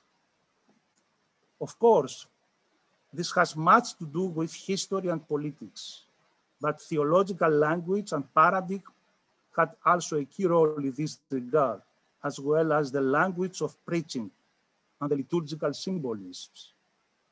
Eastern Orthodox theology in all its forms and versions, Russian school and Neopatristic synthesis included, has an almost exclusive recourse to the ontological language exemplified by contemporary Orthodox theologians and some missionaries, even when they come to global South, where most of the people and languages are completely devoid of the use of the very concept of being, or even the verb to be. The adoption of the ontological language by Christian theology has been a great achievement, mainly realized thanks to the efforts of the great church fathers, especially the Cappadocians of the 4th century. who were the pioneers of the encounter between Christianity and Hellenism, as well as of the Christianization of the Hellenistic philosophical terms. It seems that Eastern Orthodoxy as a whole, either Greek-speaking or not Greek-speaking, cannot turn away from its strong connection with the Hellenistic world and its mode of thinking. It is not yet able to understand and to accept that we do not anymore live in the Hellenistic world, and that Greek ontology is not the dominant philosophical language of our time, as well as that ontological philosophy is not anymore the only or the main vector of the relationship between church and the world. This position needs an appropriate response to the theologically legitimate demand for contextualization and enculturation of the Orthodox faith, teaching and practice, something that Orthodoxy used to do in the past, but seems too intimidated to repeat it in our rapidly changing global world. Orthodoxy Greek-speaking and not Greek-speaking, although to different extent, seems to be so closely identified with Byzantium that eventually is able to follow only the Byzantine model in every domain and aspect of church life, such as theology, liturgy, preaching, administration, church design, iconography, etc. This precise model, however, is not necessarily the one which fits with expectations of the people of Global South, who are situated in a completely different historical background and cultural context.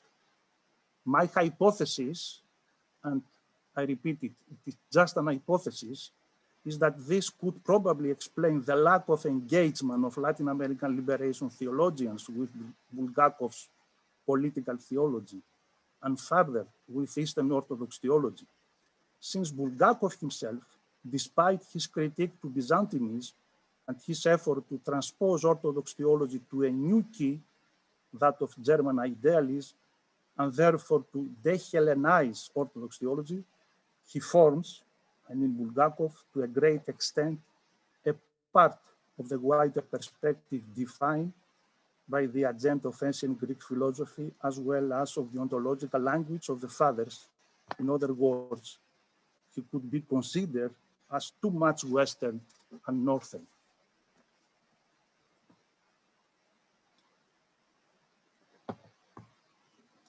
This last remark gives me the opportunity to offer a brief comment to the paper of Nikos Kouremenos, who made the effort to pay scholarly attention and to discuss issues related to a less known text of the Russian religious thinker. This is the book At Kherson's Walls, written during Bulgakov's temporal settlement in Crimea in 1922 and published in different languages only post-mortem in the 90s. The value of Kouremenos' research resides in the fact that he focuses on the question of anti-Byzantinism, while all previous studies dealt with the so-called Catholic temptation and the intention of Bulgakov to convert to Roman Catholicism. What interests us here is the key thesis of this text, of Bulgakov text, that is the idea of the reception of Christian faith, Manu Greca, caused devastating effects on Russia's spiritual development, while its transmission to the new converts not only involved them with the great schism between East and West, but also contributed to the alienation of Russia from the Universal Church.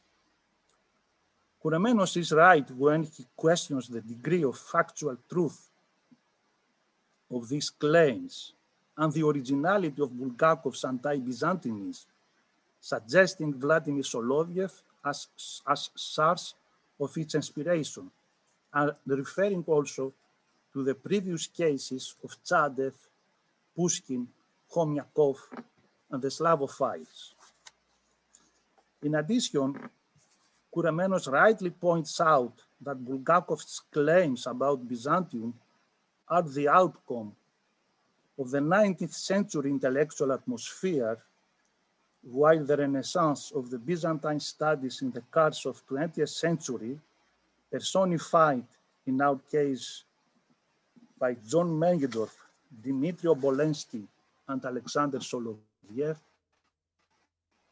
by shedding more light on the Byzantine-Russian relations, make irrelevant and one-sided these anti-Byzantine allegations.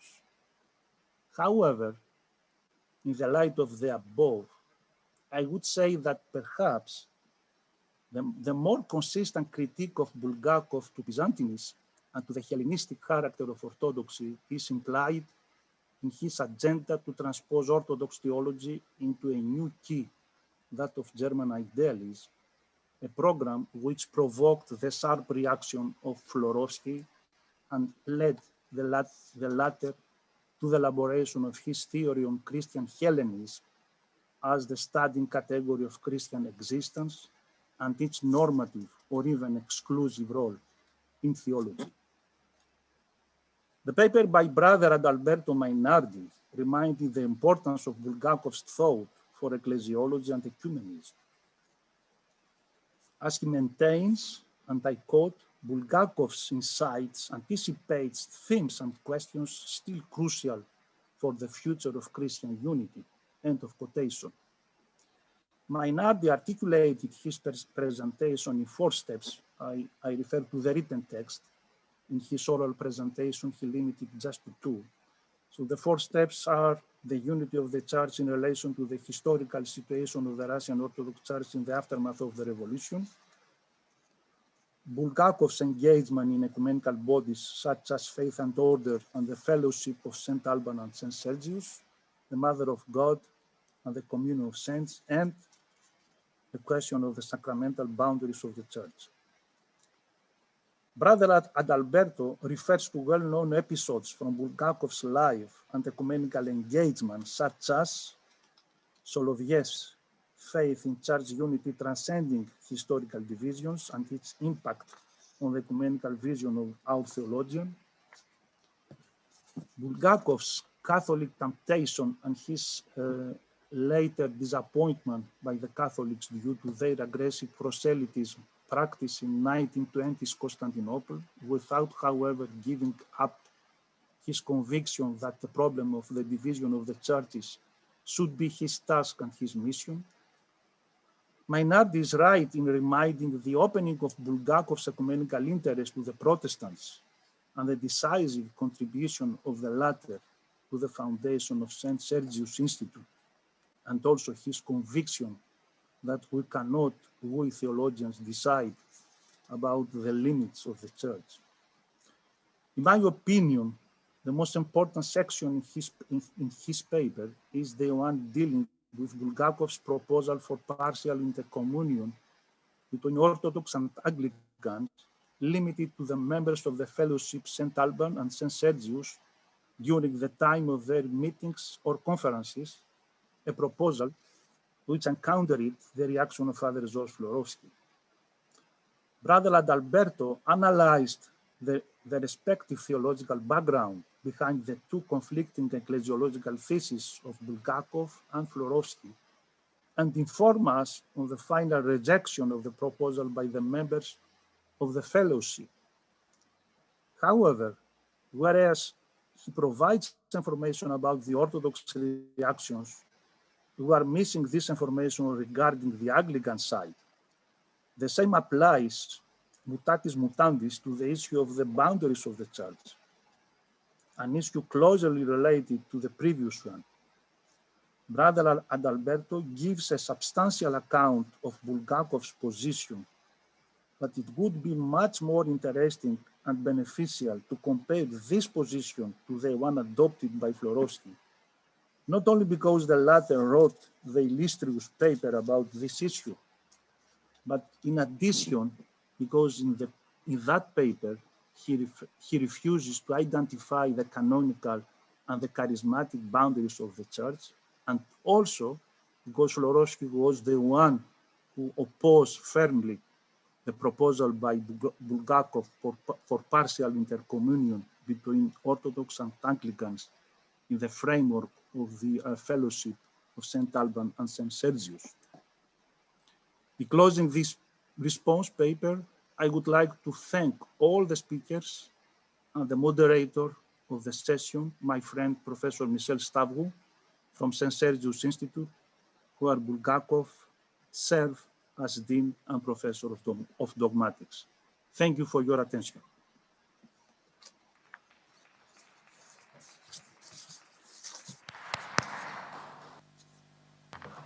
Thank you, Pandeli, for your presentation.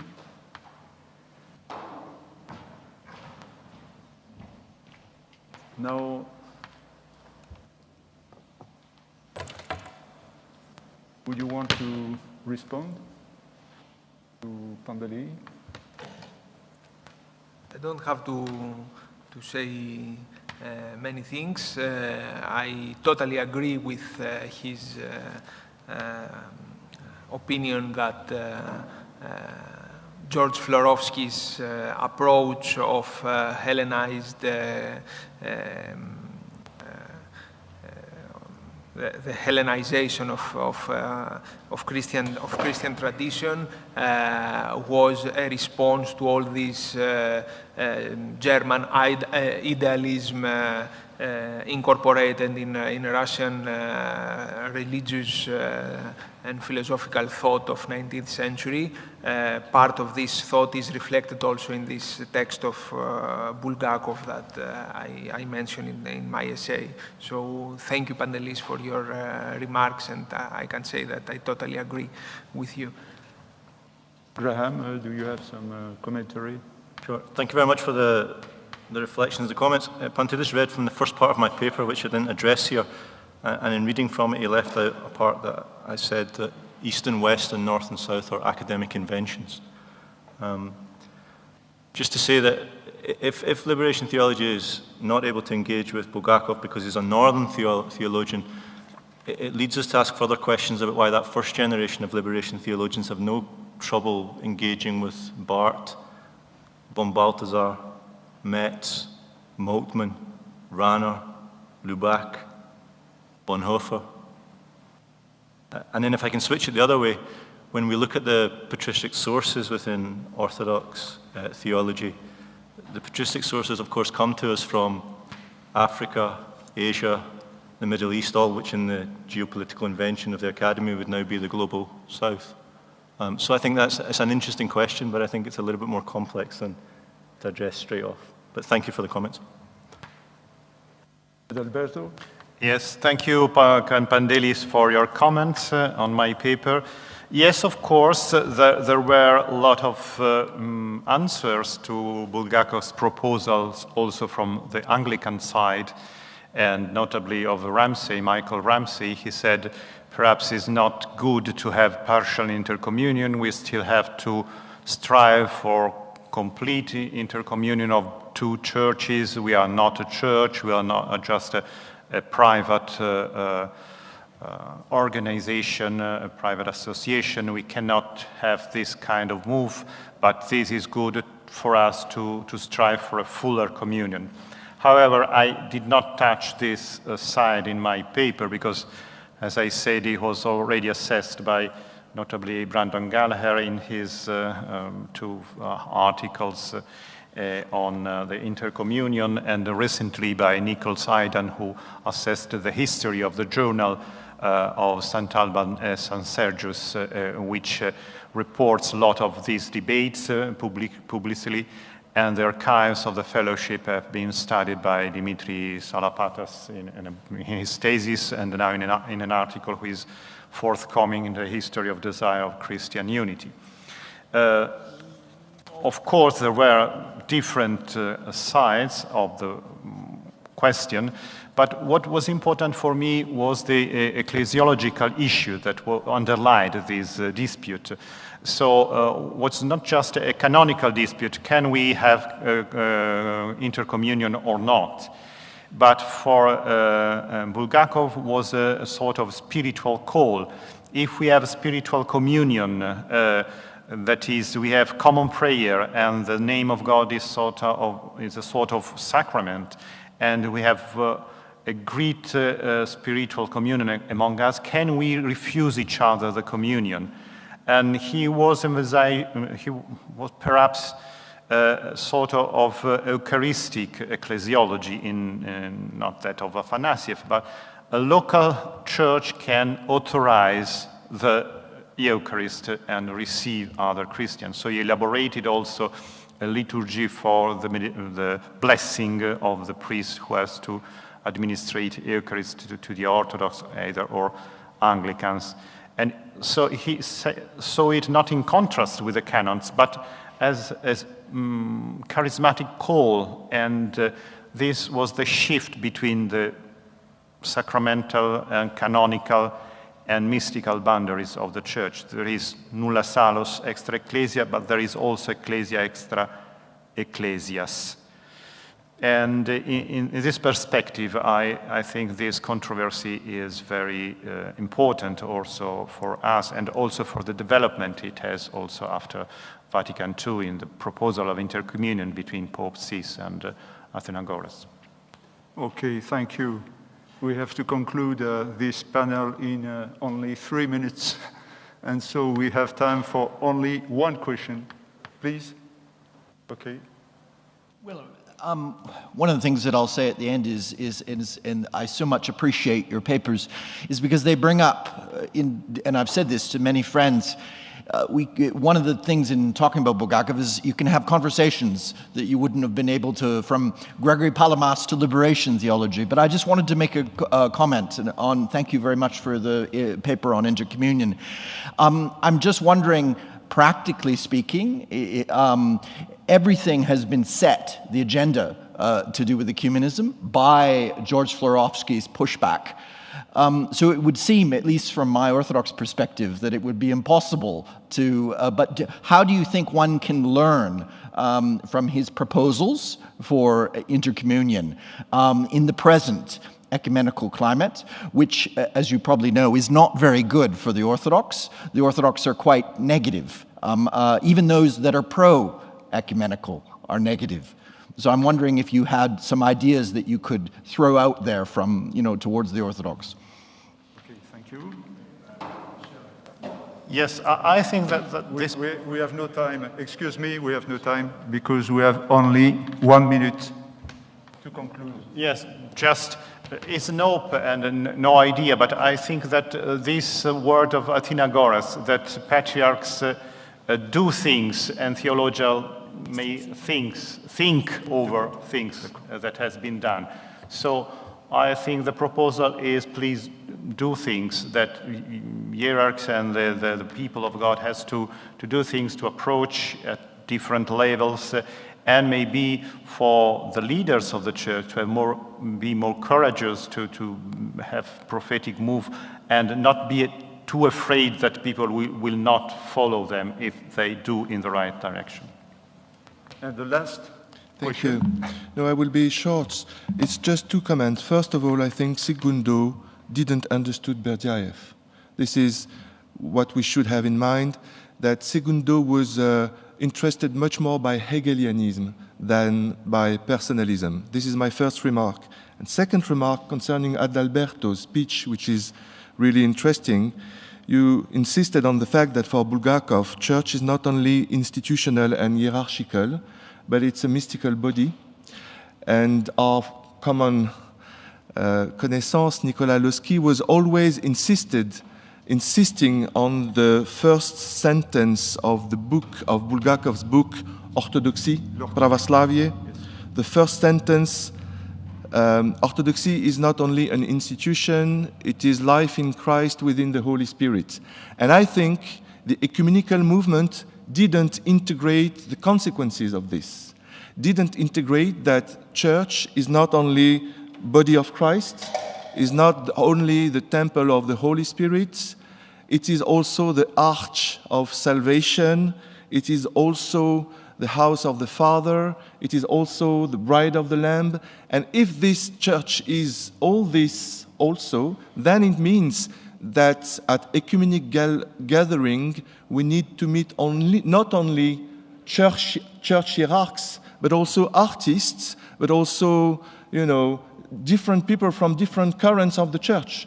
I think this is very important, and as organizer of inter-Orthodox organization in Bose, that it is necessary not only to invite bishops and priests and theologians, but also the people. What do you think about that? This is my question. Thank you very much. Yes, I but agree with your remarks, so thank you very much. Okay. Thank you. Now we have a coffee break of 15 minutes until 3:30. Thank you very much. Thank you. So I would like to inform you about the slight adaptation of our program, also for our online followers. So the break now, as you heard, is reduced to 15 minutes. The next break will take place after the 2 lectures of Natalia Vaganova and Paul Gavrilyuk around 17:15. So we can start, so then we will have a break again of 15 minutes so that we can start the final discussion, as you see in your program, at 5:30. I already remind you that our bus to Bern will leave around 18:45, or let's say 5 to 10 minutes after we finish the final discussion. If you leave the building here to the central court, you will necessarily see the bus, and there are plenty of possibilities to continue the discussion in the bus. But now enjoy your coffee break.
You don't want to go there.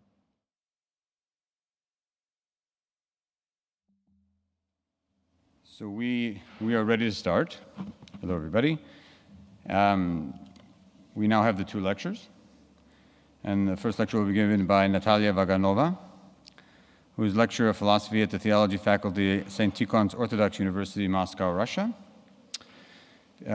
She receives her PhD in philosophy from the Lomonosov Moscow State University in 2004, and also received an MA from there. Her interests in research are Russian religious philosophy, aesthetics, philosophy of music, philosophy of art, and her main publications include work on Bulgakov sociology in Russia. So, we welcome you.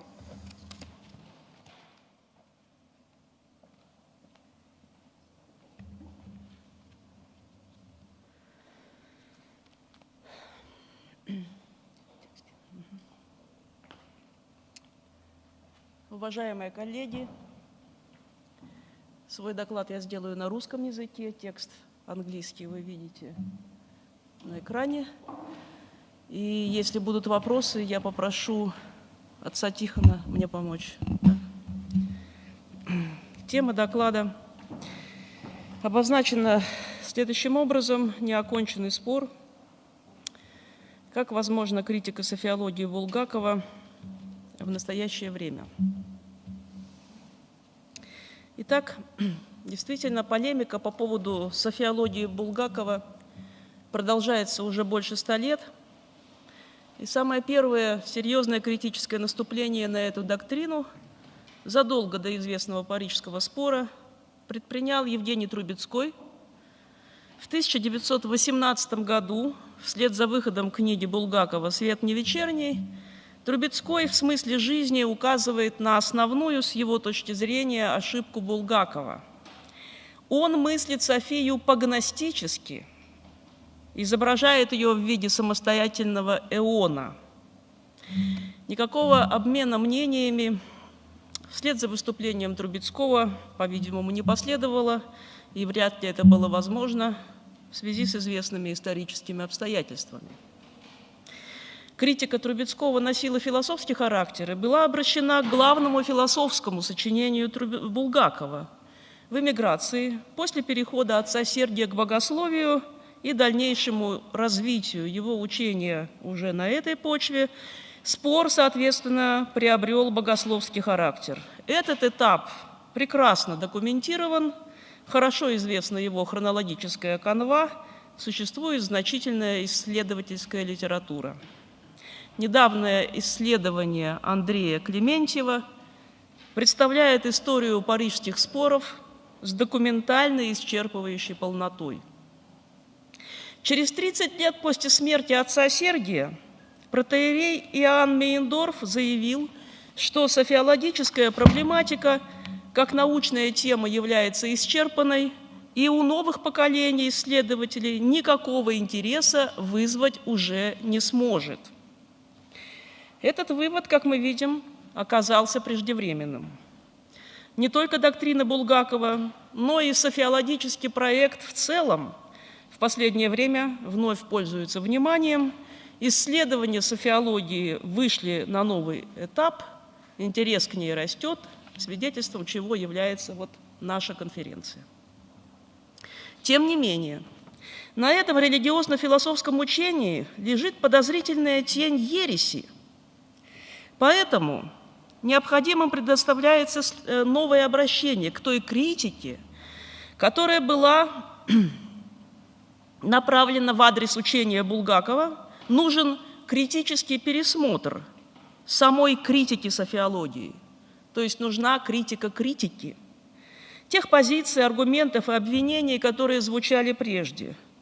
Такой методологический сдвиг необходим для того, чтобы перейти к предметной критике софиологии как таковой, к отделению в ней живого от мертвого и к выявлению в этом учении как внутреннего момента богословско-философского кризиса, так и возможности позитивных исследовательских исходов из создавшегося положения. В этом сообщении мне хотелось бы наметить некоторые возможные направления такой критики. Начну с богословских аспектов. Так или иначе, приходится констатировать, и давайте уже скажем это вслух и честно, критика софиологии Булгакова со стороны богословия полностью не удалась.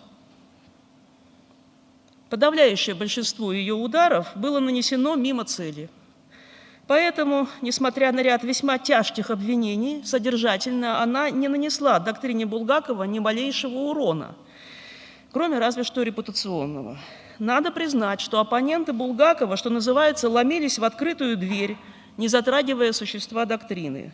Если самым кратким образом перечислить, в чем конкретно обвинялся Булгаков в ходе Парижского спора, рисуется весьма пестрая и достаточно хаотичная картина. Получается, что софиология Булгакова – это уникальное учение, которое не соответствует ничему и не соответствует всему и сразу. Указывалось на несоответствие софиологии основным положениям православной догматики, археологическое отношение к преданию к церкви, уклонение в католицизм, сочувственное отношение к оригенизму, несторианству, аполлинаризму. Особое нарекание вызывало будто бы имеющееся у Булгакова введение в Святую Троицу четвертой ипостаси. Одновременно с обвинениями в гностическом дуализме доктрина определялась как эманативно-пантеистическая. Указывалось на имперсонализм, детерминизм, мифологизм, отказ от принципов апофатического богословия, на недостаточное отрешение от чисто философских методов и рациональных техник познания, дерзостно вторгающихся в святилище веры, и одновременно на чрезмерное творческое воображение в богословских построениях. С точки зрения отца Сергия Четверякова, Булгаков пренебрежительно отнесся к сохранению церковного единомыслия, высшей дороже которого он ставил свободу своего индивидуального богословского творчества. Митрополит Сергий Строгородский и Владимир Лосский были убеждены, что софиологический синтез Булгакова сталкивается с неразрешимыми противоречиями при построении триадологии и христологии, и что в целом основное начало, на котором оно построено, это учение о Софии и премудрости Божией, не церковно, и система, построенная на нем, настолько самостоятельна, что может или заменить учение церкви, или уступить ему, но слиться с ним не может. Новое учение о Софии обличалось как ересь в определениях архиерейского синода в Сремских Карловцах, особенно во всем, что касалось женственного начала в Боге, называемого особым существом или ипостасью, хотя и единосущным Святой Троицы, но и несовершенно чуждым ей, либо не ипостасью, а только ипостасностью, которая, однако, способна ипостасироваться, то есть становиться ипостасью, а также существом, превысшим Богоматери, либо отождествляемым с Богоматерью. Сугубо обвинительный характер имели труды архиепископа Серафима Соболева, митрополит Евлогий Георгиевский в частном письме к Булгакову описывает используемый в них способ аргументации следующим образом. Эти труды при большом количестве собранного материала отличаются именно своей простотой, даже примитивностью, и, представляя собой как бы сводку справок, написаны по такому методу. Вот учение святых отцов, а вот совсем другое учение отца С. Булгакова. Более умеренные голоса призывали относиться к доктрине Булгакова как к церковно допустимому теологумену, Зеньковский, предлагали рассматривать вопрос в более широкой постановке о свободе богословско-догматического исследования и возможности или невозможности догматического развития вообще, Карташов. В поддержку Булгакова выступили профессора Свято-Сергиевского института, Вышеславцев, Федотов, Вейдль-Зандер, однако надо отметить, что кроме последнего они защищали скорее не учение Булгакова, а его безупречную пасторскую репутацию и доброе имя. Важно, что в значительной степени весь процесс по делу Булгакова был во многом обусловлен внутрицерковной политической ситуацией, выяснением отношений между различными церковными группами русского православия. Алексей Павлович Козырев сделал сегодня доклад на эту тему, близкую, да, к политическим этим дрязгам. В частности, обвинения в богословском модернизме со стороны карловацкой группы в действительности были направлены скорее на митрополита Евлогия и примыкающую к нему часть церковного сообщества, диаспоры, а учение Булгакова служило в этом смысле удобнейшим образцом. Совещание епископов, собранное митрополитом Евлогием, представило итоговый текст неофициального характера. Как известно, выводы были опубликованы не в епархиальном издании, а в обычной газете. И в нем, в частности, отмечалось, что учение отца Сергия Булгакова не имеет ничего общего ни с гностицизмом, ни с пантеизмом, и что выводы карловацкой группы вслед за архиепископом Серафимом неверно определяют его истоки. Между тем, оно представляет собой не более чем богословскую гипотезу, построение которой еще не окончено. И поскольку и сочинения Булгакова еще недостаточно изучены, и о них еще не было высказано авторитетного суждения церковной власти, тяжкие обвинения в ереси преждевременны.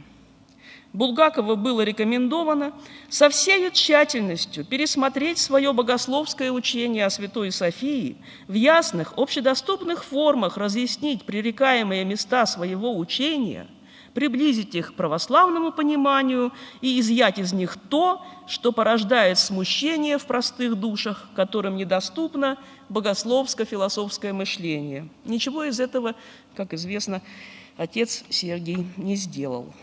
В документе митрополита Евлогия специальный интерес представляет понятие «богословская гипотеза». Характерно, что в поисках выхода из сложившейся ситуации доктрина Булгакова была квалифицирована словосочетанием, которое не встречается в инструментарии богословских определений, по крайней мере, в православной богословской традиции, таких как догмат, теологомен, частное богословское мнение, ересь.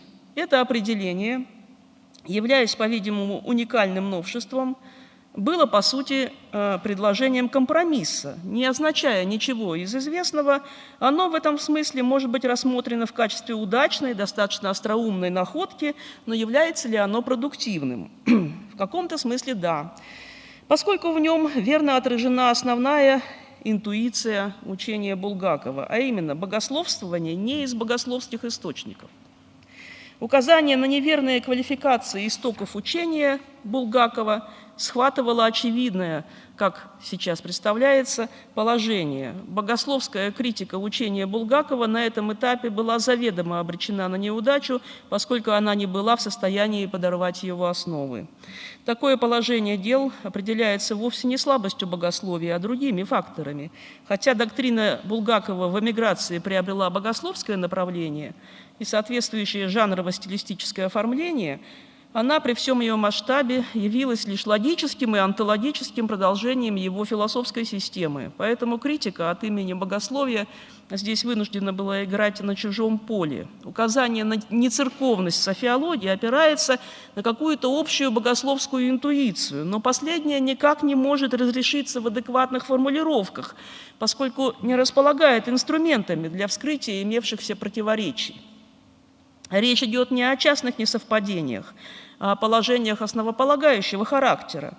Если отбросить все мнимые обвинения, гностицизм, пантеизм и так далее, и сосредоточиться на главном, вопрос, наверное, можно поставить таким образом. Является ли попытка Булгакова попыткой синтеза, системы Булгакова попыткой синтеза некоторых аспектов платонизма и паламизма, или речь идет о слиянии двух несовместимых онтологических моделей? Понятно, что ответ на вторую часть вопроса может быть получен только в результате тщательного исследования первой части и выяснения, насколько удачно Булгакову удалось паламизировать платоновские элементы своего учения. Трудность этой задачи определяется тем обстоятельством, что, как философское учение, паламизм не завершен. Попытку достроить паламистскую апофатику в направлении философской катафатики мы, собственно, и видим у Булгакова. Теперь я возвращаюсь к философской критике, представленной в лице Евгения Трубецкого. Как уже говорилось, она прозвучала до перехода Булгакова к богословию. Единственное возможное решение проблемы Софии, которое соответствовало бы христианству, Трубецкой видит в отождествлении ее с платоновским миром божественных идей. Замечу в скобках, что в качестве христианского учения о премудрости Божией Трубецкой, впрочем, вполне искренне склонен представлять собственную интерпретацию платоновской метафизики. При этом он различает Платона, открывшего единственный путь, и Платона-язычника, за которым, по его убеждению, следует Булгаков, например, в сближении Софии с Демиургом из диалога «Тимей». Незаконным Трубецкой считает не субстанциальное понимание Софии как таковое, а внесение в нее свойств становления и изменчивости, иначе говоря, субъектности и психологизма. Для Трубецкого, искавшего единства и абсолютного синтеза всего сознающего и мыслящего во всеедином сознании как абсолютной мысли, внедрение Софии субъекта в Божий замысел о том, что должно быть, представлялось отступлением от христианства, если, конечно, под христианским учением о премудрости понимать ту обобщенную схему самого чистого и безыскусного платонизма, которую за ссылками на святоотеческий авторитет Трубецкой воспроизводит. Стремление к сугубо христианскому пониманию Софии с неизбежностью ведет Трубецкого к трансцендентальной проблеме в той ее постановке, в какой она оказалась востребованной в русской философии. Как не только теоретически, но и практически снять границу индивидуального сознания, чтобы восполнить мое сознание сознанием соборным. Трубецкой в своем обосновании стремится найти такое существо, которое способно было бы стать субъектом восприятия полноты вселенского откровения. Оно всецело сочувствует и сознает Софию как всеединство.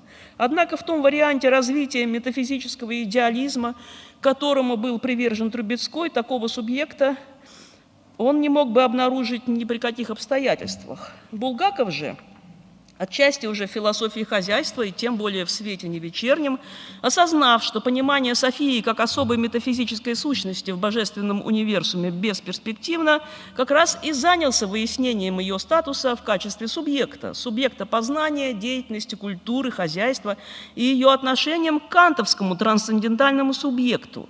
Здесь, конечно же, надо отметить, что, используя терминологию Канта, Булгаков придает ей специфический и в значительной мере в кавычках не кантовский смысл. Он указывает, что его трансцендентальный субъект, в отличие от кантовской схемы рассудка, является реальным и живым деятелем. Уловив эту перспективу, Трубецкой назвал учение Булгакова глубоко неудовлетворительным. В одновременной смыслу жизни книги «Метафизические предположения познания» Трубецкой пытается преодолеть Канта и кантианство. Кант, согласно Трубецкому, не доводит до конца трансцендентальный вопрос, поскольку не указывает на безусловные основания представлений и понятий субъекта. Для этого необходим метафизический выход за пределы учения Канта. В итоге мы видим у Трубецкого неопределенное балансирование между осознанием трансцендентальной проблемы и нежеланием включить в софиологический синтез более лояльную к кантовской мысли теоретическую рефлексию, в то время как Булгаков предлагает попытку синтеза кантовского трансцендентализма в понимании Софии как универсального субъекта познания и деятельности. Отмечу также, что общий настрой Трубецкого против софиологии Булгакова во многом определялся обстоятельствами личного характера. Фактически, Трубецкой приписал доктрине Булгакова все те грехи, которые в действительности свойственны софиологии Владимира Соловьева, стремясь очистить последнего от гностических и даже оккультных моментов, Трубецкой, по сути дела, обвинил в них Булгакова. Однако, когда Трубецкой переходит к собственным софиологическим построениям, мы можем без труда убедиться, что представленное им учение о положительных потенциях Софии, как основах становящегося мира, представляет собой достаточно эклектичный локус коммунис софиологии, куда вошли и соловьевские интенции, и некоторые положения Флоренского, и, без всякого сомнения, идеи Булгакова. Действительно, слишком многое не просто напоминает, а буквально повторяет формулировки света невечернего в слегка измененном виде. Из последних берутся, конечно, не те, которые в смысле жизни были представлены как гностические, в действительности соловьевские, а те, что импонировали желанию Трубецкого видеть Софию безукоризненно православной, не вызывающей подозрений у ортодоксально настроенного читателя, как метафизика, так и догматиста. Завершая свой доклад, подвожу некоторые итоги. Итак, своеобразие постановки трансцендентальной проблемы на почве русской философии в системе Булгакова показало, что субъект не может беспрепятственно депостазировать объективные миры, чем зачастую увлекалась русская общественная мысль. У Булгакова разумный и стихийный одновременно, соборный и вместе с тем конкретный субъект погружен в трудоемкое, деятельное, непрерывное, возрастающее и благодатное в своей основе усилие по претворению хаоса в космос, в творческое заседание жизни, как органического синтеза двух онтологий – Бог и мир. В этом процессе еще не сущая ипостасность в терминологии Булгакова становится сущим ипостасью, что наиболее наглядно достигается во всей человеческой культуре как совокупности материальных, социальных, духовных проекций человеческого бытия. Мне представляется, что наиболее продуктивной в софиологии Булгакова является перспектива теологии культуры и связанного с ней творческого субъекта. Сам же Булгаков, утверждая, что вера никогда не полагает запретов для разума в его собственной области, считал положительное богословское учение о Софии еще не разрешенной задачей и делом будущего. Благодарю вас за внимание.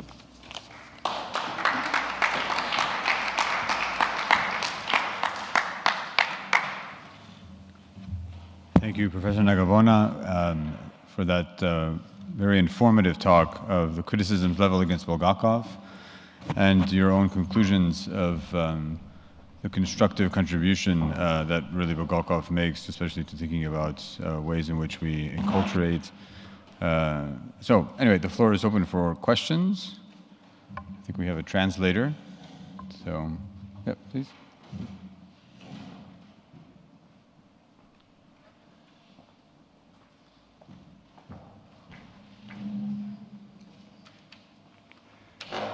Thank you very much.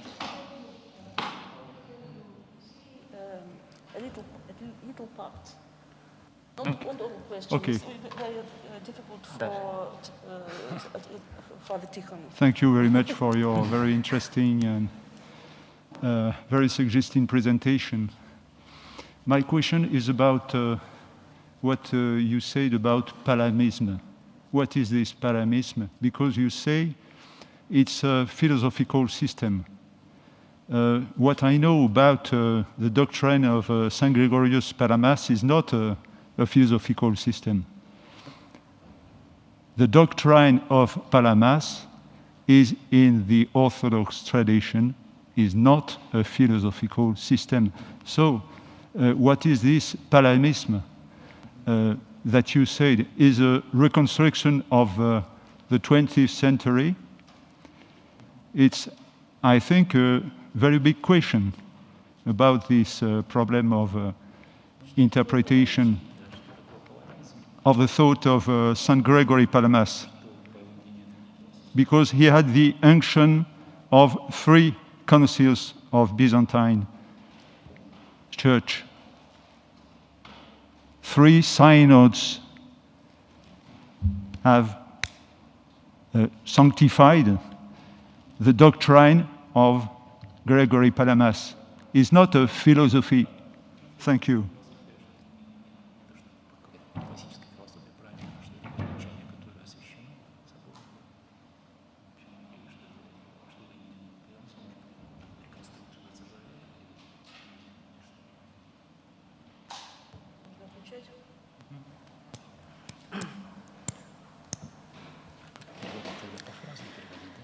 Что такое паламизм? What is Palamism?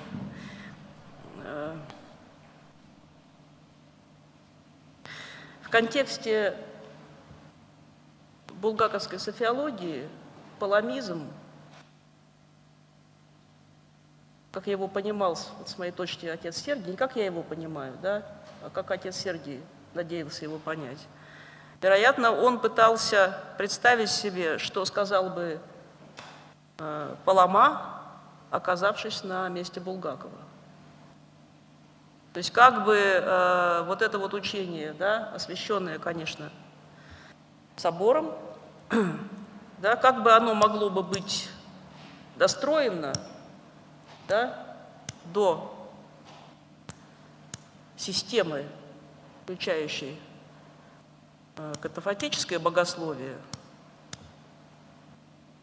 может быть, философскую теологию. Да, окажись вот Палама вот там, где оказался Булгаков в свое время. То есть, наверное, можно вопрос так переформулировать.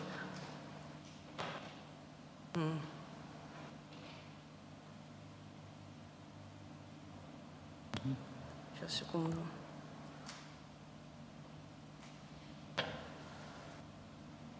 В любом случае, булгаковская интерпретация паламизма, конечно, это паламизм эпохи модерна, но не тот паламизм, да, который исповедовал Палама, и о котором нам, в общем-то, не очень хорошо известно, несмотря на санкцию соборную.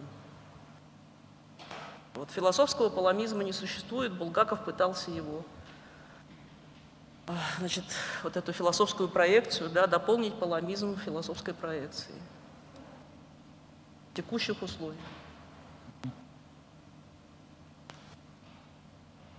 So it's in what is palamism is understood, and Professor Vaganov suggests that her understanding is that she means by what Father Sergii Bulgakov understood palamism, and his understanding is conditioned by his vision of how would Palamas see the Palamism had he been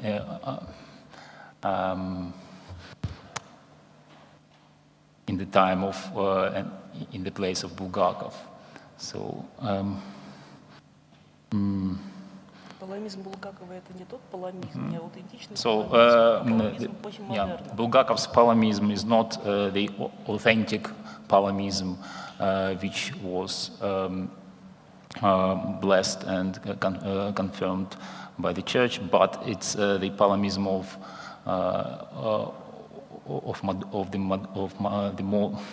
the epoch of modernity.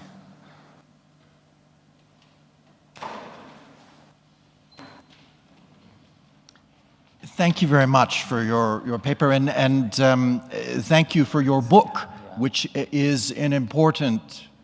Do you want me to start again? Yeah. Thank you for your paper and your book, which is a landmark, an important book in the study, and which helped me a very great deal.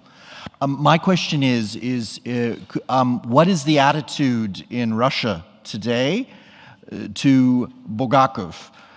Is there more openness to him as a theologian, or are there still many people, as there are here outside of Russia, who consider him a heretic and just don't bother to even discuss his works? Большое спасибо за теплые отзывы о моем скромном сочинении. Yes, thank you very much for your good words, warm words about my book. Значит, какое отношение сейчас к Булгакову в России? So what's the attitude to Bulgakov in Russia now? Продолжается ли спор? Да, можно так сказать. Is there still this argument? Положение меняется, и меняется очень быстро. So the situation is changing, and it's changing very quickly. Еще 15 лет назад, 10 лет назад, действительно, в церковно-академической среде, ну, Булгаков воспринимался действительно как, ну вот, с клеймом вот ереси. Yes, only 10 or 15 years ago, in academic or in church circles, Bulgakov was perceived as a heretic.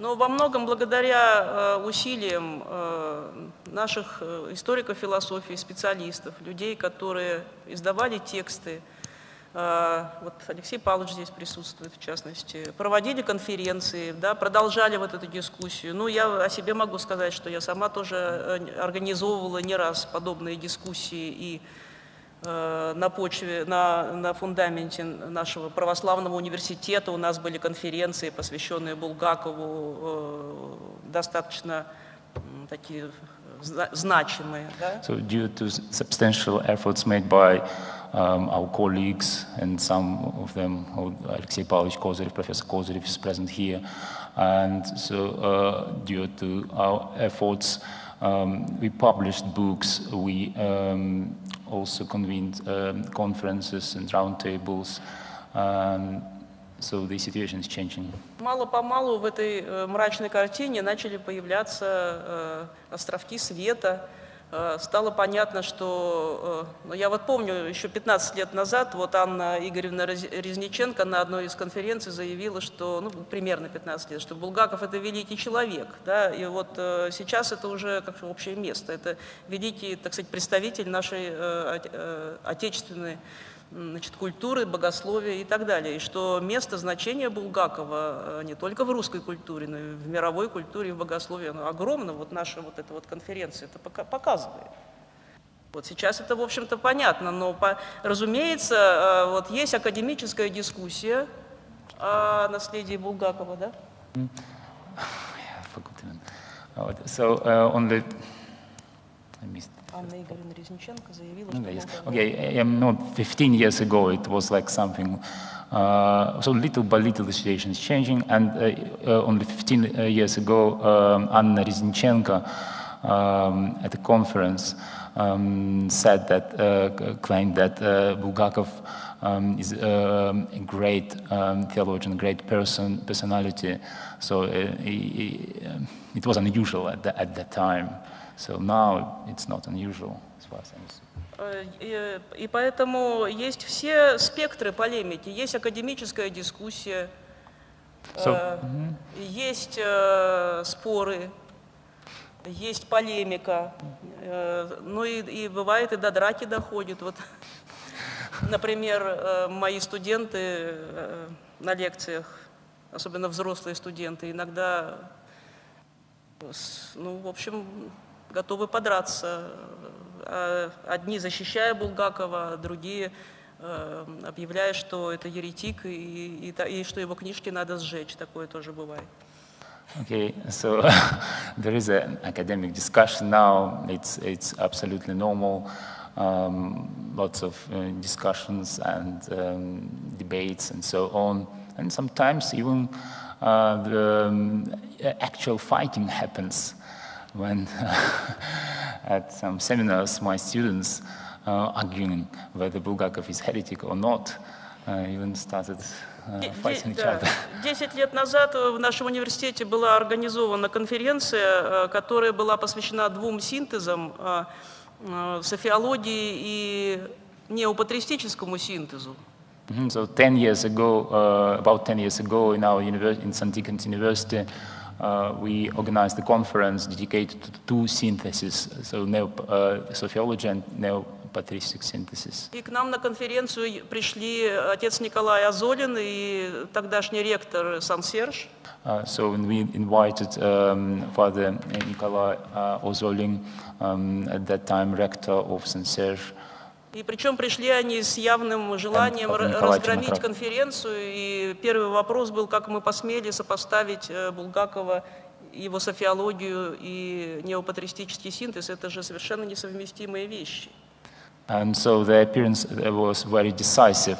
they wanted to defeat everybody, and so their first question was, how dared you even to put on the one table these two systems, Sophology and neo-patristic synthesis? Но к концу конференции они увидели, что у нас подросло такое достаточно серьезное поколение софиологов новой формации, и немножко были озадачены. В общем, ушли они с желанием, как они сказали, надо заново нам открыть отца Сергия Булгакова. So by the end of the conference, they realized there's a new generation of sociologists, of young sociologists, who want to defend Father Sergius and to discuss the theology. So they were quite puzzled by that. And they realized that we need further discussions and further research. Другое дело, что в этой дискуссии не хватает официальных церковных каких-то движений, решений. Вот, потому что в 90-е годы, насколько я знаю, была организована богословская комиссия относительно софиологии, но она, видимо, не работает и не работала, и никаких, так сказать, решений нет. Да? Никаких решений нет. В то же самое время, после объединения Русской Православной Церкви с зарубежной церковью, положение ведь такое, что обвинение в ереси теперь вроде бы Московский Патриархат тоже должен признать, да, юридически.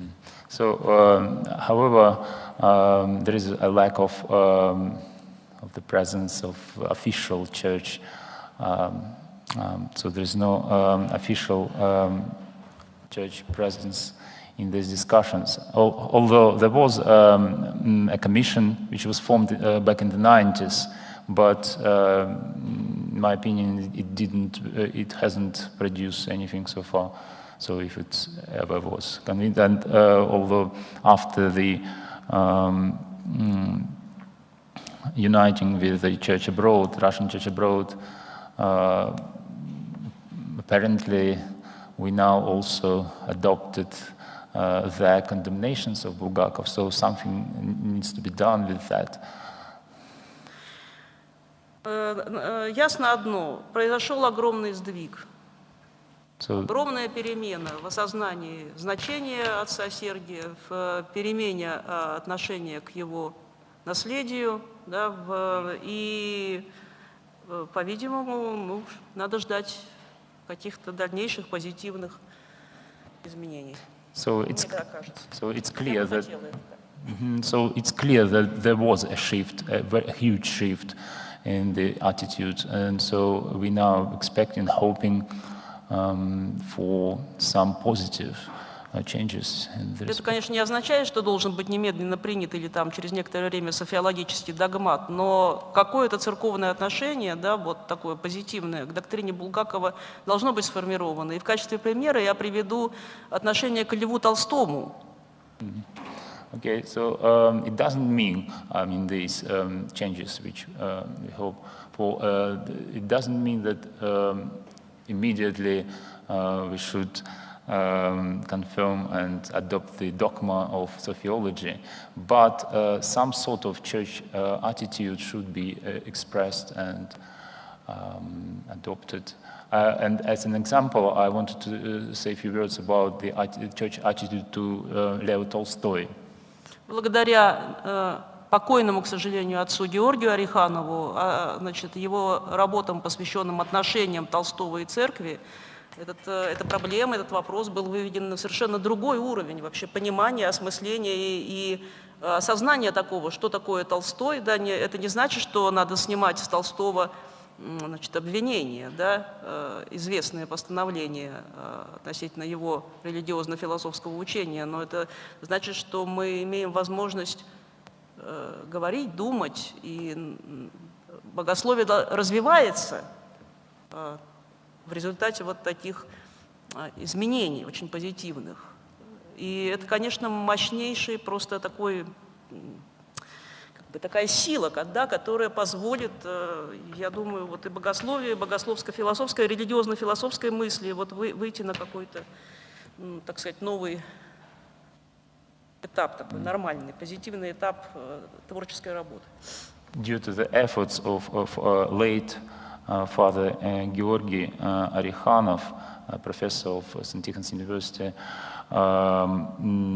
Due to his efforts, huge changes happened in terms of understanding this problem around Lev Tolstoy, who he was and what it was about and what was the problem. So these discussions, we think, are very positive in general understanding, and they are necessary not only in this respect but in other aspects. The next question. But make it short comment, just to say that because you are speaking about the shift of the religious mentality in Russia towards the sociology, one of the signs is that now it is possible to see the icon of the wisdom of God. In the center of Moscow, there is a church with frescoes of the wisdom of God. And you told me also about the icon of the wisdom of God in Novgorod, which is rediscovered. Maybe it would be interesting if you could say something about that. And a final comment just is, you said that Bulgakov didn't react towards the commission that Yevlogi created. He did react. He wrote 2 notes to answer to both Florovsky and Losky, but he also wrote his book, The Wisdom of God, in 1936. That was his answer. Да, конечно. Sure. Господин Ржаковский, вы все правильно говорите. Yes, конечно, Булгаков, конечно, реагировал, но он реагировал не в том порядке, который ему предписывали. Да. Ему было предписано пересмотреть, значит, убрать излишние сложности и немедленно все привести в соответствии с православной догматикой. А он реагировал совсем в другом направлении, да, поясняя и развивая свою мысль, но...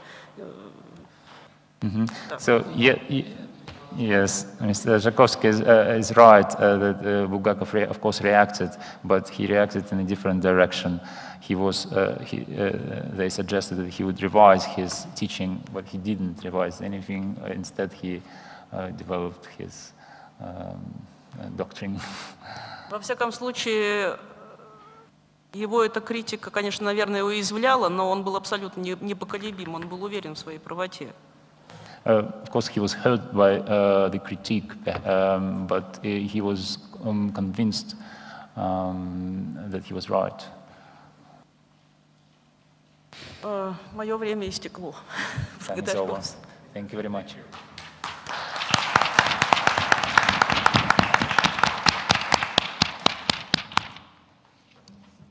So now, no break for those who are watching. We're going on to our next lecture. We'll change the sign. So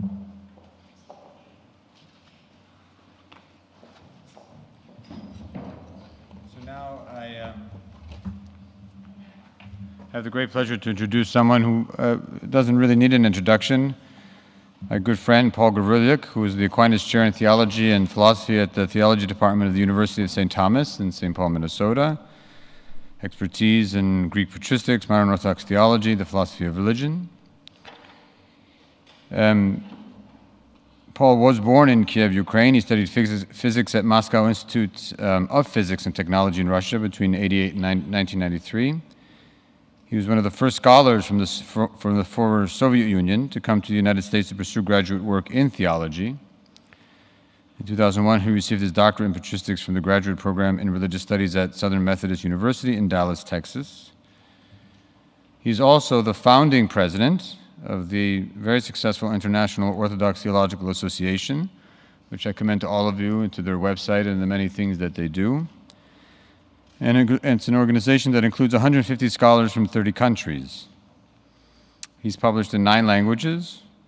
His works include The Suffering of the Impassible God, Spiritual Senses, Perceiving God in Western Christianity, co-edited with Sarah Coakley. More recently, George Florovsky and the Russian Religious Renaissance. And in addition to his teaching at University of St. Thomas, he has held visiting appointments at Harvard Divinity School and Calvin College. So without further ado, Paul.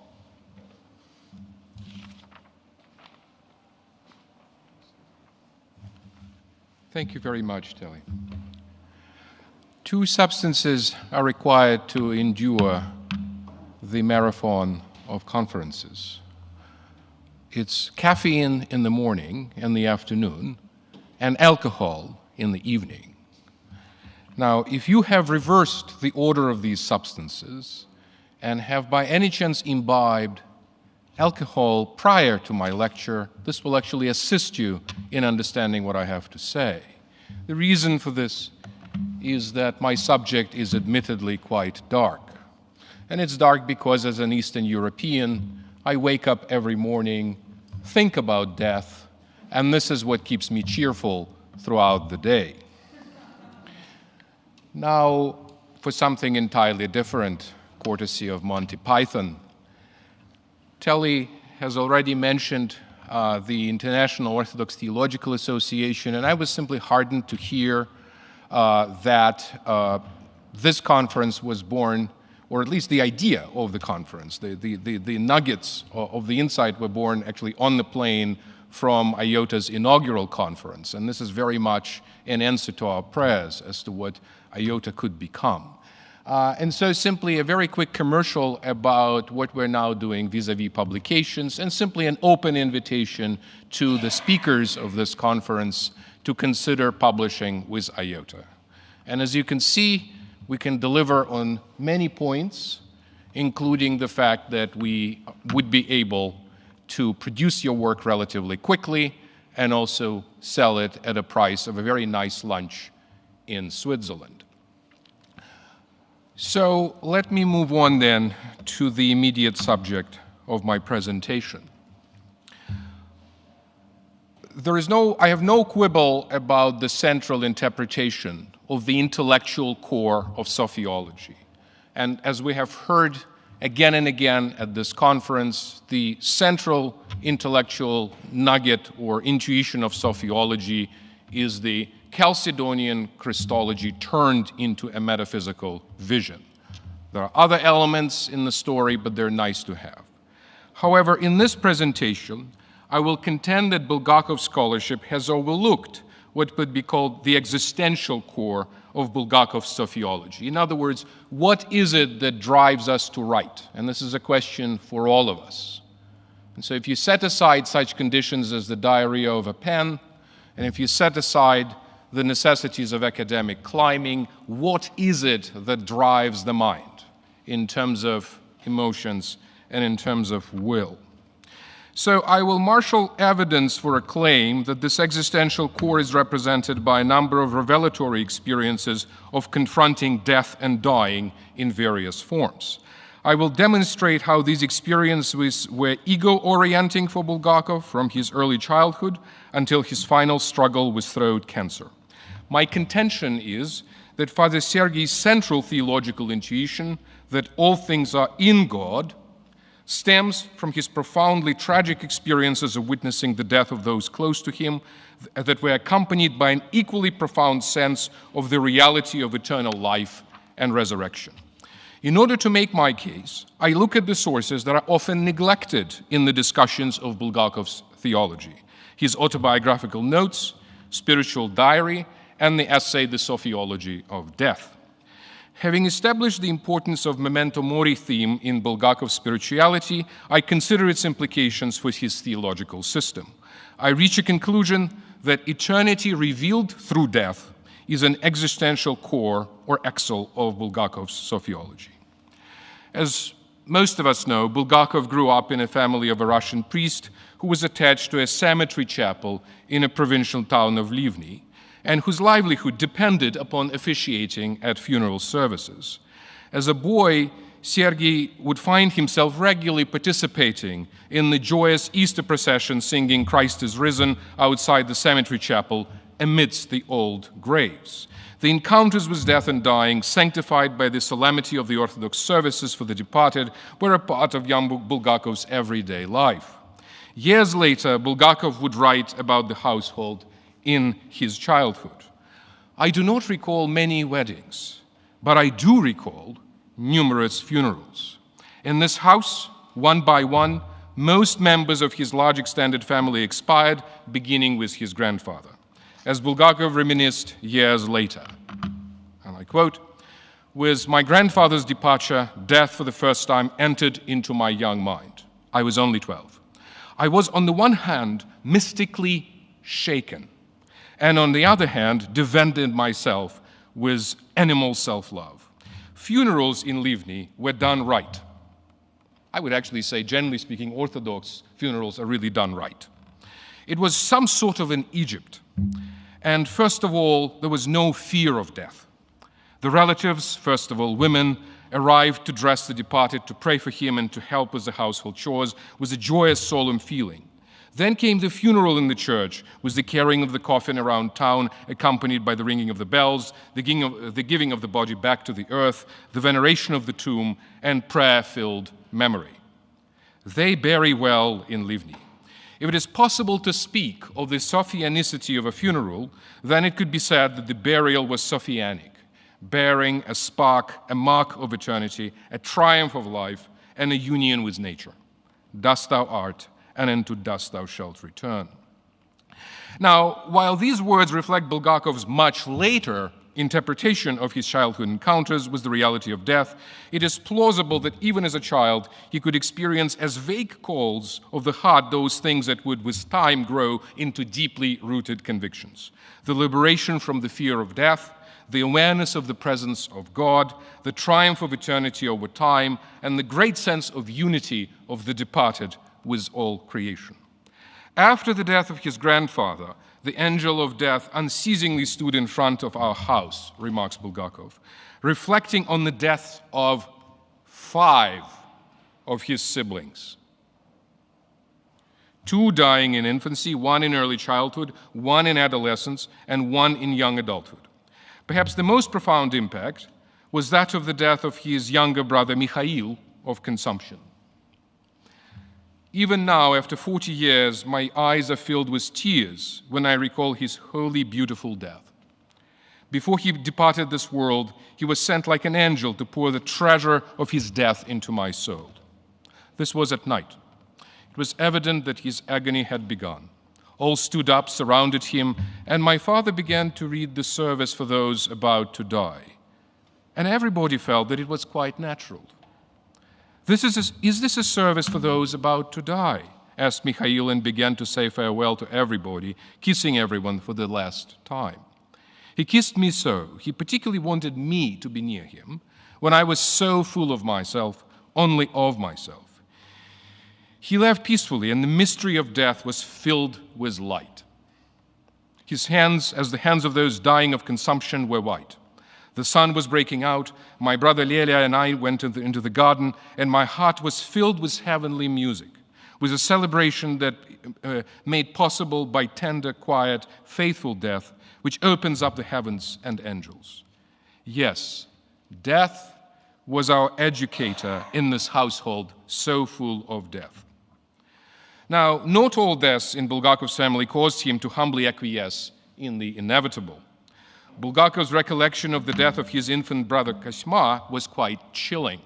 And I quote, "I remember the night with the dead body of my infant brother at home and my mother's howling cries at night. This event has crept into my heart as a call and dread and awe-inspiring memory of eternity." End of quotation. So the awe-inspiring memory of eternity remained an existential constant in his subsequent confrontations with human mortality, animating and shaping his theological thought. Years later, in 1909, Bulgakov would have to endure the agony and death of his own 3-year-old son Ivan, similar to his parents' suffering through the death of Nikolai and other children. For Bulgakov, Ivan's death was not only a bleeding wound, a scar upon his family that would never heal completely, but also a profound epiphany of love. He describes the revelatory character of confronting Ivan's death in the unfading light. "My Holy One, before the holy shrine of your relics, near your pure body, my white one, my light-filled boy, I have learned how God speaks, and I understood the meaning of the words, God said. and my heart was granted a new, previously unknown clairvoyance, as the heavenly joy came upon it, and together with the darkness of God-forsakenness, God came to reign in it. My heart opened itself to the pain and torment of other people, and their previously foreign and closed hearts opened up to me with their pain and grief. For a single moment of my life, I came to understand what it meant to love with the love of Christ, rather than with the love that was human, selfish, and seeking its own. It is as if the veil that separated me from others fell off, and all darkness, bitterness, hurt, anger, and suffering of their hearts was revealed to me. Unspeakably elated, ecstatic, self-forgetting, I spoke then, and you remember this, my white one. I spoke, God said to me, and hearing you was equal simplicity added, and you spoke to me too. And God spoke to me then, and you spoke to me. Presently, I again see only in darkness and cold, and hence can speak of these things only from memory. But I have learned the meaning of the words God said. Listening to this epistle reading in the church about the resurrection and about the general sudden transformation, I came to understand for the first time that it would happen for certain, and how it would happen. As Bulgakov was praying at the deathbed of his son, something new and profound had happened. We might recall that according to his own admission, he defended himself emotionally from the death of his grandfather with animal self-love, and that he preserved or persevered in being full of himself when his dying brother Mikhail reached out to him in the last embrace of love. But in the death of Bulgakov's son, it is as if the veil that separated him from others fell off, and he was given an epiphany of complete, all-consuming love for others, love that had enabled him to enter experientially into the grief and pain of others like never before. In the encounter with his son's death, Bulgakov was also given to understand and experientially enter into the reality behind St. Paul's words. The death of his son had lifted the veil of his self-love and given him a new, more profound taste of transfigured humanity. In light of these deeply formative and, I would suggest, ego-shattering and ego-reorienting experiences, Bulgakov could write, "One's motherland is only where there is death. This is why the last word about the motherland is about death." The epiphany received in 1909 would continue shedding its light upon Bulgakov's priestly ministry, especially his care for the dying and his sense of the participation of the saints in the Eucharistic communion. I would also suggest that this epiphany gave him peace and spiritual strength in the time of extreme adversity and accounted for the eschatological thrust of his sophiology. Following a calling common to the 6 generations of his ancestors, Bulgakov became priest in June 1918, less than a year after the Bolshevik coup d'etat in Russia. The price that he immediately paid for his ordination was the loss of a university post in Moscow for his perceived opposition to the atheist regime. During the time of the Civil War, he found himself serving at a provincial parish in Crimea, not dissimilar to his father's parish in Livny. Here, Father Sergii would witness with great anguish how some of his parishioners would starve to death and felt guilty for remaining alive, although gradually deprived of basic means of existence. As a father, Bulgakov suffered the trauma of his daughter's humiliation at the hands of criminals whose savagery was unchecked by the failed state. The Soviet authorities couldn't rest until they squashed all opposition to their power. As we know, in 1922, Bulgakov was arrested and had to watch his fellow prisoners being shot by the drunken officers of the Red Army. In early 1923, the regime expelled Bulgakov on one of the philosopher's steamers, along with the prominent religious thinkers and philosophers of his time. Now, Bulgakov put the matter quite astringently, says he. As she was herself rotting in a casket, Russia expelled me as useless, having branded me with the mark of a slave. End of quotation. The experience of expulsion and deracination was both traumatic and stimulating. Not unlike Bulgakov's encounter with death and bereavement, which was at once heartbreaking and transforming, the experience of dying to his own country was a blow and a providential opportunity. Bulgakov's spiritual diary, which he kept from 1924 to 1926, during his first years in Paris, is a unique testament to his life with God. The main thrust of the diary is vertical rather than horizontal. Bulgakov is primarily addressing God and his soul as he stands coram Deo. He is brutally honest with himself, functioning as his own harshest judge, sometimes to the point of being quite self-effacing. The diary is a testament to Bulgakov's profoundly Christocentric and Mariological piety, which was accentuated in some of the papers. While Sophiological motifs appear, Sophia is never made an object of prayer or private adoration, as in Vladimir Solovyov. You might recall that Vladimir Solovyov had a fling with Sophia. She wrote love letters to him, etc.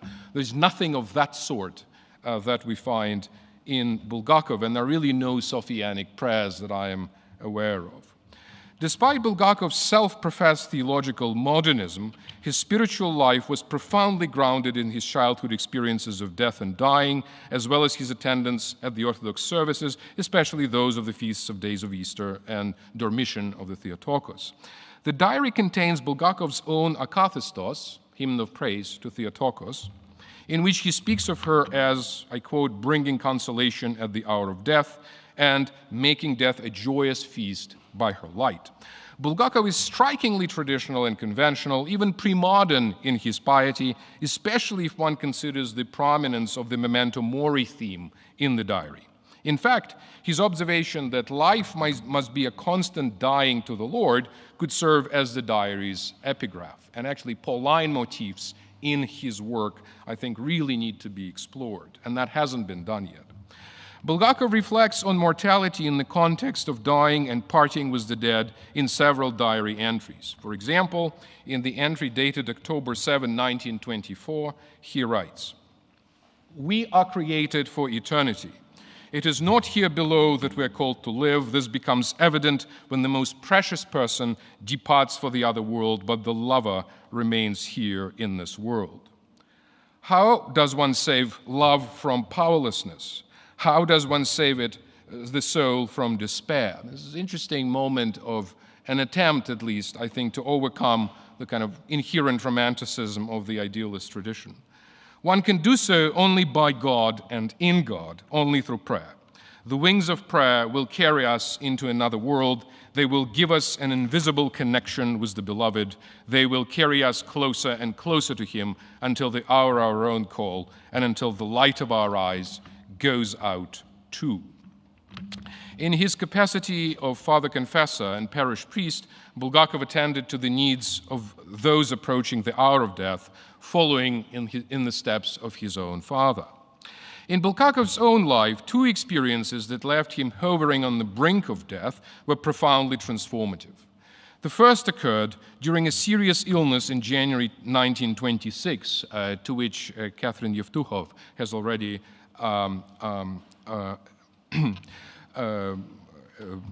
which was already mentioned, when he burned with the high fever for several days. He describes his experience in the second part of his essay, The Sophiology of Death, published posthumously. While he was feverish, Bulgakov lost the consciousness of being in a limited place and a limited space, and the consciousness of having a body that rests on a bed, and lost awareness of the boundaries of the self, which became we, a plurality into which my I entered at an indefinite point. And now is the quotation that I'm interested in, at the same time, my spiritual I achieved a greater sharpness and consciousness. It was an unadorned judge of my life. I was seized by fear and trembling. It was as if my soul underwent the trials of hell, in which the burning wounds of my soul were being opened up. At that time, the Lord spared me, protected me from the vision of the demonic.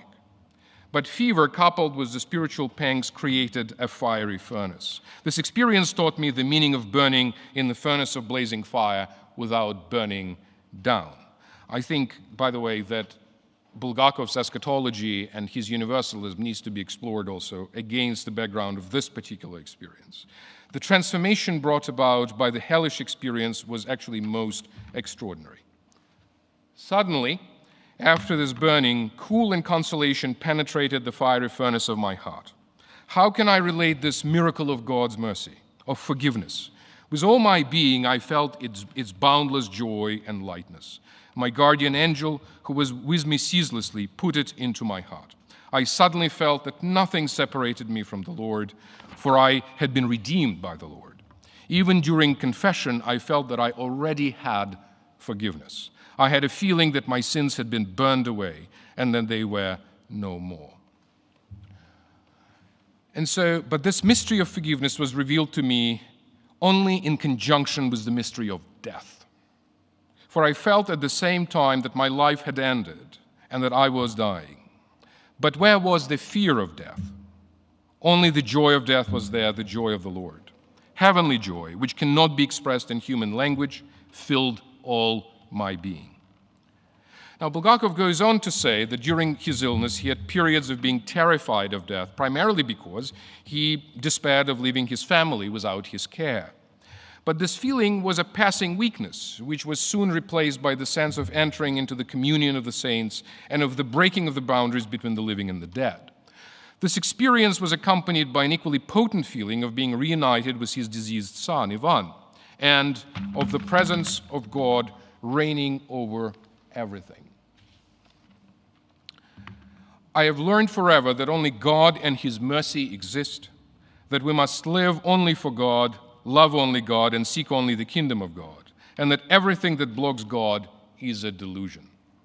The sense of the abiding presence of God, coupled with the liberation from the fear of death, is present with great consistency in Bulgakov's earlier accounts of his encounters with death and dying.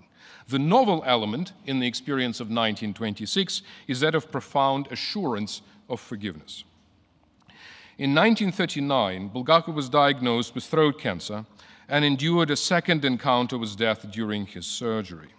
It was the experience of living through the operation and its aftermath that occasioned the writing of the first part of the Sophiology of Death in the same year.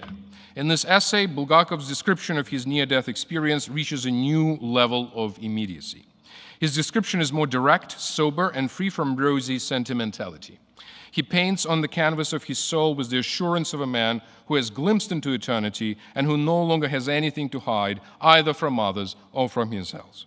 It is in this essay that Bulgakov offers his most nuanced theological analysis of dying. And now I shift specifically to dying because there is a sharp difference in Bulgakov between death and dying. He had a series of 2 surgeries during which his throat was cut out without the general anesthetic. Since he was conscious throughout the surgery, he could see the implements with which the cancerous growth was being removed from his body.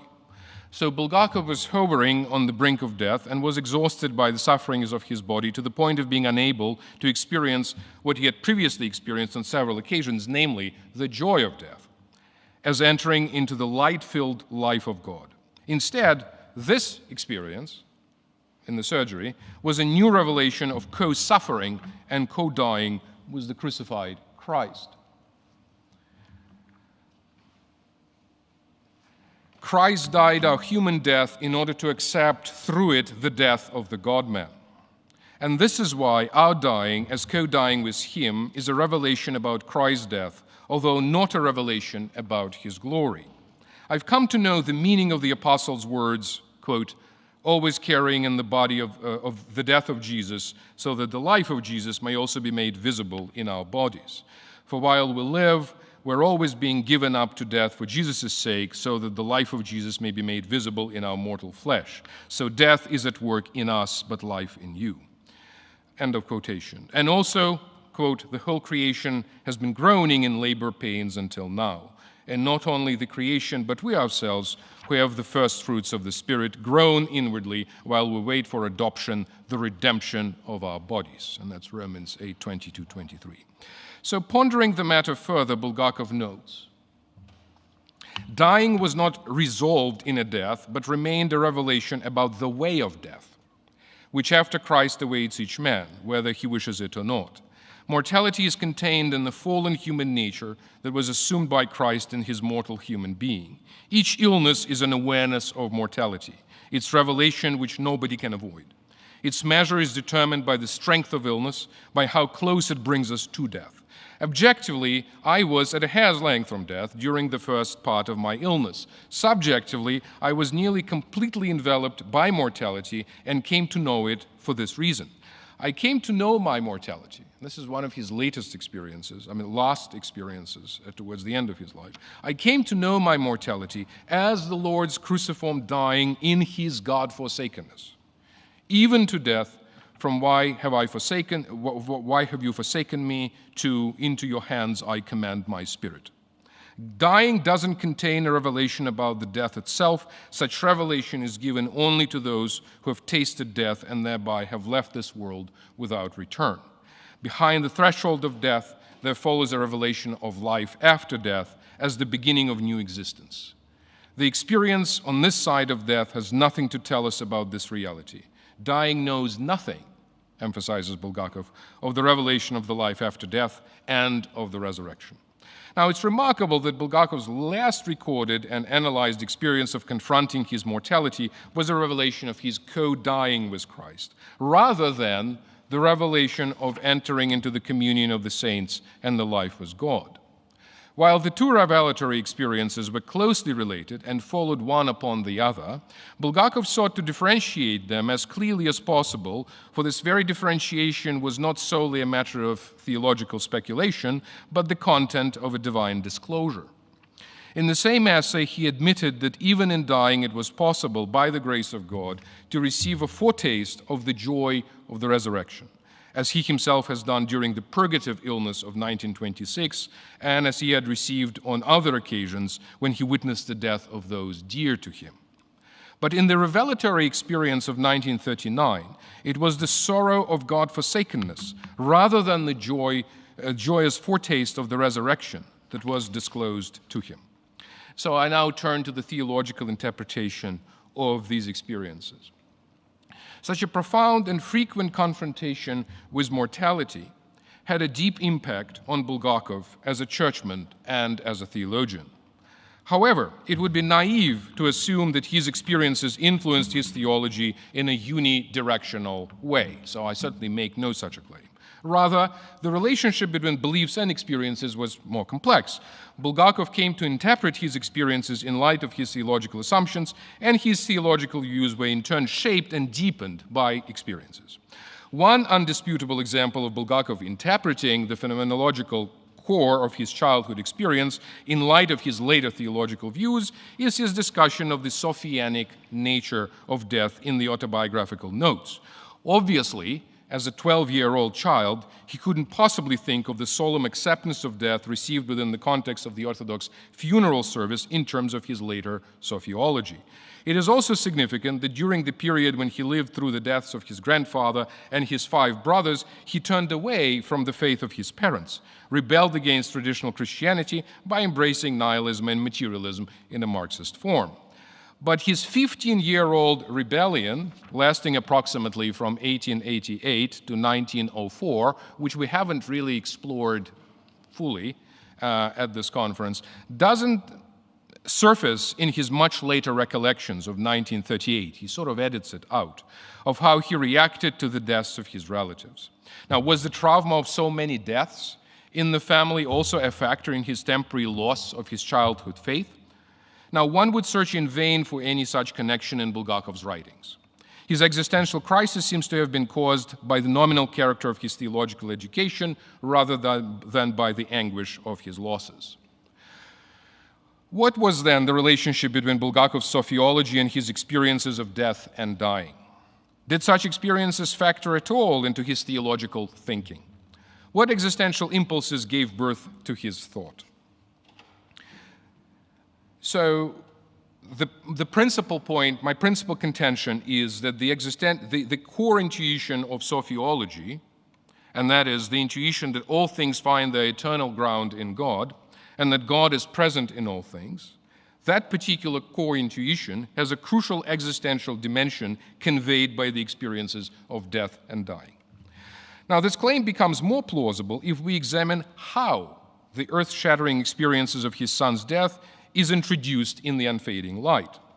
Bulgakov mentions his confrontation with the reality of his son's death as a moment when his selfish ego was shattered and his heart was flooded with compassion for all who were suffering and wounded.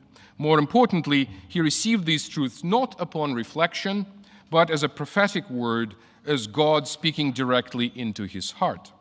Clearly, the experiences of Ivan's death was a cognitive breakthrough that directed and animated his thought, even if his speculative system acquired its final shape as a result of much reflection rather than experience alone. So what I'm emphasizing, therefore, are also elements in Bulgakov's thinking where his thought is clearly driven by profound and life-transforming religious experience rather than purely speculation.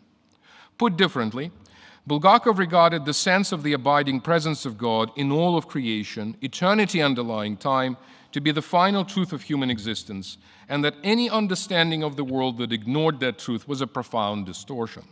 He expressed this point rather forcefully in his spiritual diary with this exclamation, "Only God exists," which is to say that the foundation of reality is eternal life with God rather than mortality and contingency. While the sense of the presence of God could be in principle available everywhere, and Bulgakov's enduring interest in nature mysticism could be viewed as an important aspect of the Sophianicity of the world theme, its most powerful and impactful revelation, I would contend, is granted in the experience of passing from this world in which God's existence is often dubious into another world in which it is evident and overwhelming reality.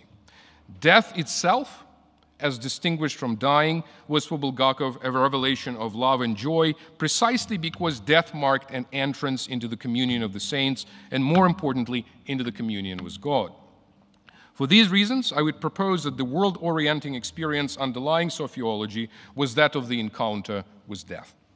Like the night in Ingmar Bergman's film The Seventh Seal, Bulgakov met death at the dawn of his life and continued to have transformative encounters with death and dying throughout his life. In his theological investigations, Bulgakov explored the dual nature of death at great length. Death was at once an end of earthly life and the beginning of the new life. As an end of this life, death had the effect of severing vital human bonds, and for that reason brought sorrow, misery, and hopelessness. As a beginning of the new life, death could be joyous, peaceful, and liberating. Bulgakov's lifelong acquaintance with death supplied the experiential knowledge of both states. It was this tasted knowledge that fueled Bulgakov's theological investigations into the nature of death. The sophiology of death was Bulgakov's second and most definitive exploration of the nature of death, written after his cancer surgery of 1939. In the 1930s, sometimes before the experience of 1939, Bulgakov also explored a similar set of issues in the 7th chapter of his book, The Bride of the Lamb, completed in 1939 and published posthumously in 1935. The book covers the doctrine of creation, ecclesiology, and eschatology, to which the 7th chapter on the death and the state after death provides an introduction. In the introductory chapter, Bulgakov raises two central questions. What is death? And what does it mean for Christ to die? He answers the first question within the framework of the threefold division of human nature into spirit, soul, and body. Bulgakov writes that, I quote, "Death is a release of the soul from the bonds of the body and is a great consecration, a revelation of spiritual world." Adding that, and I quote again, "This revelation of the spiritual world in death is a great joy and unspeakable celebration for those who were separated from it in this life but craved it, and an inexpressible terror, hardship, and turmoil for those who did not want the spiritual world, did not know it, and rejected it." Bulgakov's numerous experiences of death and dying underlie this succinct statement of a revelatory dimension of death. Bulgakov notes that death is a result of the original sin. Because of the original sin, human life is surrounded with decay and dying from the very beginning. Yet life is not sunken in death, doesn't emerge from death, as the materialists hold. On the contrary, death is a passing state of life, and it has to be understood as a passing from one form of life here below into another form in the kingdom above. Death is a threshold between two lives. So Bulgakov questions the presupposition of traditional Christian eschatology that there could be no spiritual change in the life after death, as many of us know. He argues that spirit cannot remain inactive and that the spirits of the dead remain receptive both to God and to the prayer of the living. According to Bulgakov, the souls of the dead are capable of spiritual growth, which takes the form not only of joy and delight, but also of judgment, as the soul comes to recognize its shortcomings and failures in its earthly life. In his reflections, Bulgakov attempts to maintain a dual character of otherworldly experience, a change that presupposes a re-evaluation of one's previous life and a deepening of one's orientation towards God and divine things. He emphasizes that the strongest bond that will continue to exist in the life of the age to come is that of prayer and love. For this bond to be effectual, it has to have some bearing upon the fate of the souls in the intermediate state. Bulgakov leaves open a possibility of a profound spiritual transformation in the life of the age to come. The second central question that he raises is how to understand the death of Christ. What does it mean for God-man to die? Does such a death entail a separation of the Logos from his human nature? In The Bride of the Lamb, Bulgakov answers negatively, for such a separation would have implied disincarnation, which is impossible since the unity of Christ's divine and human natures is inseparable and endures even in death. In the Sophiology of Death, he gives a more profound and extended answer. The death of Christ is included in the general divine kenosis and his voluntary self-abasement and self-emptying. For the sake of human salvation, God accepts death freely and sacrificially. The revelation of the God-man for us is inevitably also a revelation of his death in us, and we have to comprehend his measureless sacrificial love for us in his co-dying with us. This is only possible through our co-dying with him. Here Bulgakov speaks through the prism of his experience of co-dying with Christ in 1939. It is noteworthy that the theme of Christ's co-dying with those who die is absent from The Bride of the Lamb, which was finished before his battle with throat cancer. According to Bulgakov, the kenosis of the Son of God renders not only the human nature, but also the divine nature of Christ accessible to death, although in different respects. The divine Logos accepts human death into himself in order to conquer death, for mortality can only be overcome by God. The overcoming is achieved through an act of self-sacrificial and self-emptying love, rather than through an omnipotent act of creation. God empties himself in the life of Christ by rendering the union of his nature with the lowly human nature possible. For Bulgakov, kenosis consists in God's acceptance of all conditions and deprivations of human mortality, including fatigue, hunger, thirst, cold, and so on. Following an influential trope in patristic theology, Bulgakov insists that it is possible to speak of the death of the God-man. Death doesn't mean annihilation. Death means the acceptance of human mortality into the life of God, God's co-dying with man. The death of each individual human being is included in the death of Christ because his human nature is at once individual and universal and includes all humanity. In the death of Christ, God temporarily withholds the power of the resurrection from human nature while remaining God. Bulgakov insists that such withholding also happens in the case of death of all human beings, since God could spare them from death by his power. It is in this specific sense that each human death is co-dying with Christ. The kenosis of the crucified Christ also has a Trinitarian dimension, of the Father co-suffering with the Son in sending the Son to death, of the Son's obedience to the salvific will of the Father, and of the Holy Spirit's kenotic withdrawal from the Son. God takes human dying into his divine nature in order to draw human nature into the life of the resurrection, into eternity. In the Sophiology of Death, Bulgakov's own experience of co-dying with Christ comes to bear upon his theology. Bulgakov's theology achieves a seamless fusion of lived mystical experience and speculative theology, which constitutes a distinguishing mark of any authentic Orthodox theology. The revelatory experience of death constitutes an experiential kernel of his sophiology. One might say that philosophical theology was for Bulgakov, the Christian Platonist, what philosophy was for Plato, namely, a training for dying and death. Bulgakov died in 1944. About 4 years after completing the Sophiology of Death. Those witnessing his last moments reported different things. One witness noticed the signs of profound spiritual struggle on his face, a struggle that remained to the end.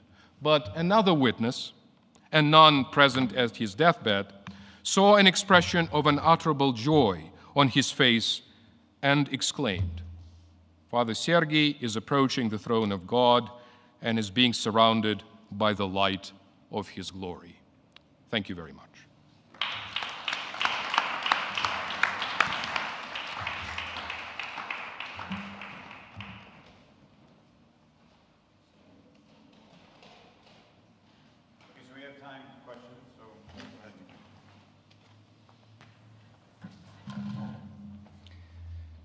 Thank you, Paul, for your reflections on this dark, I could say, issue, a topic.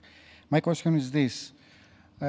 Taking into account St. Paul's definition of death as the ultimate evil, do you think that Bulgakov tends to undervalue the radical character of death? In addition, what is the role played by the resurrection of Christ in this regard?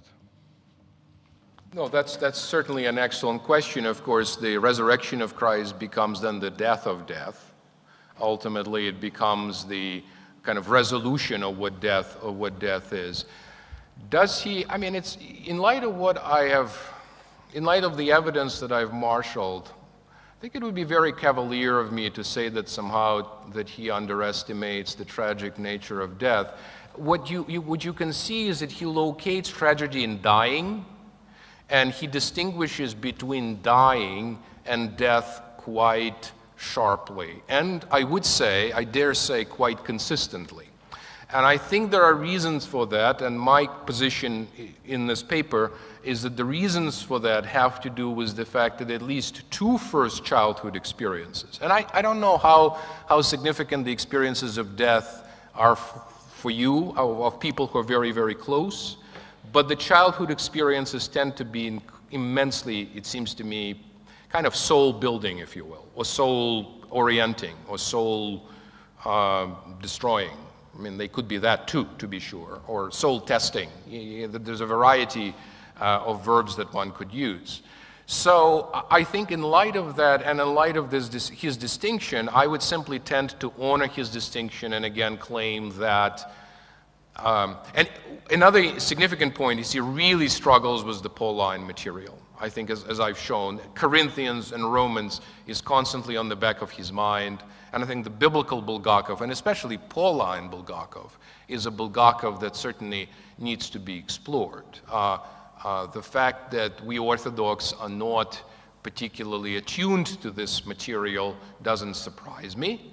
But this is, again, where we could certainly use some considerable ecumenical help or raise biblical scholars of our own who could actually do the work in this regard. So I think that he struggles with the, to use the term that Antoine used, dynamism, if you will, of Paul's own thought about the matter, where the bearing of the dying of Christ itself, for Paul specifically, is life-bringing. I mean, it has that interesting dynamic. So my tendency would be, given the consistency of his thought, at least again, and I certainly I could be easily persuaded otherwise in light of new evidence. Given the consistency of his thought, I don't see any problem there. So dying is participation in mortality and contingency and sliding towards nothingness. Death is really a step towards a resolution and a step towards eternity. And ultimately it is an entering into a new life. He is not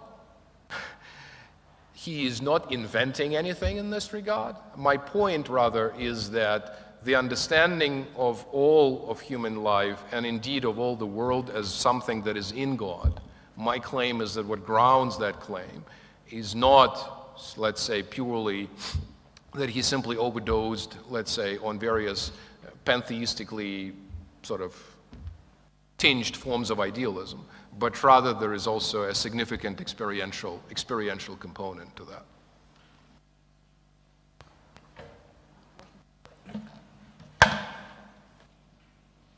We need a translator.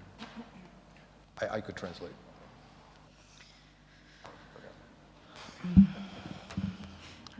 Есть ли какие-то... Слышно, да? Есть ли какие-то точки пересечения, какие-то моменты сходства между софиологией смерти Булгакова и современными протестантскими теологиями, связанными со смертью, например, концепция смерти Бога Томаса Олтайзера? So the question is a really very interesting one, and that is are there any parallels or points of contact between Bulgakov's theology of death on the one hand and the theologies of the death of God of Thomas Althusser? Is that the pronunciation in English? Althusser, okay. Sort of the whole death of God tradition. There is a short answer to that, absolutely none whatsoever, and in fact the whole death of God tradition is horrible. Did he ever comment on it? Did he ever comment on it? Yeah. That's really very interesting.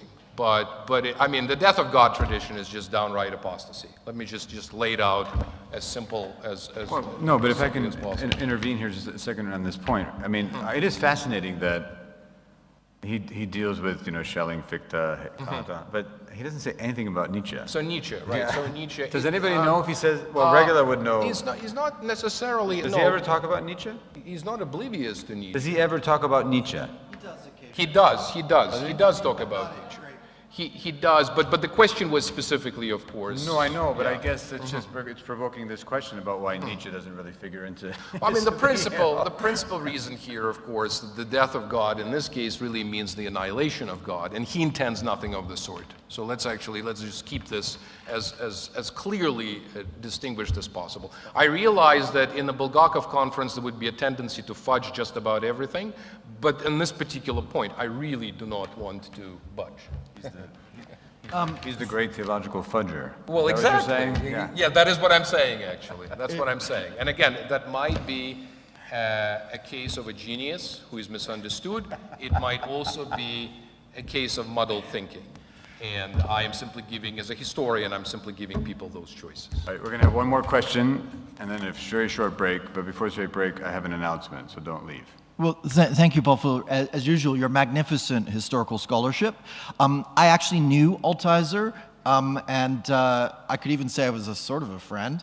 And he was very interested in Bulgakov, but William Blake and various other sources are really what was driving him. And but he was interested in Bulgakov, and he was trying to read him at his death.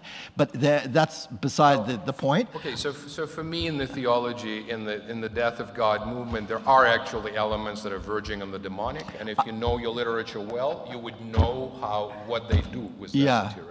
It's not my question. My question is something, because you're somebody like myself. You're somebody who has gone through the podvig of reading and studying Florovsky, who is, I must say, not the most attractive of human beings, always. And Bulgakov, is in some ways, through this material, you've seen very profoundly moving kind of human being. And what I think you make a real case for is that his life intensely reconfigured the way his theology was. But I'm wondering if you would reflect on your knowledge of Florovsky, some of the similarities and differences, because I mean, it's quite a different kind of person, and you can't find anything really similar in Florovsky, but I don't know, maybe you have some. Thank you, Brendan. I think it's a wonderful question, but also my answer might risk turning Florovsky into a foil, and I also do not want to do that. I do think there is a kind of an incredible grandeur of soul of Bulgakov. There is an incredible magnanimity, for example, towards his theological opponents, so much so that he himself has had to defend Florovsky before some of his, shall we say, less theologically sophisticated colleagues at Saint-Serge. And so it strikes me always in Bulgakov. So on the one hand, he is a person who often, in a kind of a Loskian, later Losky manner, eschews controversy, or direct controversy. I mean, I think he expresses himself as a controversialist primarily in writing. So very unlike Berdyaev, who's really, he's jazzed up by a dispute, by an active engagement of his opponents, and also does this with tremendous grace and tremendous sense of, you know, whatever one might think about Bulgakov, a kind of a quasi-determinist, what cannot be said is that he would not allow a considerable degree of spiritual freedom to his opponents. I mean, it's very, I mean, particularly in the case of Florovsky, there are letters that say, I really value you, Father George, as my theological alter ego. You really need to be here to, I guess, I mean, a mind smaller than Bulgakov's would not have been able to say this. And I think a mind smaller than Bulgakov would not have given Florovsky, you know, the kind of place that he's given him, for example, in the ecumenical dialogue in the 20s and the 30s. It's really quite extraordinary. And I also would say that Florovsky certainly repaid him by, in this case, not engaging in the polemics against his views in a direct public manner. But in an indirect public manner, of course, he did engage in taking him on. And I dare say that that's perfectly fine. And I also would want to emphasize, of course, that in this tradition of mutual engagement, the more you take your opponent on as a controversialist, in a sense, the more you respect your opponent. I mean, that is the general, and that's sometimes difficult for our sanitized Western sort of engagements with each other to understand. That there is a sense in which they're just not afraid of taking each other on. They're not afraid of writing extraordinarily polemical things about each other. And remain friends. Again, this is where Florovsky, unfortunately, didn't quite, I mean, after the publication of polemical pieces against the ways of Russian theology, he, for example, parted ways with Berdyaev. So again, this is where I think Bulgakov certainly has a leg up over Florovsky.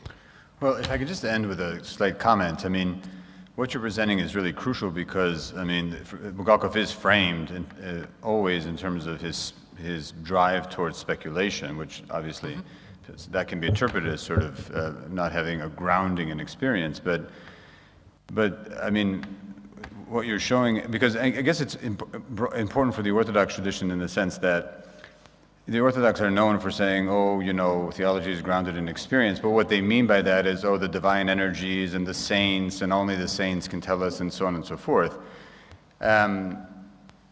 But what we see in these contemporary theologians, like I would argue, although very different, I would argue like Zizoulas, Staniloy in particular, that they're drawing on human experience to try to make sense of the tradition. And now you're actually bringing Bulgakov into a fold in a way that's much more difficult to discern in someone like Florovsky and Losky. I think it's just an excellent observation. I would also submit to you that, frankly, before I am satisfied philosophically with what I'm claiming as an appeal to religious experience, just a lot of work needs to be done on the epistemology of religious experience. Yeah. I mean, where are they taking this quasi-pietist trope, and what are they doing with it? But at least for Bulgakov, you know, his credentials as a speculative theologian are unquestionable, right. And I am not questioning them. I mean, let me be very clear. But what I am suggesting is that in his writings, there are these moments, and they are repeated, where the reference is made to revelatory, almost sort of mystical type of soul-orienting experiences, and I just think that we need to pay attention to them. Yeah. So that's basically calling to those. And I agree also. Broader implications. And I agree also that the traditional divide, here are people who are on the right side of history, shall we say, and I'm using this ironically, and they are all invested in this proper canonical type of experience, which of course itself is a problem. And on the other side, here are these vain speculators who have, again, overdosed on philosophy that has very little to do with Christianity.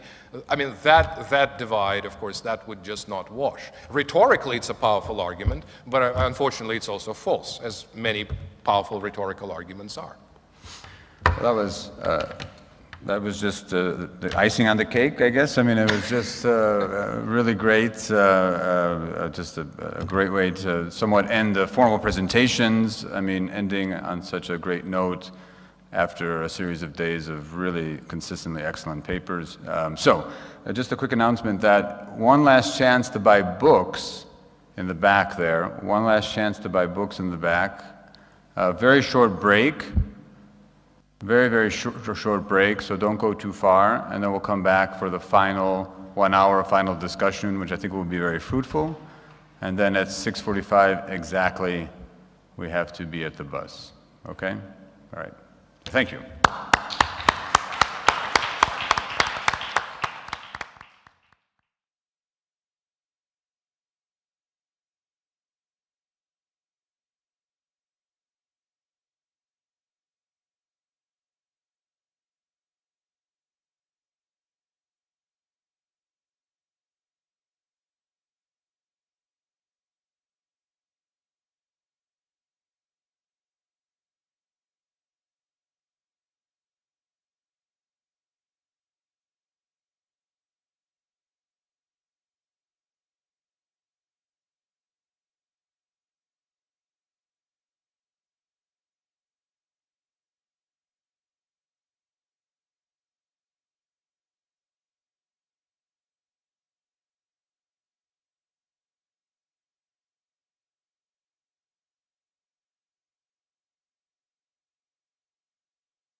Dear friends, I cannot believe it, but we arrive at our final discussion that certainly only will be one more step to the next discussion.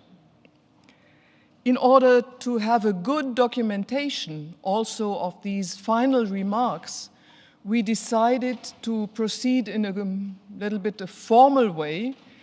We distributed some questions to the main speakers so that I will call one after the other to express some words as a kind of first short statements about your impressions, your perspectives for the future.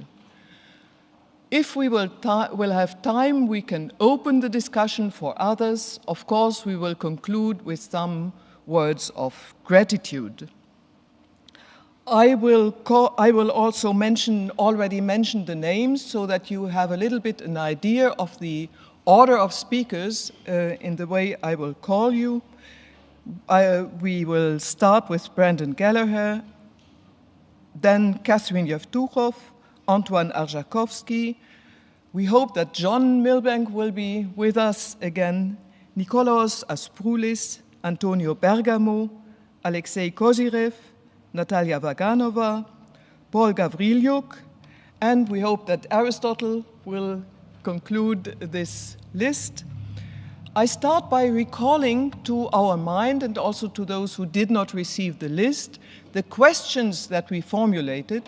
And of course, it's not like in school that you have to answer one after the other, but they are meant to open a certain horizon. So first question, what is in your opinion the most important outcome of this conference in terms of content and in terms of networking? Second, what are your personal future projects in research, publication, other forms of reception and transmission of Bulgakov's thought? But beyond your own projects, what are important projects? What are the desiderata of dealing with Bulgakov? And the third and last question, what are the most important areas in which Bulgakov's insights can and should be made fruitful in today's debates? And of course, then you can add what you think to be important for the discussion. I asked Brandon Gallagher to start each statement about 5 minutes so that we will finish to listen to everybody. Thank you, Brandon. Well, first of all, I just wanted to thank Professor Hallensleben and Dr. Svalin, and of course Volos and Fordham. It's been really a magnificent experience. My first in-person, in the flesh, embodied experience of academic research in 2 years, and it certainly has been worth it. Like Regula, who was with me in my studies at the beginning when I was making this journey, I really couldn't imagine. For me, when I was doing this, I wasn't a Slavist.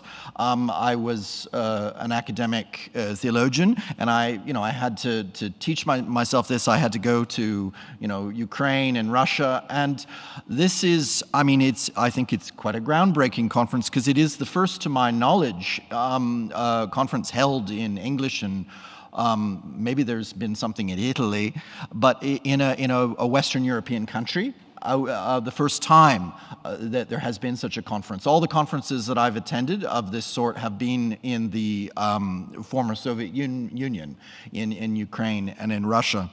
And so I think one of the things that I kept thinking again and again is when I go to conferences on topics of Eastern Christianity, and whether it be Florovsky or Meindorf, I went to conferences at Saint-Serge, which were very good on that. But with Bulgakov, it just brings up completely different topics of conversation. So we've had a discussion on feminism. We've had discussion on liberation theology. We've gotten into detailed things with David on ontology. We've been looking in detail at multiple forms of Platonism, multiple forms of German Romanticism, and patristics. And then things like ecology. It's really quite fabulous, I think, in the range of topics. And these are not normally things, I must say, at least the wide spread of them, that you would get in a conference on a figure in Eastern Christianity. And it's, I think, because of the man. And so I think if you ask me what would be the most important outcome, and, well, only history will tell, I would say that it goes a long way to de-ghettoizing Eastern Orthodoxy and Eastern Christianity and Eastern thought, which of course is much of what Volos and Fordham were founded on a type of Orthodoxy and a type of Eastern Christianity that faces the world and engages with it. And indeed Saint Serge and Saint Vladimir's and all these venerable institutions were founded with this idea, and they were very much at their outset engaged in this. But in some recent years, my tradition has turned within and has rejected any sort of engagement with the world, and often in a sort of fearful way. But there are signs that things are changing. The recent document of the Ecumenical Patriarchate on the social ethos, which in some ways, although it certainly, in my view, it's a type of Bulgakovian document, trying to engage from within the basis of the Eastern Christian tradition, or tradition broadly speaking, in a creative dialogue with the world and all the different topics that one can have. So in regard to my own future projects, I've just gone through a period of about a decade of working in very intense detail on neopatristic synthesis in Florovsky. And I have a volume which I've edited with Father John Kuzagis and many friends, including Nikos, has helped me with this volume, which is coming out. Well, I guess it's out already. And so I'm, in a way, I realize the limitations of that type of perspective, that there needs to be something new. So I'm working on things to do with an Orthodox approach to modernity, which really tries to approach creatively the modern from within certainly the understanding of tradition. But I was looking for something to inspire it, and hence my interest in nature. And one of the things that has come through very strongly is a renewed vision of nature. Nature is something which is living. So there's this wonderful passage in Hypostasnos, hypostasis and hypostaticity, or whatever it is, and where Bulgakov talks about that in a certain sense, the divine Sophia also responds. So nature, in some sense, is a living reality, that it can be personalized and it can respond. So I think that this would be the thing that I would take away. And my own work will work on these things, and particularly Bulgakov's ecclesiology and eschatology. Thank you. We are looking forward to these projects. I apologize for having forgotten Michel Stavrou on my list, but of course he cannot be forgotten because he represents the Institute Saint-Serge, where such a large part of the work of Bulgakov was created. Michel Stavrou is now the Dean of the Institute Saint-Serge, and this makes his presence really representative for the whole institute. Michel, you are invited to come to the microphone. If you want to use the French language, you are welcome, because this will help us to enter into the atmosphere of the Institute. Thank you very much. I attended this conference only the third day of this program, and it's difficult for me to answer about the most important outcome of this conference. But firstly, I want to say some things about the reception of Bulgakov in Saint-Serge today. Father Sergius Bulgakov, as the first Dean of Saint-Serge, is for our institute a great historical figure, and we honor his memory because he was both a very creative thinker and a genuine spiritual, a man inspired by the Holy Spirit. But nevertheless, I must say this, his thoughts had a weak posterity in Saint-Serge. During the sociology crisis in 1935-1937, the Institute recognized that his doctrine was not heretical, even if it posed some problems on several points, and Father Florovsky was gradually led to leave the Institute because his hostility to sociology was in the minority. But finally, the great paradox is that there was no posterity to sociological thought in Saint-Serge, and that the next generations of theologians, Cyprien Kern, Paul Evdokimov, Schmemann, Meyendorff, Bobrinskoy, were more fascinated by the patristic revival promoted by Florovsky and Losky.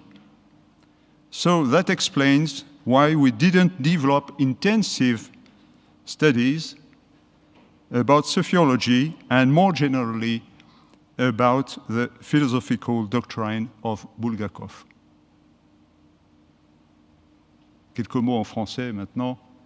Mon vœu est que nous reprenions, à l'occasion de la préparation du centenaire de la fondation de l'Institut, fondé, comme vous le savez, en 1925, que nous reprenions la vision générale de la pensée du père Serge Bulgakov de manière beaucoup plus large que la simple question de la sophiologie.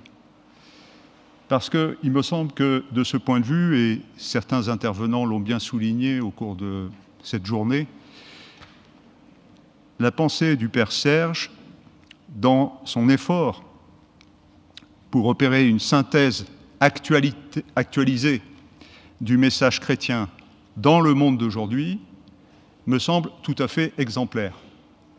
A-t-il réussi cette synthèse et cette actualisation du message chrétien? C'est une autre question, mais son effort me semble absolument exemplaire et tout à fait conforme, me semble-t-il, à la pensée des pères de l'Église. Donc il se situe lui-même, me semble-t-il, dans l'effort qui est promu par la synthèse néopatristique, même si lui-même, à titre personnel, je pense, avait une très mauvaise connaissance des pères de l'Église, de même que, j'ose le dire, de même que Nicolas Berdyaev. Nous trouvons énormément de fautes dans son interprétation des pères, mais nous n'allons pas relancer le débat. Je ne mets absolument pas en cause la figure spirituelle du père Serge, qui est un véritable père dans le sens fort du terme. Cela a été montré d'ailleurs dans la dernière intervention. Donc il me semble que, de ce point de vue, l'œuvre du père Serge Bulgakov est très inspirante et mérite de nouvelles investigations dans le cadre de la préparation du centenaire de l'Institut Saint-Serge. Nous commençons d'ailleurs à y réfléchir sérieusement. Et en particulier, il y a la question, bien entendu, je sais que c'est une question qui brûle un certain nombre d'entre vous, l'accès aux archives de Saint-Serge. Oui, je sais. Et nous espérons bientôt organiser une réouverture de ces archives, parce que, évidemment, il y a des trésors de l'époque des années 20 et 30, et en particulier, il y a une énorme armoire avec toutes les archives du père Serge Bulgakov. Donc nous espérons réorganiser très prochainement l'ouverture de ces archives pour que un travail scientifique soit fait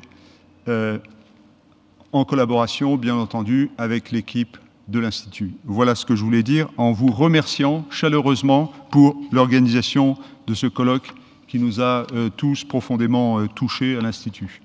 Merci. Merci beaucoup, cher Michel. Et je vous prie de transmettre nos salutations à tous vos collègues à l'Institut Saint-Serge. I ask now Catherine Yevtukhov to join us and to address her words to us.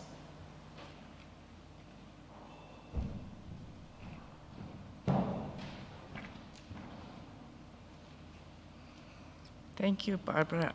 I'm not feeling particularly wise yet to answer the theme of the conference because there are just so many impressions, dozens of new ideas. It's been completely fascinating to have an education in theology and all sorts of things. But I thought I might just, since we got the questions, I've just been thinking maybe I can answer in a very personal way because there are so many good things I could say, but I think that what to me has been most wonderful is spending time with so many people who have read all these texts. So I have found it absolutely astonishing and wonderful to have conversations about details of some chapter of one volume of the trilogy, or the passages about death, and to find an immediate echo. This is, I think, unusual since one could take or teach a class about Hegel, but there aren't a lot of classes on Bulgakov, so we don't go through that working through of the material. And for that reason, it feels like so much has been accomplished, but at the same time, it still sort of feels like a beginning at the same time. So I hope that that can continue. I would love to read texts with you, my colleagues. Now, let's see, a couple of other comments. I will echo Brandon when I go home after this. My next project is to finish a volume on Russian environmental history. So I think that in this, even though I formally have not really worked on Bulgakov for 2 decades now, but he's been with me constantly, and certainly the way that he approached nature and the resurrection of creation together with humanity. We were speaking with Austin a little bit about it this morning. Certainly that's an inspiration, and I would say he's also inspired me in other ways. The writing of history, I would have a completely different perspective on the revolution. I did write a history of Russia on the imperial period, and there were always occasions when I was guided by him. So I think he can be present in all sorts of ways. And finally, I would like to, because we just heard these 2 wonderful final papers, the paper of Natalia Vaganova, which I enjoyed so much I didn't even notice that she had already finished. She mentioned that it's important for the church to have some kind of stance on Bulgakov's theology. And it's a complicated question because, of course, when Bulgakov went through that extremely unpleasant experience in the 1930s, and there's a sense in which the church was not itself in the has not been itself through the course of the 20th century. So I'm going to take my inspiration from Antoine Arjakovsky, who is not afraid of big plans and big ideas, and I'm going to suggest that we must convene an ecumenical council to discuss the ideas that Bulgakov proposes. So maybe we can all think about how we're going to accomplish that. And I'll just stop there. Thank you. Thank you so much, Catherine. So Antoine Arjakovsky has just been mentioned. I ask him to continue in this sense.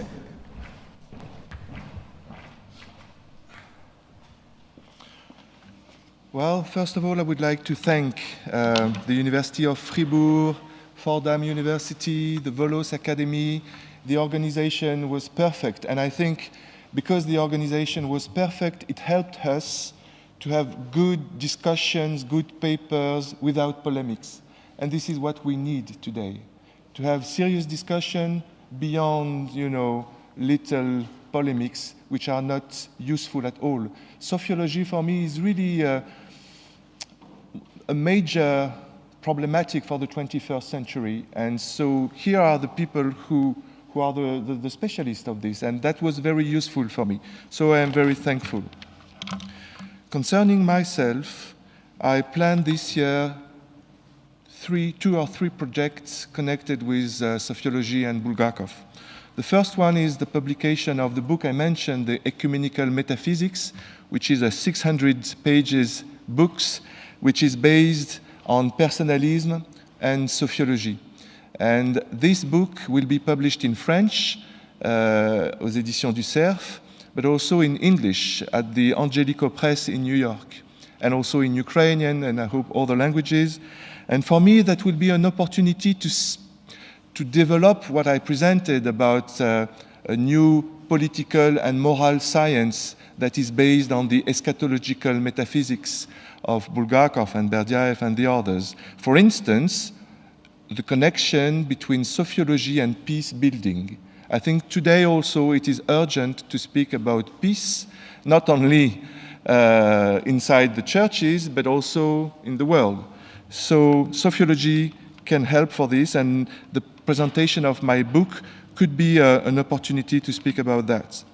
But there is also two other things that is connected with Bulgakov and his spiritual, ses enfants spirituels, children, like Mother Maria Skoptsova.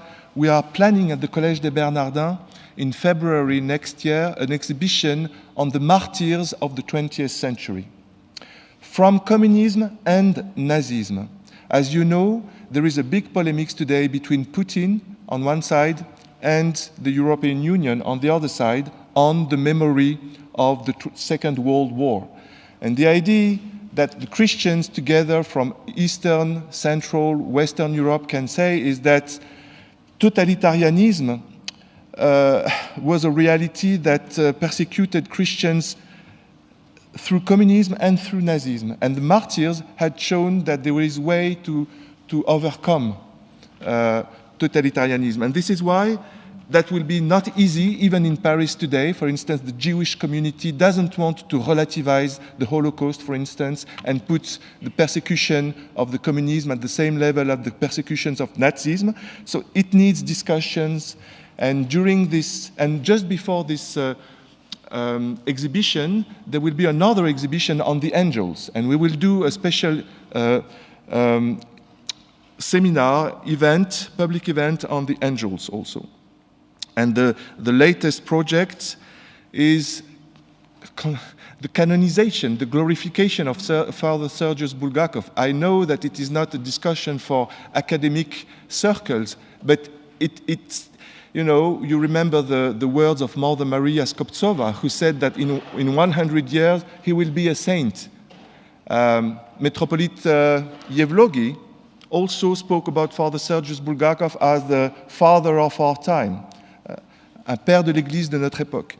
So what do we do with this? And what are the witnesses? The Russian student Christian movement next year, in 2 years, it will be the 100th anniversary of the foundation in Psherov by Bulgakov of the Russian student Christian movement. And there will be big events, conferences, and today my friends from the Russian student Christian movement in Paris are preparing also a conference on the Psherov and the history of the Russian student Christian movement. That will be an opportunity to speak about this possible glorification that, for instance, Monseigneur Gabriel de Coman blessed as a possible process.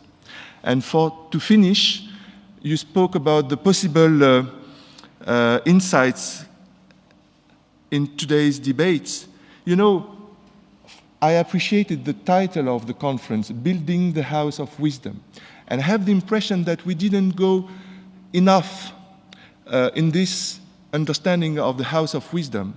In the Muslim tradition, there is the hikmah, the Bait al-Hikmah, This is La Maison de la Sagesse, which comes from the 10th century by the Abbasid Harun al-Rashid, who created this Beit al-Hikmah, which were places of discussion between intellectuals from different traditions. And today in France, in Marseille, for instance, just was opened Beit al-Hikmah.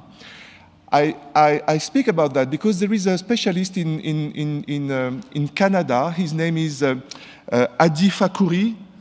He is from the McGill University. He writes today a book on Henri Corbin and the sociology of Bulgakov. You know that Henri Corbin was the first translator of Heidegger in France, but he was also the president of the Friends of Berdyaev, and he was, of course, the first French intellectual to speak about the sociology of Bulgakov.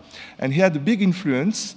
I think would be very interesting to speak about ecumenical metaphysics, but also interreligious dialogues, and especially between Christian and Muslims. Today we understand that it is important, and if there is idea for a next possible conference, I would recommend this one. Encore une fois, merci beaucoup, c'était, je pense, très important. Merci. Merci Antoine. The spots do not permit me to see if John Milbank is in the room, but if he is, I ask him to come to the microphone. Oh yes, John, perfectly. You are so covered by light. Please come to the microphone, it's your moment.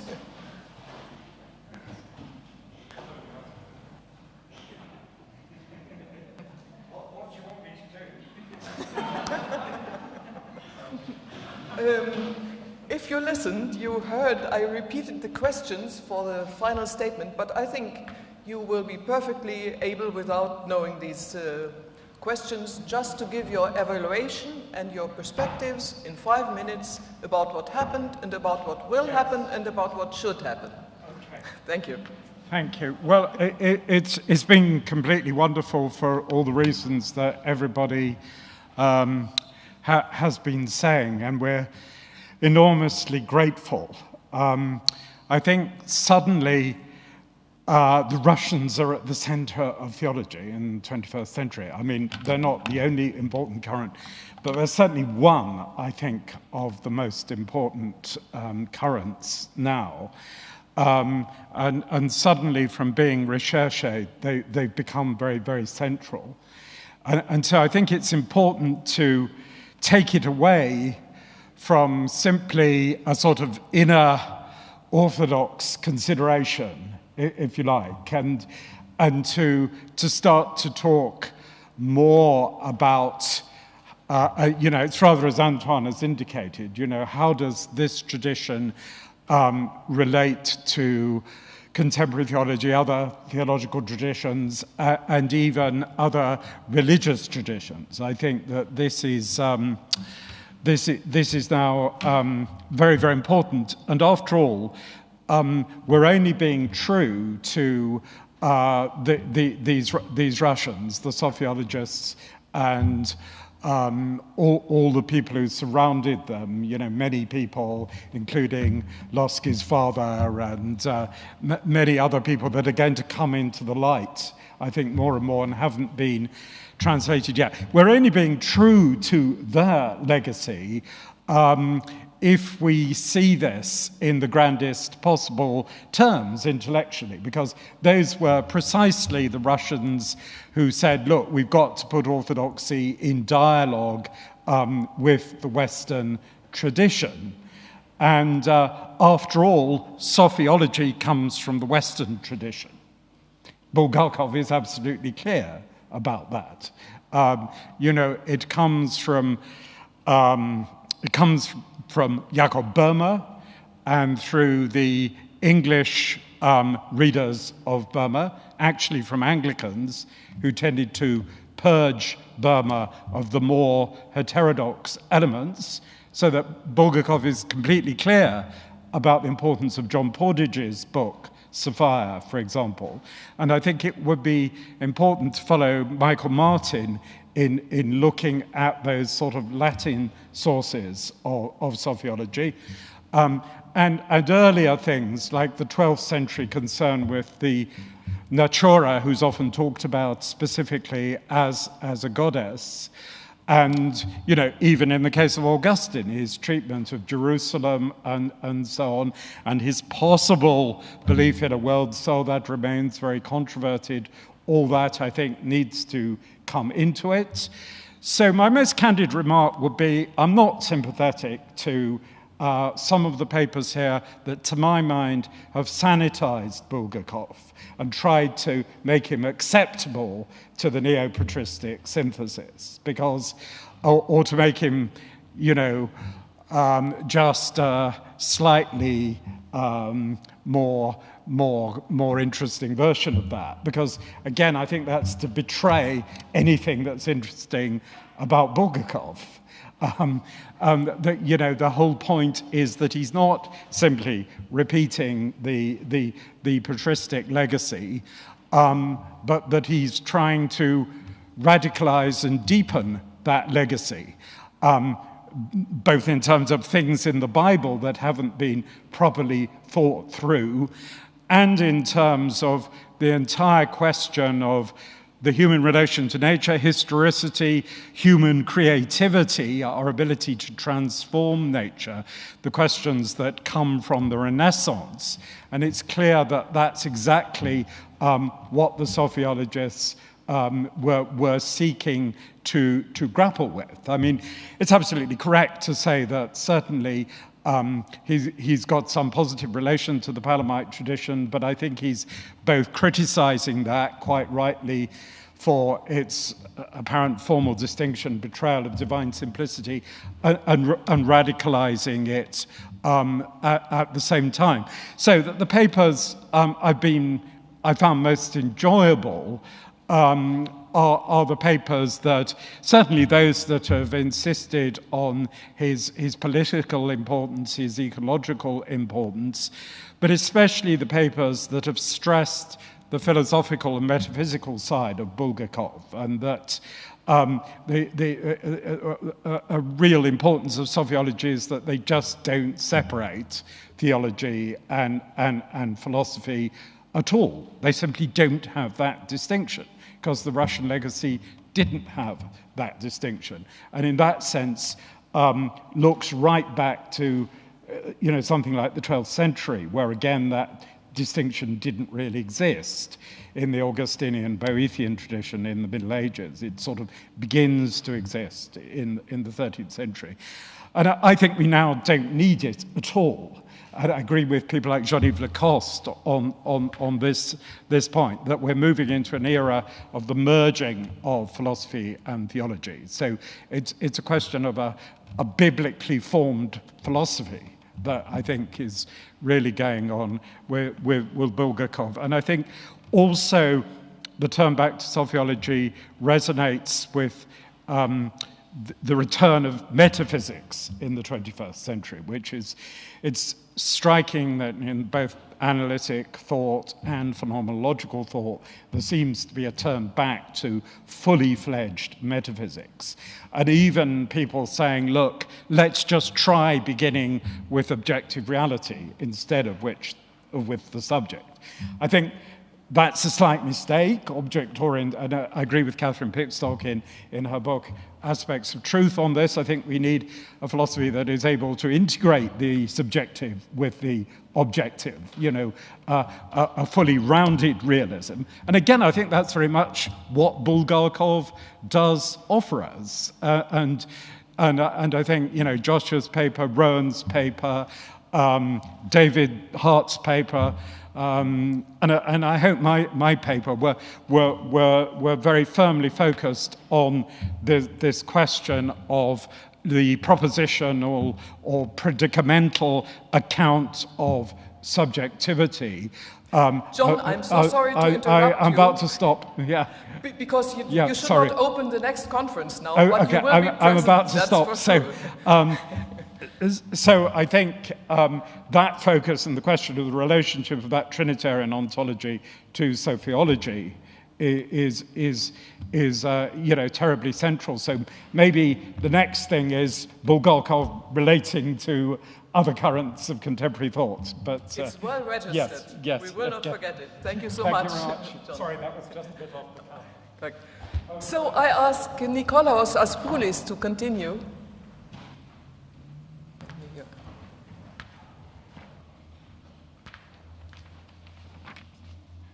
First of all, I would like, on behalf of the Polish Academy, to thank you, Barbara Regulatelli, for all your efforts towards success of this amazing conference. It was really an amazing conference, both in terms of the quality of the content of the presentation, but also of the discussion, of high-level discussion. If not mistaken, Brad mentioned it before. This is the first scholarly of this kind international conference dedicated fully to Bulgakov, a conference that seems that it is possible to pave new horizons in discussion of deeper things in his thought. It was, as far as I can say, the intention of the organizers to focus not only on traditional topics in Bulgakov theology, but also to focus more on relevant topics for the today. And, the important thing is that if we all agree that that we all have the responsibility to further enlarge and strengthen the ties of this emerging international Bulgakov community. But what are the most important desiderata for the future? There are many. I can say that it is clear to make Bulgakov's work available in multiple translations. For instance, in Greece, only minor philosophical works of him have been translated in Greek language, while the major trilogies of him remain unknown, hidden in the darkness of his tricky, I would say, ecclesiastical condemnation of the past. Perhaps it would be heard as a naive suggestion, but I will dare it, to say that if we all agree that Bulgakov is a giant parallel to that of Barth, with whom we'll have dinner tonight, why not to establish a journal dedicated to the Bulgakovian studies? For myself, I would like to further focus on the relevance of Bulgakov to analytic philosophy of religion, because I think that in general, Russian philosophy of Russian Renaissance philosophy, but also in particular Bulgakov has many things to contribute to this direction. The areas now that which Bulgakov thought can be fruitful are numerous. I could mention metaphysics, political theology, pastoral care perhaps, and so many other areas. On the one hand, his linguistic explorations are quite useful in ways perhaps not always profound even for today's scholarship, as some of the papers of this conference showed. While his multiple discussion of various political issues and ideas and the role of the church in our globalized and secularized world needs to be further explored, especially in the context of modernity that we all live. In an age that ecclesiastical rifts prevail and religious radicalism emerges, his quest for pan-unity through the lens of sophiology remains, at least in my view, our urgent task as people committed to serve the good news of the gospel. Thank you.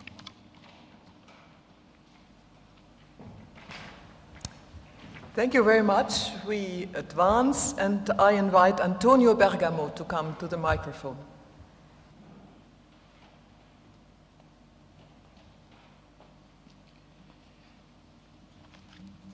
Il a eu dans ce jour la possibilité de lire à travers différentes perspectives disciplinaires et épistémologiques la pensée de Bulgakov en décrivant une méthode de faire recherche ensemble. Cette transversalité, c'est un aspect positif, très positif.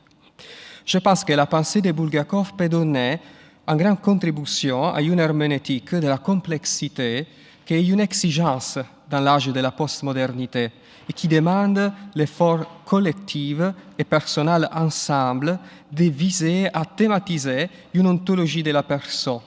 Et cette area de recherche peut être une contribution très importante.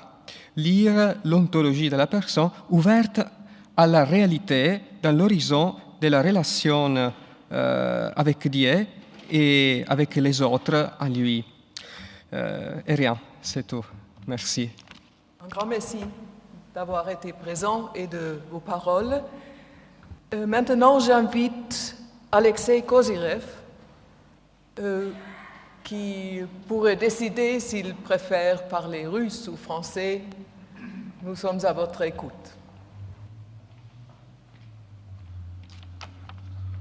Je vous remercie, chère Barbara et chère Regula, pour cette invitation à ce colloque. Et je remercie mes chers collègues pour les interventions brillantes. Je dois dire que Père Serge, c'est l'économiste diplômé de l'Université de Moscou qu'il avait terminé en 1895. Il est docteur de l'Université de Moscou, il est professeur de l'Université de Moscou, dont je représente ici comme doyen de la faculté de philosophie. Ça, c'est très important pour moi.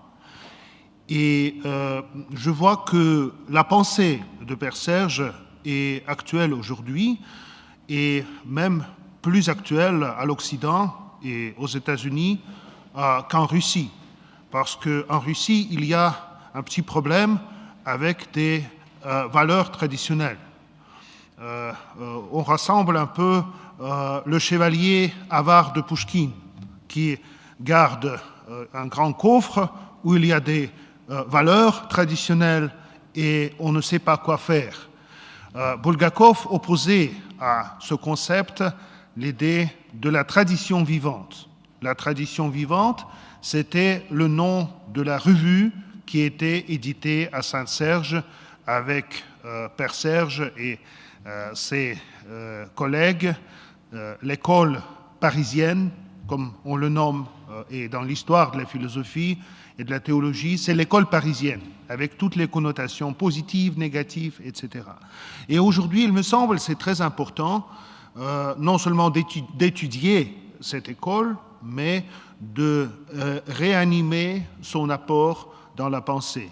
L'apport vraiment multiforme, parce que c'est non seulement l'opposition de la néopatristique et de la sophiologie, ce qui est assez important, et ce qu'on a commencé dans notre colloque il y a 20 ans à Moscou, quand Serge Korougi a fait sa conférence sur l'école du néoplatonisme de Moscou, où il a nommé Père Serge néoplatoniste envers les Palamites qui n'ont rien à voir avec Bulgakov. Il y a aussi plusieurs accès philosophiques, purement philosophiques, parce qu'aujourd'hui, on parle de la mort de la métaphysique, mais il me semble que la métaphysique revienne et Bulgakov, c'est le philosophe qui ne néglige pas la métaphysique et qui en même temps est assez critique en plan de la méthode philosophique. Sa tragédie de philosophie est en quelque sorte l'opposition à la critique des principes universels de Solovyov. Si Solovyov était enthousiaste et positive pour l'unitotalité, pour la doctrine universelle, Bulgakov, 50 ans, 40 ans après, était assez critique. Il disait que la philosophie, c'est l'hérésiologie religieuse. En plan de religion, c'est le bouquet d'hérésie. Et c'est la critique de la philosophie qui est assez importante aujourd'hui parce que on est dans la situation de la perte de voix, on ne sait pas où aller et pour ça il faut réviser. Bulgakov est un grand styliste et un grand artiste, c'est un écrivain. On ne pense pas que les écrivains, ce sont ceux qui écrivent des romans. Des philosophes sont aussi des écrivains. Il y a une bonne prose philosophique et une mauvaise prose philosophique. Et la prose de Bulgakov est bonne parce qu'il est au sein de la poétique. Parfois, il chante, parfois, il écrit des poèmes, comme dans l'échelle de Jacob ou son livre sur les anges, à propos des anges. C'est pourquoi Bulgakov, 150 ans après sa naissance, reste pour nous contemporain. Et il vient dommage qu'il n'y a pas de monument à Bulgakov en Russie et même en Crimée, où j'étais il y a 2 ans, où il y a le tombeau d'Ivashishka jusqu'à présent, il y a la croix, il n'y a aucun itinéraire de Bulgakov. Il faut le créer, il faut marquer les lieux mémorials de Bulgakov. Il faut que Bulgakov devienne une personne importante pour la culture russe y compris, parce que nous enchantons maintenant des militaires et des hommes politiques et on oublie les écrivains et surtout on oublie les philosophes. La philosophie n'est pas au centre de la culture russe aujourd'hui, comme elle était au début du XXe siècle. C'est pourquoi les philosophes étaient chassés par des bateaux, parce que la philosophie, c'était le domaine de savoir principal universitaire. Aujourd'hui, on est marginal, on est en marge, parce que rien ne dépend de nous. Les politiques décident de tout. Les philosophes doivent rappeler leur importance, indiquer leur importance et imposer leur importance à la société contemporaine. Merci beaucoup. Merci à vous, cher Alexei. I invite Natalia Vaganova to join us on the podium.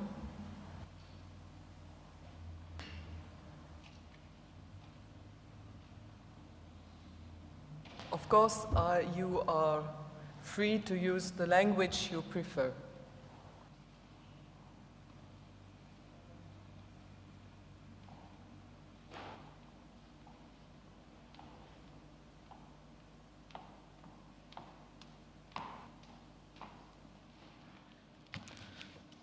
К сожалению, отец Тихон ушел. Кто мне может помочь с переводом? Может быть, Екатерина? Да, или... Да, прошу вас. Спасибо. Я очень кратко, очень мало времени. I will да? be very brief, because the time is short. Что касается вот того плана, который здесь предложен для обсуждения, As far as the announced plan is concerned, первый вопрос, что было важного. Очень важно, что на таком представительном, я даже сказала бы, конгрессе, да. So the first question is, what was the most important? So what's important is that such a representative conference. Мы с вами можем видеть, какое место и значение, да, имеет Булгаков и его творческое наследие вот в той сфере исследований, которой занимаются собравшиеся здесь ученые. We see the place and the purpose of Bulgakov's legacy in the very gathering of the scholars here. Одновременно с этим во многих выступлениях прозвучала мысль о том, что Булгаков, конечно, выходит далеко за академические рамки, и его наследие имеет непосредственное отношение к жизни, к современной жизни, к социальной жизни, к жизни культуры, к развитию, к экологии и так далее. At the same time, many papers have emphasized the fact that Bulgakov is not a subject of purely academic study, but he transcends those limitations and moves beyond to the study of culture, ecology, arts, and so on. И нам, исследователям из России, конечно, очень отрадно и приятно видеть, и даже это очень удивительно и чудесно, когда мы вот узнаем, что, значит, вот, ну, все-таки представитель русской культуры, да, вот имеет такой вес и значение в современном мире. And we scholars from Russia, we are particularly overjoyed to see the fact that one of our countrymen has such an import in today's world. Но в связи с этим мне все-таки хотелось бы пожелать нам всем более тесного общения, большей осведомленности в делах друг друга. Я, например, была совершенно потрясена тем, как много молодых людей из Соединенных Штатов Америки, оказывается, увлекаются Булгаковым. Для меня это просто открытие. And in this respect, I would wish for all of us kind of deeper and greater networking. I was particularly struck by the number of young scholars from North America that are interested in the scholarship of Bulgakov. И нам это абсолютно необходимо, даже в то вот просто ужасное время, да, в котором мы оказались. Тем не менее, наша встреча здесь — это настоящее чудо, и я вот надеюсь, что вот отец Сергий очень способствовал, да, там с небес все-таки тому, что вот мы здесь все оказались. And I think that in the time of the pandemic, our gathering itself is a veritable miracle, and I believe that Father Sergii himself his spirit at least was something that helped us to overcome the difficulties of coming here. Что касается организации конференции, она не просто безупречная, а, ну, я даже не знаю, каким образом удалось это сделать, не без помощи, видимо, отца Сергия и высших сил. Тем не менее, огромная благодарность Барбаре, Регуле, всем, кто помогал, за возможность вот нам провести здесь такие содержательные, вот эти вот насыщенные дни. As far as the organization of the conference is concerned, it wasn't just flawless, it was magnificent, and I am very grateful to both Barbara and Regula for this incredible organization that has helped us to spend such productive time. Ну и относительно того, какие проекты есть, есть проекты через 3 недели в Москве тоже будет большая конференция, посвященная 150-летию Булгакова. Наверное, все-таки зарубежных участников не будет в связи с известными обстоятельствами, но мы будем дальше вот работать в этом направлении, и я буду выступать на этой конференции. Во всяком случае, в России, да, она будет иметь достаточно широкое такое звучание. As far as future projects are concerned, in 3 weeks there will be a large conference in Russia dedicated to the legacy of Bulgakov. It is most likely, in light of the pandemic, will be of a local character. Ну и отвечая на последний вопрос совсем кратко, я скажу то, что я сказала в своем докладе. С моей точки зрения, Булгаков как автор концепции, да, создатель религиозно-философского учения очень актуален. Это его труды, его мысли, исследования, его наследие имеют огромное значение для развития современного богословия, несомненно, и не только православного, но и, думаю, и протестантского, и католического. Это, несомненно, да, первое. It's clear to me that Bulgakov's philosophical legacy is very relevant today, not only for Orthodox theology, but certainly also for Catholic and Protestant theology. Но, опять же, нельзя здесь говорить только о академических границах. Уверена, что когда-нибудь мы все-таки обратимся к политической мысли Булгакова, к его социальному проекту христианской общественности, христианского социализма, вот, поскольку, по-видимому, когда-нибудь от нас этого потребуют объективные обстоятельства. And I also would wish us to move from Bulgakov's purely academic pursuits to his project of Christian society and Christian socialism, because the time would require such a direction. Благодарю вас, большое спасибо. Спасибо организаторам, спасибо всем коллегам. Thank you very much to everybody. So we proceeded in the order of speakers in the program, and we arrive again at Paul Gavrilyuk, whom I asked to stay on the podium. Thank you very much. How much time do we have remaining, and how many people do we have left?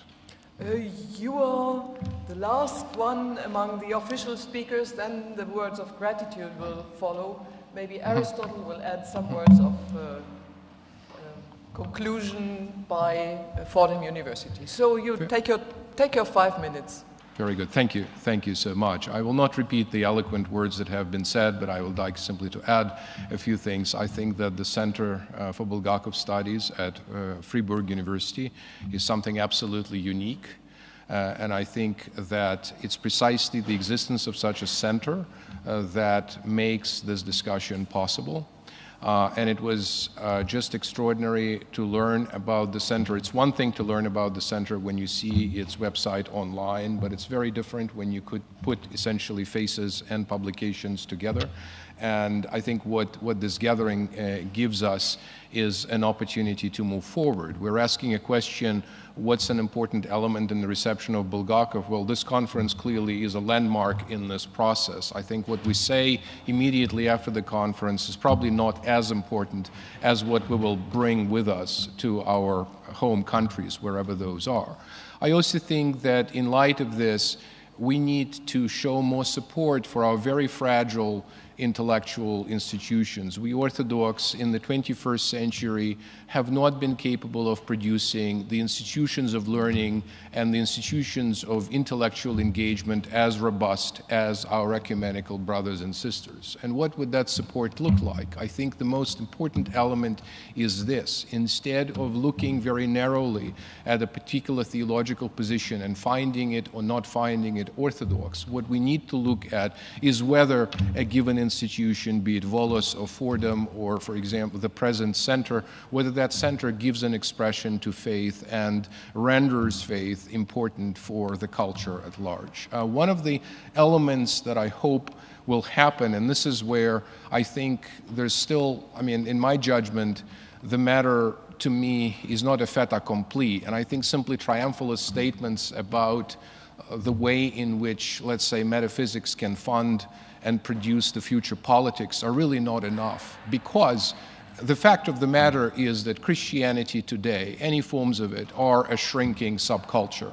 And not only in the West, obviously with the exception of the Southern Hemisphere. But if you think of the Northern Hemisphere, that's the case. And so it seems that a far more robust case would have to be made for how a rich metaphysical vision can fund politics in a society of radical pluralism. So for me, there are still many unanswered questions vis-a-vis the question of Bulgakov, shall we say, the political economist, and Bulgakov, the theologian. In other words, separately, the two Bulgakovs make perfect sense to me.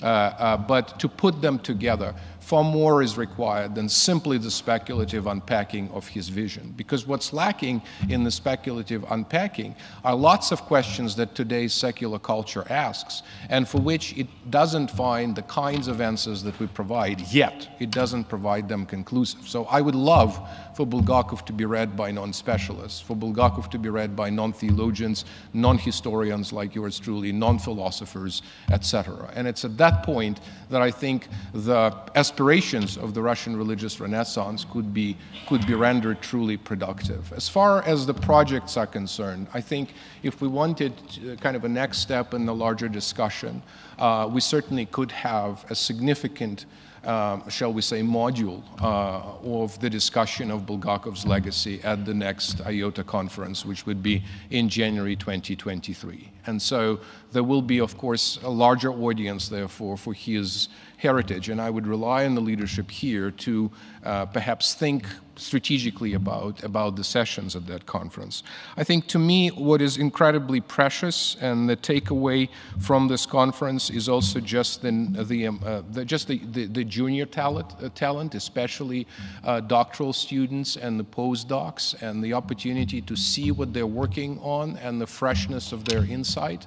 I think that has been incredible. Also, I would want to emphasize the tremendous work of our colleagues outside of the Anglo-American world. world. Really a deep thank you, because you are working in the medium of the language that is not entirely something that you practice on a day-to-day basis. And I think just deep appreciation to you for all of your work, and more importantly, also for your kenosis, kind of a linguistic kenosis vis-a-vis this particular conversation. So I think there is a lot to be said for, and I'm really appealing to leadership here in terms of supporting the future people who will carry Bulgakov's heritage forward. And so on this note, let me simply say that the principal desire is that Bulgakov's ideas and the fundamental impulse of the Christian transformation of culture would be carried beyond the walls of this aula. Thank you very much. Thank you so much. So, we listened to Nikolaos Aspoulis, who was as a main speaker here, but also as a representative of Volos Academy. I think we should listen to Aristotle now as the representative of Fordham University as co-organizer. Aristotle. So, we were very honored to be a part of this, really very honored because of Bulgakov himself, but also working with Volos, which we worked in the past, but also working with our colleagues here at Fribourg. There's really, I guess maybe in Bulgakovian fashion, there's simultaneously more and nothing to be said, except this. I would like all of you to give a really resounding applaud for the people who did 95% of the work to make this a perfectly executed, profound, rich, warm, really one of the best conferences that I've ever attended, and I'm sure you all feel the same. So first, let's do it separately. First for Barbara. Let's give her a very...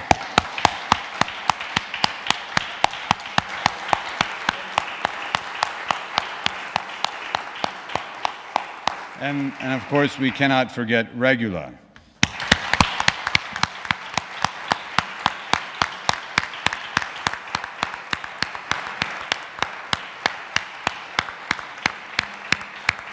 Thank you both very much for what you have given us, because we really leave here with such a wonderful feeling. Thank you. Thank you so much, Aristotle. So we have still two more elements, some words of gratitude I have to express going on after Aristotle. You cannot avoid them. You have to listen to me. And we would like to give the last word to Father Sergii himself. So if Regula agrees, I will start, and then you will incarnate Father Sergii. Of course, my concluding words for this conference are opening words. We finished 3 long and intense days of listening to one another and discussion, but we also open a new era of the Bulgakov community and its networking activities. Any ideas are most welcome, and we have already listened to many rich perspectives during this final discussion. Me too, I give thanks especially to Regula Zwalen, who was the soul of this conference and worked so hard to make it possible. Thank you. It's a pleasure to work together with you, Regula.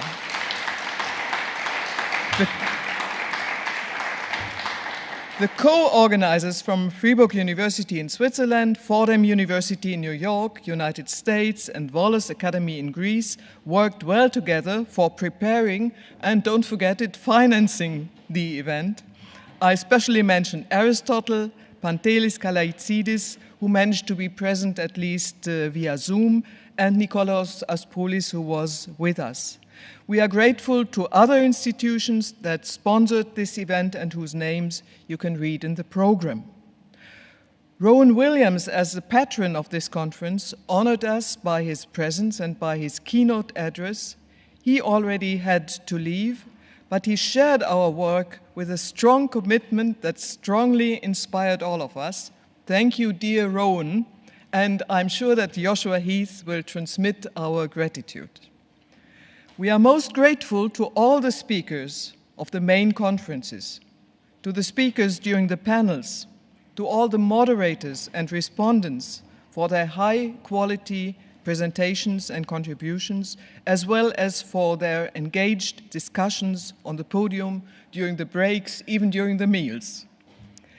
I especially mention and encourage the young researchers who show that Bulgakov reaches the heart of the next generation and continues to inspire today's debates. Thank you. Please continue and transmit what you discover to the next generation again. I also greet our participants in the aula and our online listeners. You will soon be able to watch the contributions again at a convenient moment on YouTube as often as you like, and we will reflect on publishing the contributions as a book. The online access to all we did was possible thanks to the highly professional film team. Monsieur Alain Hornung et ses deux collègues. Alain, je vous prie, et peut-être aussi vos collègues, de vous montrer une fois au moins sur scène, si c'est possible, sans que tout cela tombe. Alors, merci beaucoup. Behind the stage, there was Mr. Michel Curti, the concierge, who was attainable all the time to prepare the practical aspects of our installation here. I also mentioned the graphical designer, Corrado Luvisotto, who prepared the decoration, many different graphical material for the online transmission. Day and night, even if we had to change something, he was always prepared to help us. As every true liturgy needs a deacon, such a conference needs some deacons or even slaves, diakonoi, douloi, who help that everybody is feeling well. In our case, I would like to mention the doctoral and postdoctoral students of the center who cared for us all the time. If they are present here and not working outside, so maybe come down so that we can see you. It is Dr. Stefan Constantinescu, Dario Colombo and his friend Timon, Desiree Nguene, Michail Komanoiu, and Dr. Adrian Kratschun. Thank you so much. Oh, the only one you see. Oh, another one. Yes, welcome.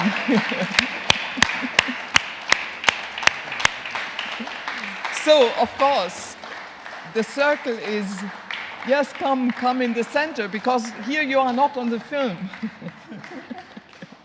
I learned something by working together with Alain. Here they are. So it was the gratitude of the aula for all of you. Thank you so much. And help them all to join the bus in some minutes. The circle, of course, is much larger, so that I finally include all the visible and invisible supporters of our conference into the Eucharistic gratitude to which Christ, the heart of creation, invites us.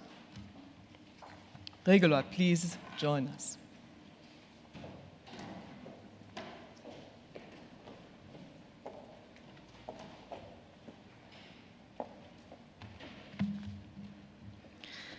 So the last citation by Sergei Bulgakov is from his lecture in Columbia University in 1936, where he explained to his intellectual journey from Marxism to sociology to his American audience.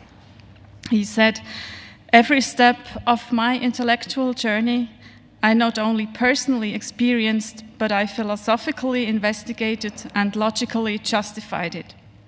I might be compared to the plan of a building which was many times examined, verified, corrected, and finally changed into a quite opposite type."